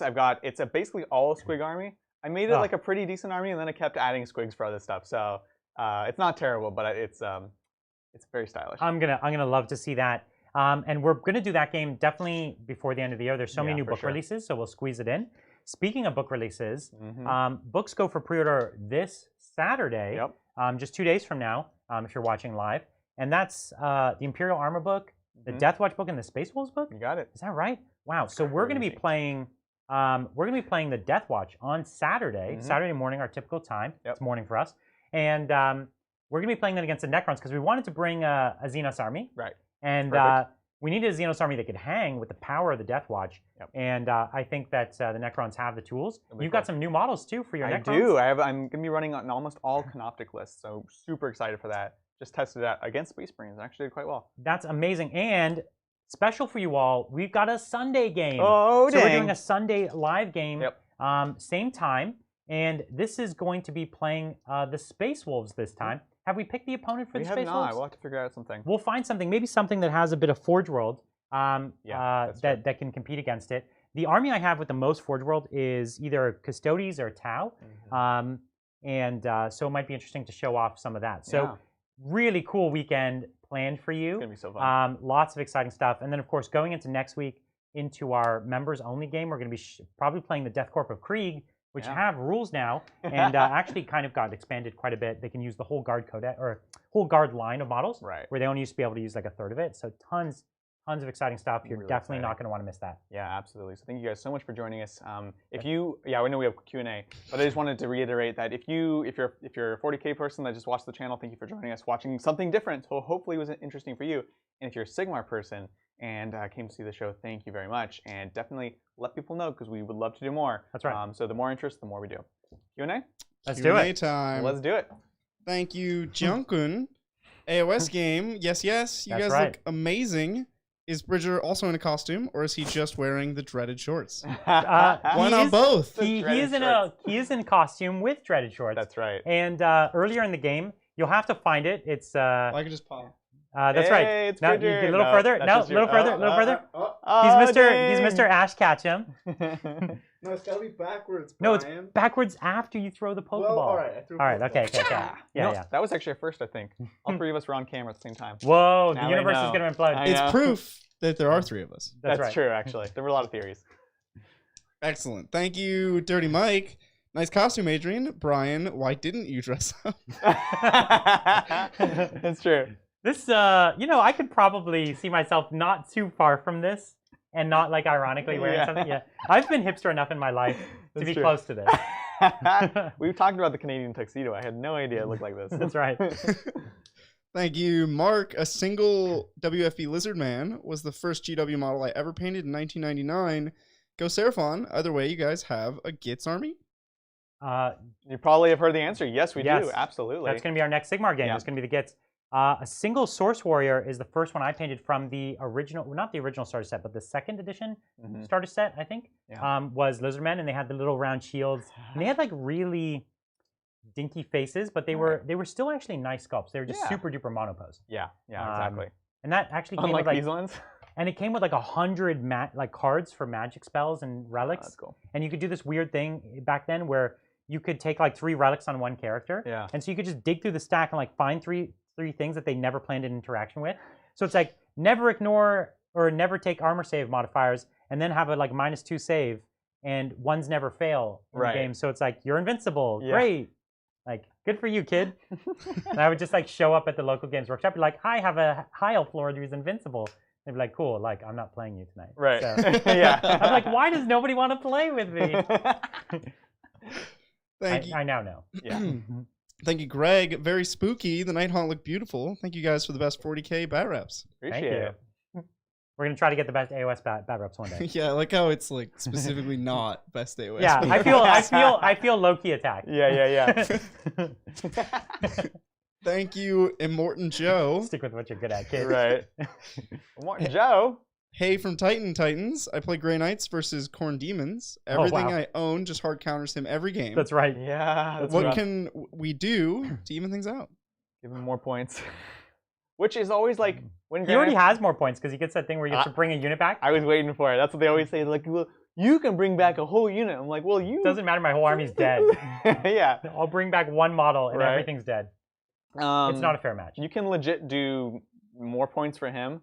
You can do worse units for you. Worse armies for you. Yeah. That's the main ones. That's yeah. The second one is like you're not truly changing the game, right? Don't MSU against him, so you get fewer smites. Yeah. That's a good point. Don't do it. Yeah. Make worse armies on your end. Take like 5 land raiders. Yes. Which, to be fair, is like a fun challenge. Be like, here's a really bad army. Let me see if I can still beat you. That's right. Thank you. Why am I here? Hey Titans, long-time viewer, first-time donor. Love to see AOS for the first time. I think Adrian forgot the Nighthaunt army wide power, unless it's supposed to be a surprise. And then he winks. Did we forget the teleport? I don't know.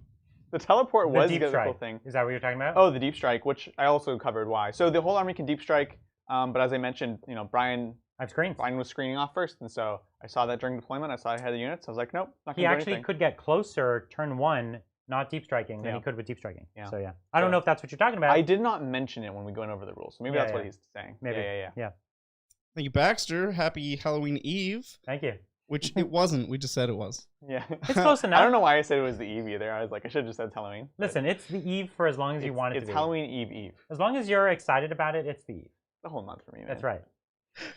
I'm so excited for AOS simply because of how cool the factions are. That's right. I'm cheering for the Reaper aesthetic Nighthaunt. Yeah. Thank you. The aesthetic is the reason to play this game, but it's also just good fun. And I find with 40K, we have fun games, but we take it pretty seriously. Sure. And with this game, I find that it's more about, I love this unit, I'm going to put it on the table. You're not really you're optimizing within the things you like. Right. More, obviously you can play this game competitive, and some people do it really well. Yeah. That never resonated with me because the thing I love about this game is the wackiness and all of that. And so I think you just make your peace with the fact that these games are going to be more unbalanced than 40K is, and you just go in and have fun. Yeah, totally. And it's like, like I said, I wanted to bring the Nighthaunt, and I know we'll get a new book, they'll get great again, and then they'll be interesting, and I'll just keep playing them while they're bad and having a good time. This is the kind of army that with a new book will probably get too good, because honestly, they have movement buffs, they're defensive, you know what I mean? They deep strike. There are so many analogies between this and the Gene Stealer Cult book. Yeah. I'm glad we did them in the same week. They're both in a bad place right now. Yep. Yeah. Very appropriate. Taking my licks.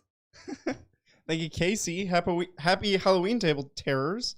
You guys are a great representation of the welcoming, chill vibes I find are most pervasive in this hobby. Thank you. I'm glad. We're really chill guys. Thanks. Shut It Buster. About 12 years ago, I won a painted Fantasy Skaven fantasy army. Oh, fantasy. From my local game store. I want to play AOS with them. Are square bases an issue?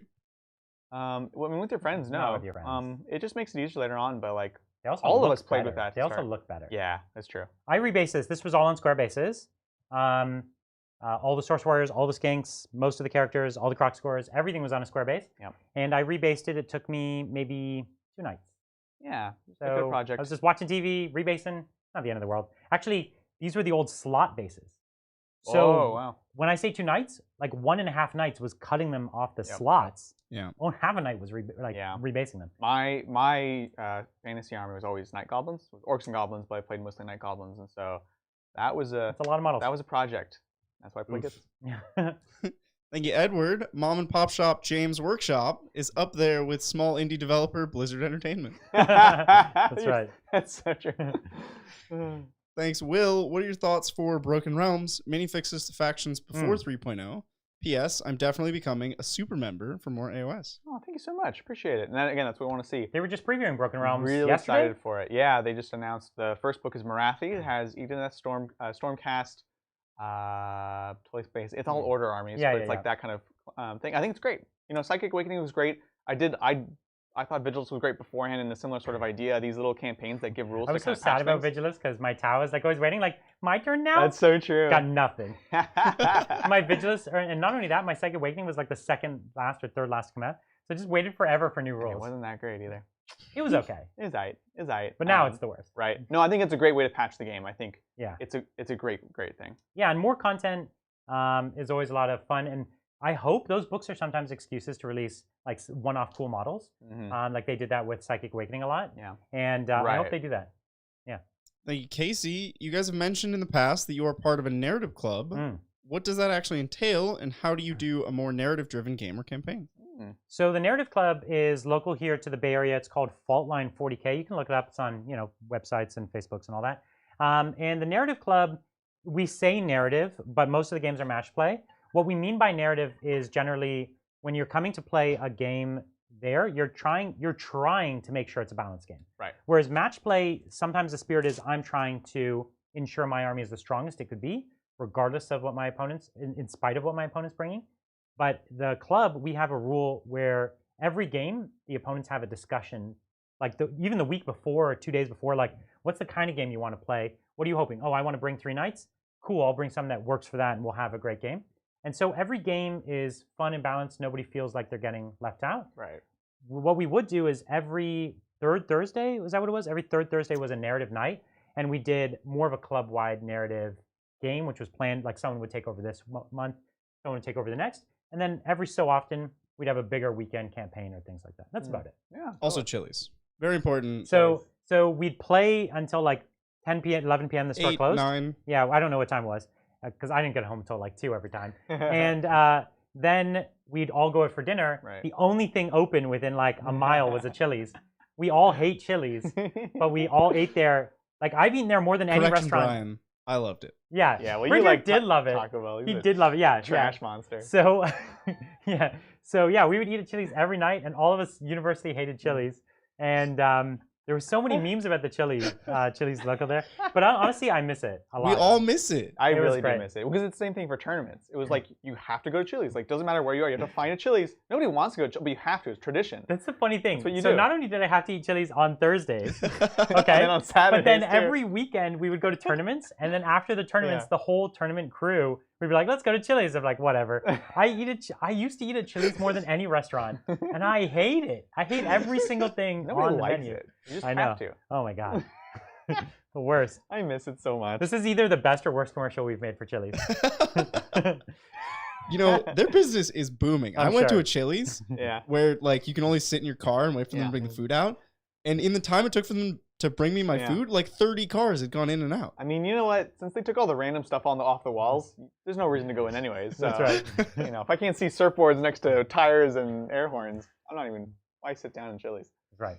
Thanks, Demos. Love to see you guys rep AOS tonight. I play Lumineth and can confirm, too expensive, but those skinny dudes slap. Yeah, they do. Hope Brian does Lustria of old proud. Oh, yes. God, that was such a fun time. I used to have an epic Lustria board that I did, but it was when the boards were like one-piece foam builds. And they were completely flocked. Of course. And the old way, you know? My brother and I played the heck out of the Lustria campaign. Oh my God, it was so much fun. He played Lizardman too. All my Lizardmen were based in Goblin Green with pure static grass. Remember the old like White Dwarf style? Yes. Like Bridger's Tau. That's right. It's true. Yes. Too real. Wow. Moving on.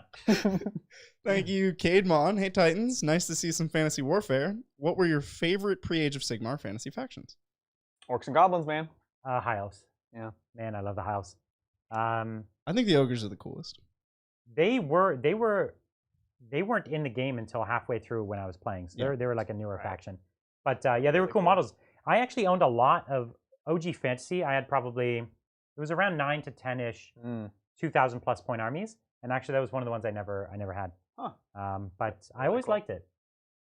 Thanks, Tyler. Thank you, Titans, for creating the best Warhammer content out there. If you had to pick one mount to ride around the Mortal Realms, what would it be? I think it's a Carnosaur for me. It does work. I would choose a Mangler Squig. We get bouncing. Yeah, the Mangler Squigs are good. The the elves fly around on dragons. How would you turn that down? I would take a Mangler Squig. You could fly on a dragon. You could bounce up towards the dragon. Do they bounce though? Yeah.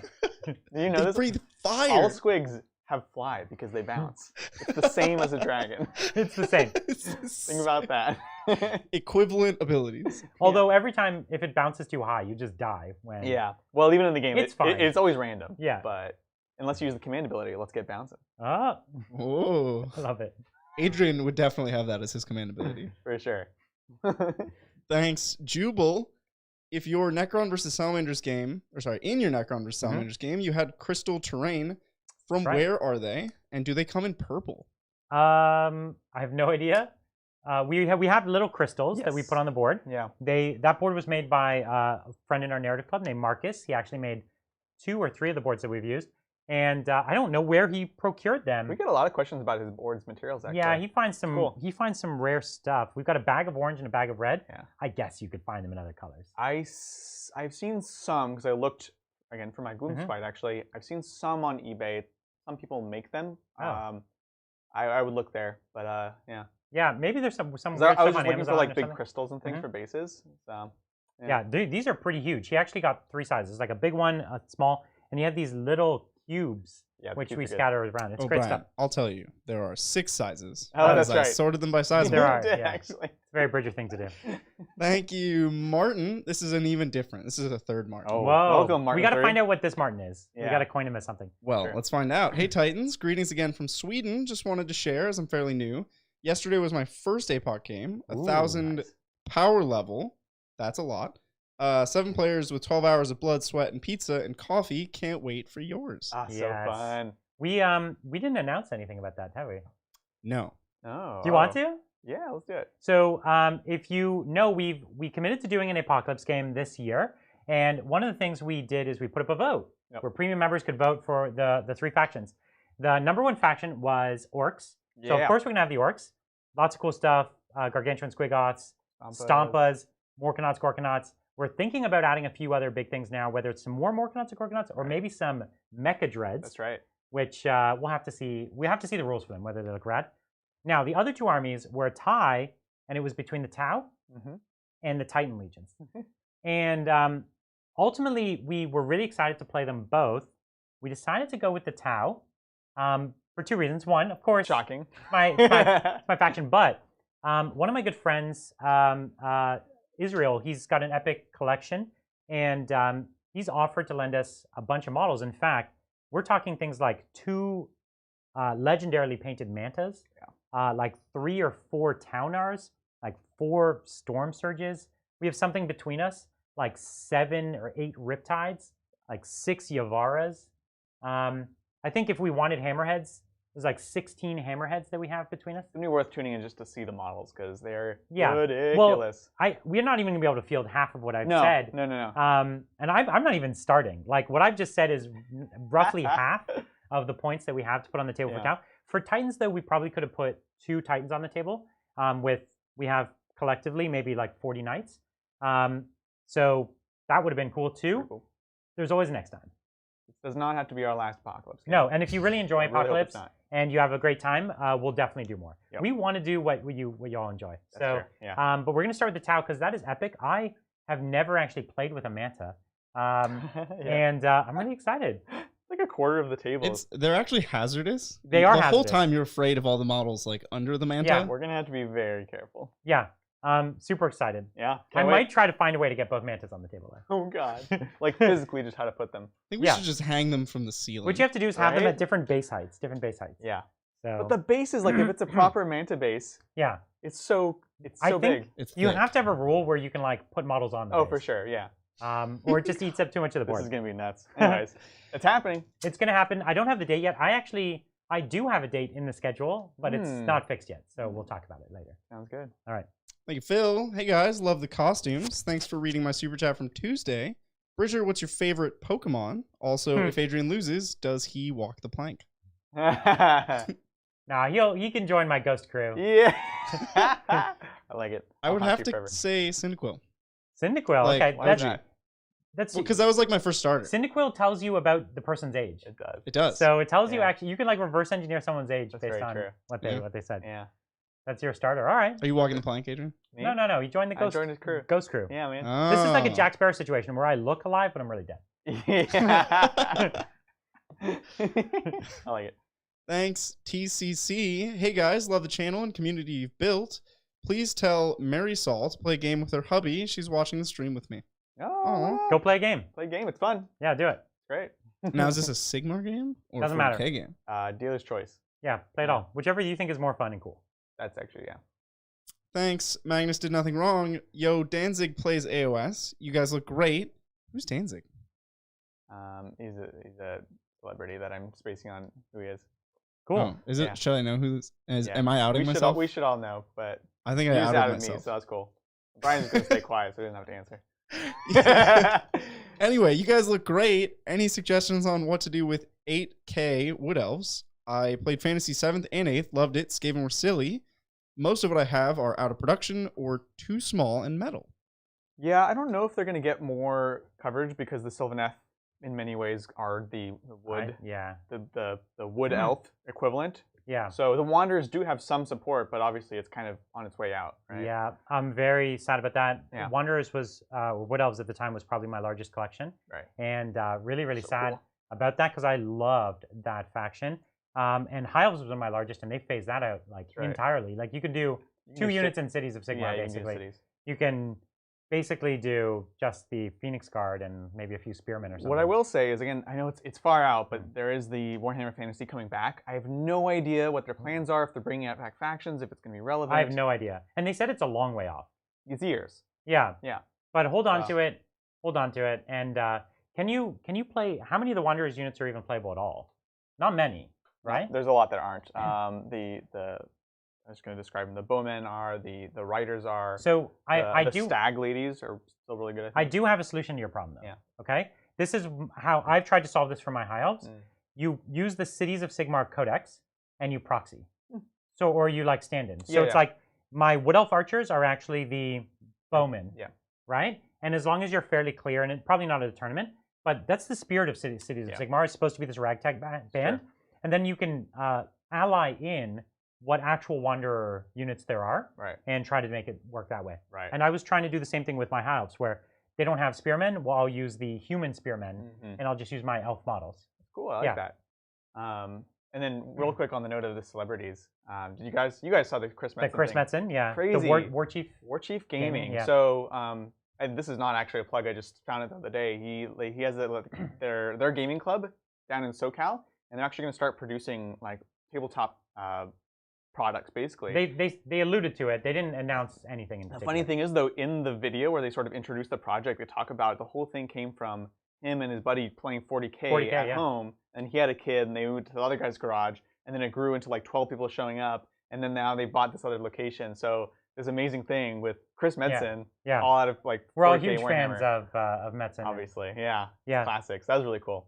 Yeah, it was going to be cool. Like at this year, if SoCal had gone on, they were going to be running the narrative. Yeah, that would have been cool. So cool. Well, next time. Yeah.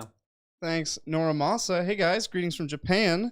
Awesome bat reps. Glad to see some AOS game. What are your favorite AOS armies, both look and playstyle? Ooh, I've got to say it's my Gloomspite, my favorite. That's your favorite, both look and playstyle? Or what's your favorite look? Is Gloomspite. Yeah. And then also Gloomspite. Yeah. Because you guys will see when I get them on the table, they're so mobile and wacky and can do lots of different things, very flavorful like abilities and rules. But they have options, right? They have like the jump and things like that. So I actually really like both of them. That's why it's really hard to like, I don't normally stick with an army so much. Yeah. But the moment I saw them and started playing, I was like, this is it for me, man. Man, there's so many armies I love the look of. Yeah. It's not a fair, it's really hard for me to answer. I love the Lizardmen because I have a history with them, but they're actually not the army I love the look of the most. Right. Although there is standout models here. I would probably say that I'm really loving the new Lumineth Realm Lords a lot. I think they've got some really weird and cool stuff. But I've always loved the Fire Slayers. Yeah. They're so cool and weird and wacky. But even, I love the Iron Jaws. There's so many things I love. All of the armies are amazing. Every time they would announce something, I'm just like, oh, God. Yeah, the new Giants, crazy. The Gargants. So I want them so bad. We'll get them on the stream. We'll get them on the stream. Yeah, because you're painting them up right now. I'm painting up a whole army of them. Yeah. Yeah. That'll be great. Thanks, Bobson. 1 CP for each spoopy boy. Oh. That's a big deal in Sigmar. Well, not for you, but for me. That's true. Well, 1 CP is a big deal for me because it's like 9. Yeah. In the spirit of things, what's your favorite spoopy movie? Spoopy. So I'm not a big spoopy movie person, but I found over time I started watching more spoopy television. Okay. Interesting. So, okay. It was like gateway drugs like American Horror Story, where I was like, no, it's not horror, it's like campy, and then I was like, no, it's actually like horror. You're scared. And then I started branching out. I haven't fully gotten into spoopy movies yet, though. Growing up, my favorite horror movie was The Shining. Ooh, yes. It was just so well done, and it's easy. Like you could go back to it. A lot of horror movies you can't go back to. Correct. And that one I always really loved. Yeah. So yeah. I've never really been a spoopy movie person. Yeah. Like or spoopy TV. I don't know. I'm not really a TV person. They're so stylish nowadays, though. Yeah. Like they are. I find it's less about it's not about the blood and the gore and the jump scares. It's like I love like scary, occult, kind of spooky, isn't it haunting kind of stuff, and like there's more and more of that in like modern movies and television. They're written really well, and that's actually what's like pulled me in. I'm like, it's more like dark mystery than horror. It is, yeah. Right. I mean, yeah. Cool. Thanks, Eamon. Been away for a while. What is this live stream I just opened?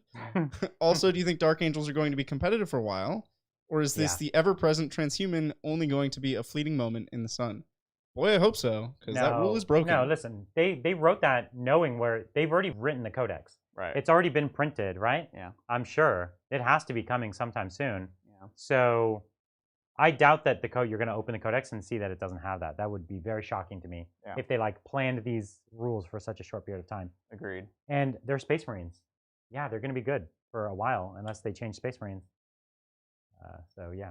Which they've done before, but they're basically 6 months. Right now. Dark Angels are one of the like S tier armies. Yeah. Like you have like Codex Space Marines. Yeah. You have Blood Angels, and you have these Dark guys. Angels. Dark Angels. And Death Watch. Well, we'll see when the Death Watch book drops. Well, with their index, they're index, they're really good. They're real good. They're real good. We'll see if they make. They almost certainly are S tier. Yeah, I don't know what I'm saying, but they're up there. Yeah. Well, again, so we have very soon. But for instance, Space Wolves are not. Space Wolves are like 1 tier down from all those others. Right. So just because you're Marines, you're not instantly like all Marines are A tier or above. Yeah. That are, but definitely those ones are top. True that. Cool. Thanks, Magnus did nothing wrong. The Thread Pirate Sweater Beard goes to pillage ye old navy. He stumbles upon the fall gear. A single tear rolls down his cheek. In a sea of sweaters, he utters, "They travel in herds." Cue John Williams. Whoa, that was deep. That was amazing. So deep. Ship it. This is Brian's backstory. I know. I never knew. Neither did I. Thanks, Damien. Sorry to talk 40K. When are you guys setting up the PO box so I can send you grot tanks? Played them tonight and had a blast. Killed a Nightbringer. Oh, awesome. Gotta kill a Nightbringer. Right, I know. You'll get your grot tanks. He will get your grot tanks. We'll set up the PO box soon, but otherwise also message me at Discord. I've been starting to manage receiving some stuff from people, so I can help you out with that. Great. Are we gonna have a mail time show? We could do some mail time. Yeah, that would be cool. We'll wait. We'll probably. We have a lot going on right now to the end of the year. 6 codexes or something. How many codexes are 4? It's 2 plus two index, months. So 5. 2 and then the and then we have 2 in the index today. Today's month. Yeah. And then we have 2 in December. And we're gonna do APOC. We're gonna do another AOS. Yeah. And we might fit in Necromunda before the end of the year as well. We got new armies that we're painting. Yeah. We're busy this year, so the PO box, it's just one of the things that might get bumped a tiny bit. But we'll see. We'll see if we find time for it. Thanks, Big Bomba. Looking at getting an AOS army. I used to play Ogres and Black Orcs. Nice. Wondering how AOS compares to Fantasy. If those armies still exist. They do. They're both a lot of fun. Yeah. I play the Black Orcs are now part of Iron Jaws, which is the big burly tough orcs. Really fun. Really good starting army because they're small model count. They're not super complicated. An oldish rule set. Well, the new Battle Tome, I guess it's almost a year old now, but it's much better than they were before. I actually stopped playing them because they were so boring. They were good, but they were boring. So they're interesting. The Ogres are, I don't know much Ogres about, are great. but I think they're good. Yeah, the Ogres are great. Yeah. I know them pretty well. It's very different from Warhammer's Fantasy. It's much more similar to 40K at this point. It's a skirmish game now, right? Despite how many models we have. It's very much its own thing. I actually don't even think I can compare it too much to 40K. It's, in many ways, 40K has got closer to it rather than it getting closer to 40K. Sure, yeah. Yeah. It is really very much its own thing. Yeah. So it is not, it has a lot of the same, the fun that you got out of Fantasy of being in that setting and playing with these crazy types of units, it brings you there. But it's, the rank and flank is a completely different style of play. Right, and the missions are great. Like, we're finally playing 40K missions straight out of the book. Right. The Sigmar missions have almost always been used in tournaments with only minor changes for things like Resolving Ties, which now exists, by the way. Because they're just really fun, unique, require diversity of builds. Always been a big fan of those missions. Yeah, great. Thanks, Carlos. So, like always, I'm late, but I'm a Seraphon player, and the command ability to add +1 to hit says units can't benefit from more than once per phase. So we weren't doing that. But we were stacking different +1s. So I naturally get a +1 to hit if I charge, and then there's another +1 to hit from that. So the way this works is my sub faction, Coatzel's Claw, has a command ability that everyone has, which I pick a source unit and it counts as charging for the purpose of its +1 to hit. Yeah. Then my actual Warlord has an ability of pick a source unit +1 to hit. So those two, to my knowledge, can stack. Yeah. Yeah. Thanks, Season of War. Glad I was able to catch the game before it ended. Happy to see Nighthaunt are sticking in it against the big bad dinos. Go Ghosty boys. We gave them a shot. Oh yeah, they were there. They were there for a couple turns, and then that's common with AOS. Like someone's gonna run away with an AOS. I feel like. Yeah, it's the games don't drag on, which I actually enjoy. I appreciate. Well, there's something else to 40K that, like, when you're down to just one model, you can still win. That's how I usually win. And 40K gets tight like that, right? Yeah. I looked at the monitor and your face spooked me again. Oh, jeez. Thanks, Joseph. Hey, Titans. How do you feel about a spooky Necron list that runs 2 Catan shards with a pile of Obsec, Scarabs, and Spiders? Do I take a Lord for protocols? We know a friend who's running this army. We do, actually. Have you seen it on the table? No. He played Jesse the other day. He was running 3, actually. Which is too many. He did 2 and then he did 3. Yeah. He started with 2 and then But 2 is better. 2 is like the sweet spot if you really wanted, like if you really like a tan. And that was Nightbringer plus Void Dragon? It was Deceiver at the time. Oh. Now he has the Void Dragon. Okay, so, but he likes the consistency of the Deceiver over the Nightbringer, which I understand. Really? Because it's he's flat like me, 3, he rolls 1s. Because it's D6 damage on the Void Dragon, but it's like flat 3 or 4 or something? Or not over the Void Dragon necessarily, but yeah, the Nightbringer at least is a D6 damage. Yeah. As amazing as he is, right. The Deceiver is flat 3. Flat 3. So, but yeah, it's good. I think it's great. The protocols. No, I don't think you need them. You don't need them in that list. You don't need them. I don't think you need them a lot of the time if you build in a way that doesn't use them. Correct. Right? Yeah. And the tax, the HQ tax, and I don't know that it's always worthwhile. No, definitely not. If you're not running things that are going to need mine will be done, it's like... Also, you're naturally taking 2 detachments. Yeah. You have an incentive to take 2 different dynasties. That would be which would lose you protocols anyways, right? Yeah. So, actually, in that list, because you're already paying the tax for the second detachment, take 2 different dynasties. So one of them has OBSEC, and the other one has maybe slightly better shooting or something like that. Yeah. And that's probably, now we're getting something. I'm into it. Yeah. Thanks, Thunder King. Hola, Titans. Since we know James Workshop watches, what is one suggestion you have to improve AOS, mechanically, or an army, or give Stormcast permanent transhuman? So I'll say the cop-out answer, which I've been saying for a while because I do truly believe in it, is I don't think I know the game well enough to say, right? That's why I've been a long-time defender of the double turn. At first I didn't like it, and then I played lots of games with really good players, got to know really good players, and kind of got the insight. I think we have some expertise in 40K, so I trust that other people who have expertise in Sigmar know better than I do. So there's things like that where I'm like, I'm hesitant to say, you know what I mean? I have a similar complaint between 40K and AOS, but AOS does it worse, which is Warhammer has always suffered from power creep, right? Especially the longer it took for the books to come out. 40K still has power creep for sure.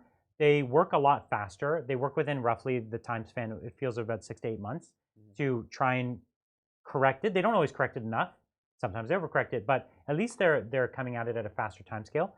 And I feel like the kinds of changes that they're able to make with points and changing the core rules generally rebalances the game in a wide way. Whereas when they rebalance Sigmar, it rarely is enough to bring a bottom army into competition with a top army. Yeah. And so I feel like they need to sort out how they balance the game faster. And I know they're doing it a lot faster now than they ever have. Totally. So this isn't, I'm really impressed with how much they've been improving, but there's still a lot of room to improve there because this game suffers a lot from power creep. It does, and the toughest part is it's not something that's always solved by points. You know, that's kind of like you can bring an army down with point changes, but bringing an army back up with points changes is not nearly as easy, right? You think about all the tools that Seraphon have, Nighthaunt don't have. Points aren't going to fix that, right? It's all the support and synergy and things like that. Yeah. Yeah. And that's actually has to do with the function of like the design of this game.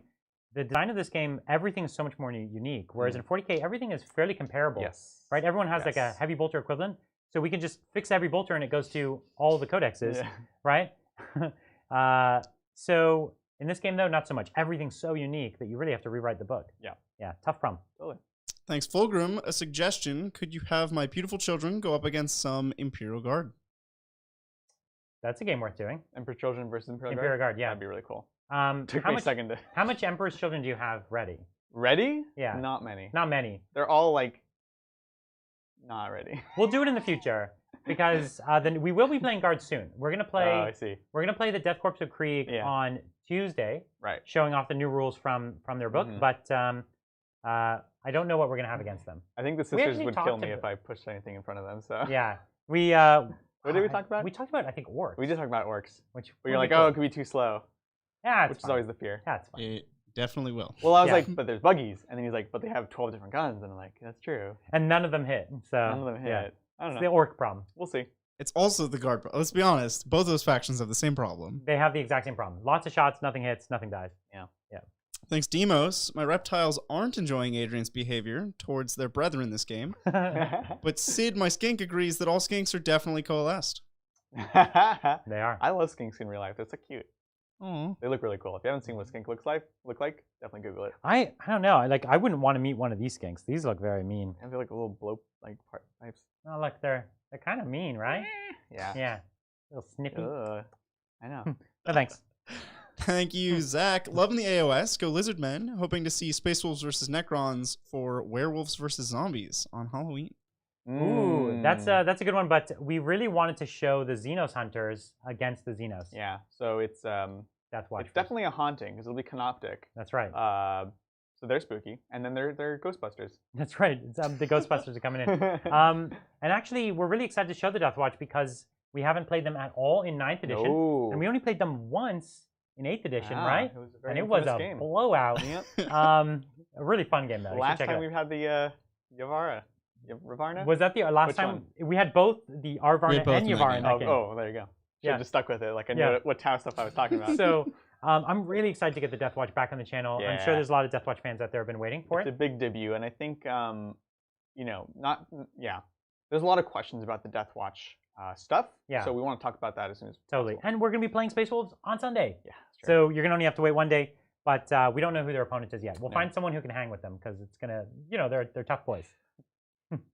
Thanks, Digital Designer. Any chance of a group photo shoot at the end? Need some good pics for emojis and memes from tonight. There's probably plenty to clip out of here. That's true. We can get we could do like the howdy. get some poses in here. Yeah, you guys got to get them in the moment, man. That's what right. It's about. That's what it's all about. You have to take them.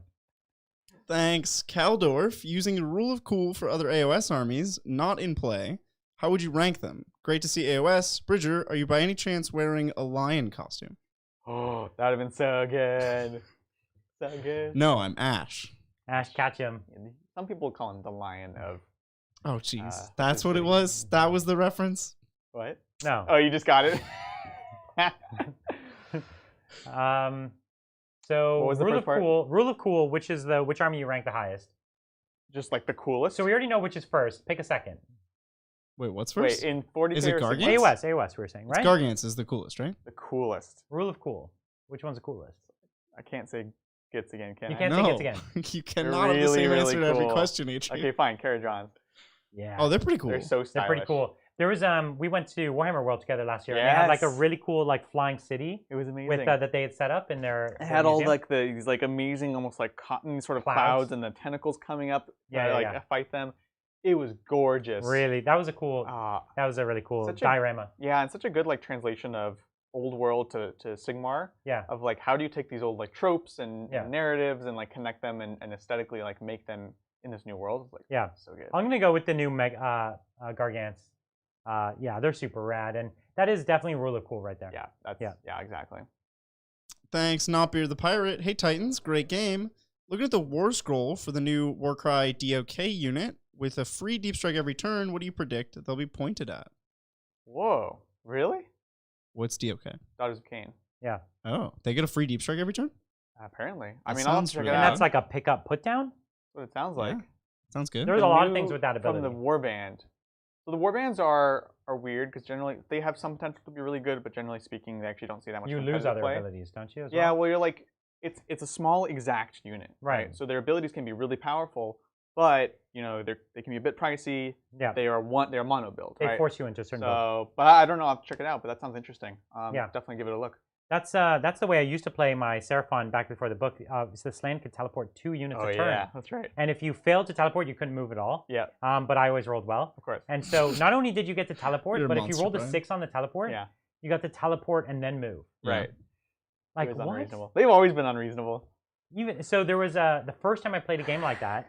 It was the mission where there was 2 and you hold both, you win. Yeah. And it was before they fact it to take until turn 3. Right. Right. So it was like turn 1, teleport, move. I have more people on it. I win. Top of 1. Oh, no. And then we were like, this isn't good. This can't be right. Re-rack. Right. That was against Nighthaunt too. Really? Yeah, it was against Nighthaunt, but with Gravesight. So it was technically the Legions of Nagash. Legions of Nagash. That's right. But it didn't matter because they didn't even get to move them on. Well, that's actually how you fight. And then we re-racked. You just stand on them. We re-racked, and then he built a screen, and then we tried there again. There you go. See, learning. That's right.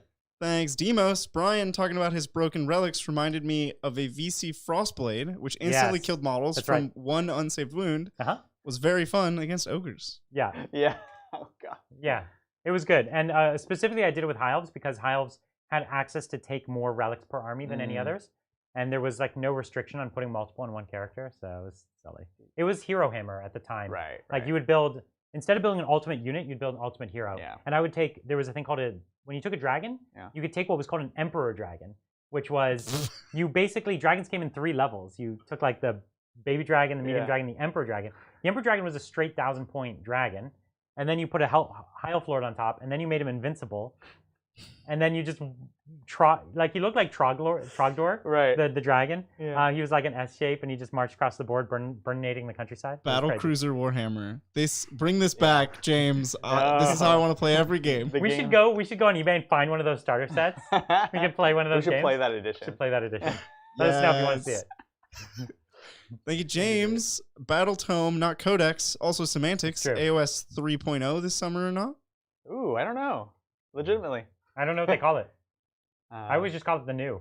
Well, they didn't even call it 2.0, right? Yeah. They just yeah. But yeah, Battle Tome, not Codex. I wish they did number it. Make it easier to keep track. It's really confusing. I don't think that's their goal. I know. I don't think they want you to keep. It's a continuum of Warhammer. Yeah, which is They want it to be ever present. Fair, that's always the case. But it's nice to be able to, like, you and I, we could talk about, this was 8th edition 40K, and this was a thing, and we know what we're talking about. Yeah. You'd have to be like, 2018 Warhammer AOS, book, and it's like, 2018, I don't, what was 2018? It's like, well, actually, that year was 2 different versions, because the first half and the second half. Because, there's several General's Handbooks, but inside of each, like, edition of Sigmar. But then they have to admit that it was never just one game. You can't just release a game and be like, it's done, which is what they kind of tried to do. Which would be bad. That would be bad. Thanks, Cheatin'. I'm still super sad about my Tomb Kings. Miss you, Bone Daddies. Me too. That was one of the armies I had. Same. I don't want to get into AOS because of how dirty they did my boy Cetra. Hashtag never kneeler. There are some nice new bone armies, though, if you're into bones. The Bone Daddies are like the perfect excuse to like make a Tomb Kings army using those rules. They even have catapults and stuff, the Ossiarch Bone Reapers. Right, not Tomb Kings. No, that's what he said. He said that you could treat them like you're a Tomb King. Yeah.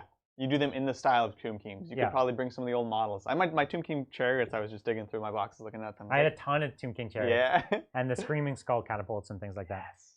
That was the last army I built for Fantasy before I stopped. Wow. Was Tomb Kings. I wish they would get the Sigmar treatment, and I wish they would do more like Anubite Warriors and Anubis sort of like. The Anubis Warriors were so cool. Yeah. Thank you, Simpsony. Raised by Wolves on HBO if you like dark mysteries. Have you seen that show? No, it's good. It's really crazy cool. Oh, dang. I'll check it out. Yeah, it's Ridley Scott sci-fi show on HBO. Oh, okay. And it's dark. It's dark and very mysterious and super wild. Super wild. A jam right very, there. like if you like the movie Prometheus. Yes. It's very like Prometheus, the television show. Ooh. This is Swedish Martin again. Quick note. That's what he's become, Swedish Martin. Yes. All right. Yeah. We have Custodes Martin, Dark Angels Martin, and Swedish Martin. Let us know, Swedish Martin, if you have a faction you'd like to be associated with. Quick note about the APOC game. The match was also part of a planetary conquest campaign organized by my local game store. Nice. So thankful to have people like them. So fun. Yes. When you have this game and you have a real community around you, there's nothing more epic. That's amazing. Right? I love it. Like you can't be into this hobby on your own very easily. It's very hard. But when you have an amazing community, yeah, the models we're using in APOC, the guy who's donating them to the show for the use, he used to run an annual APOC game, which was huge, right? It would be like 17 tables. This is the Reading one? Yeah. Yes. And that was this is a crazy That APOC was wild. Game. Yeah. So awesome. I love it. That's where I like actually met Izzy. Was at that APOC. Oh, Izzy's like super into it. He loved it. Yeah.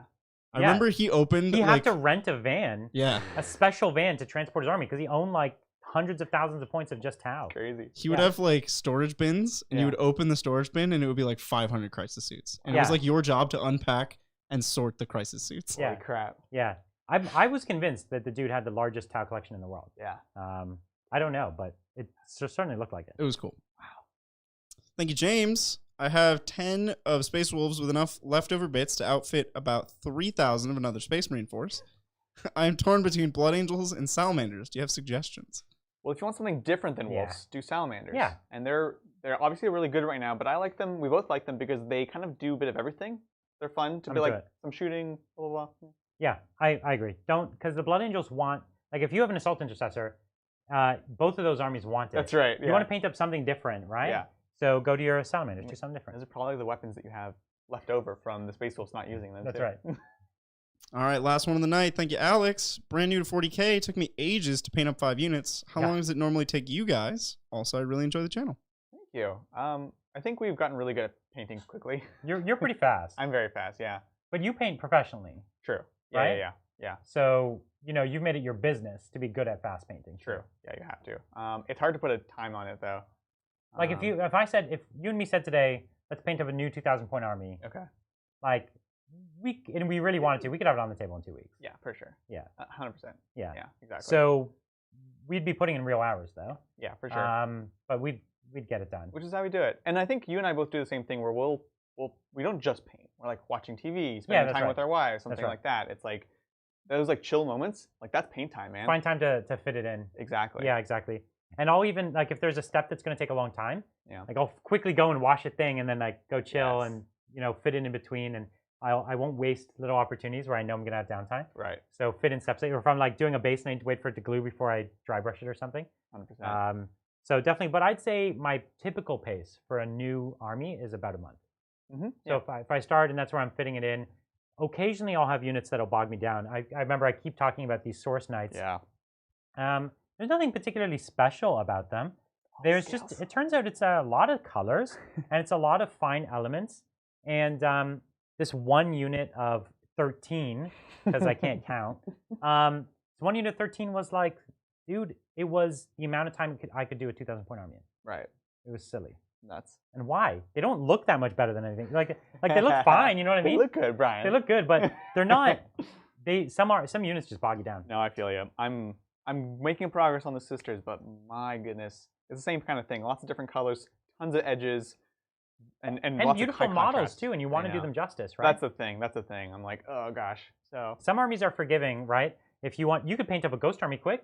You could paint up a Necron army quick. Yep. There's some armies you could do quick if you wanted to, but there's some armies that you're just going to get bogged down. It's true. It's true.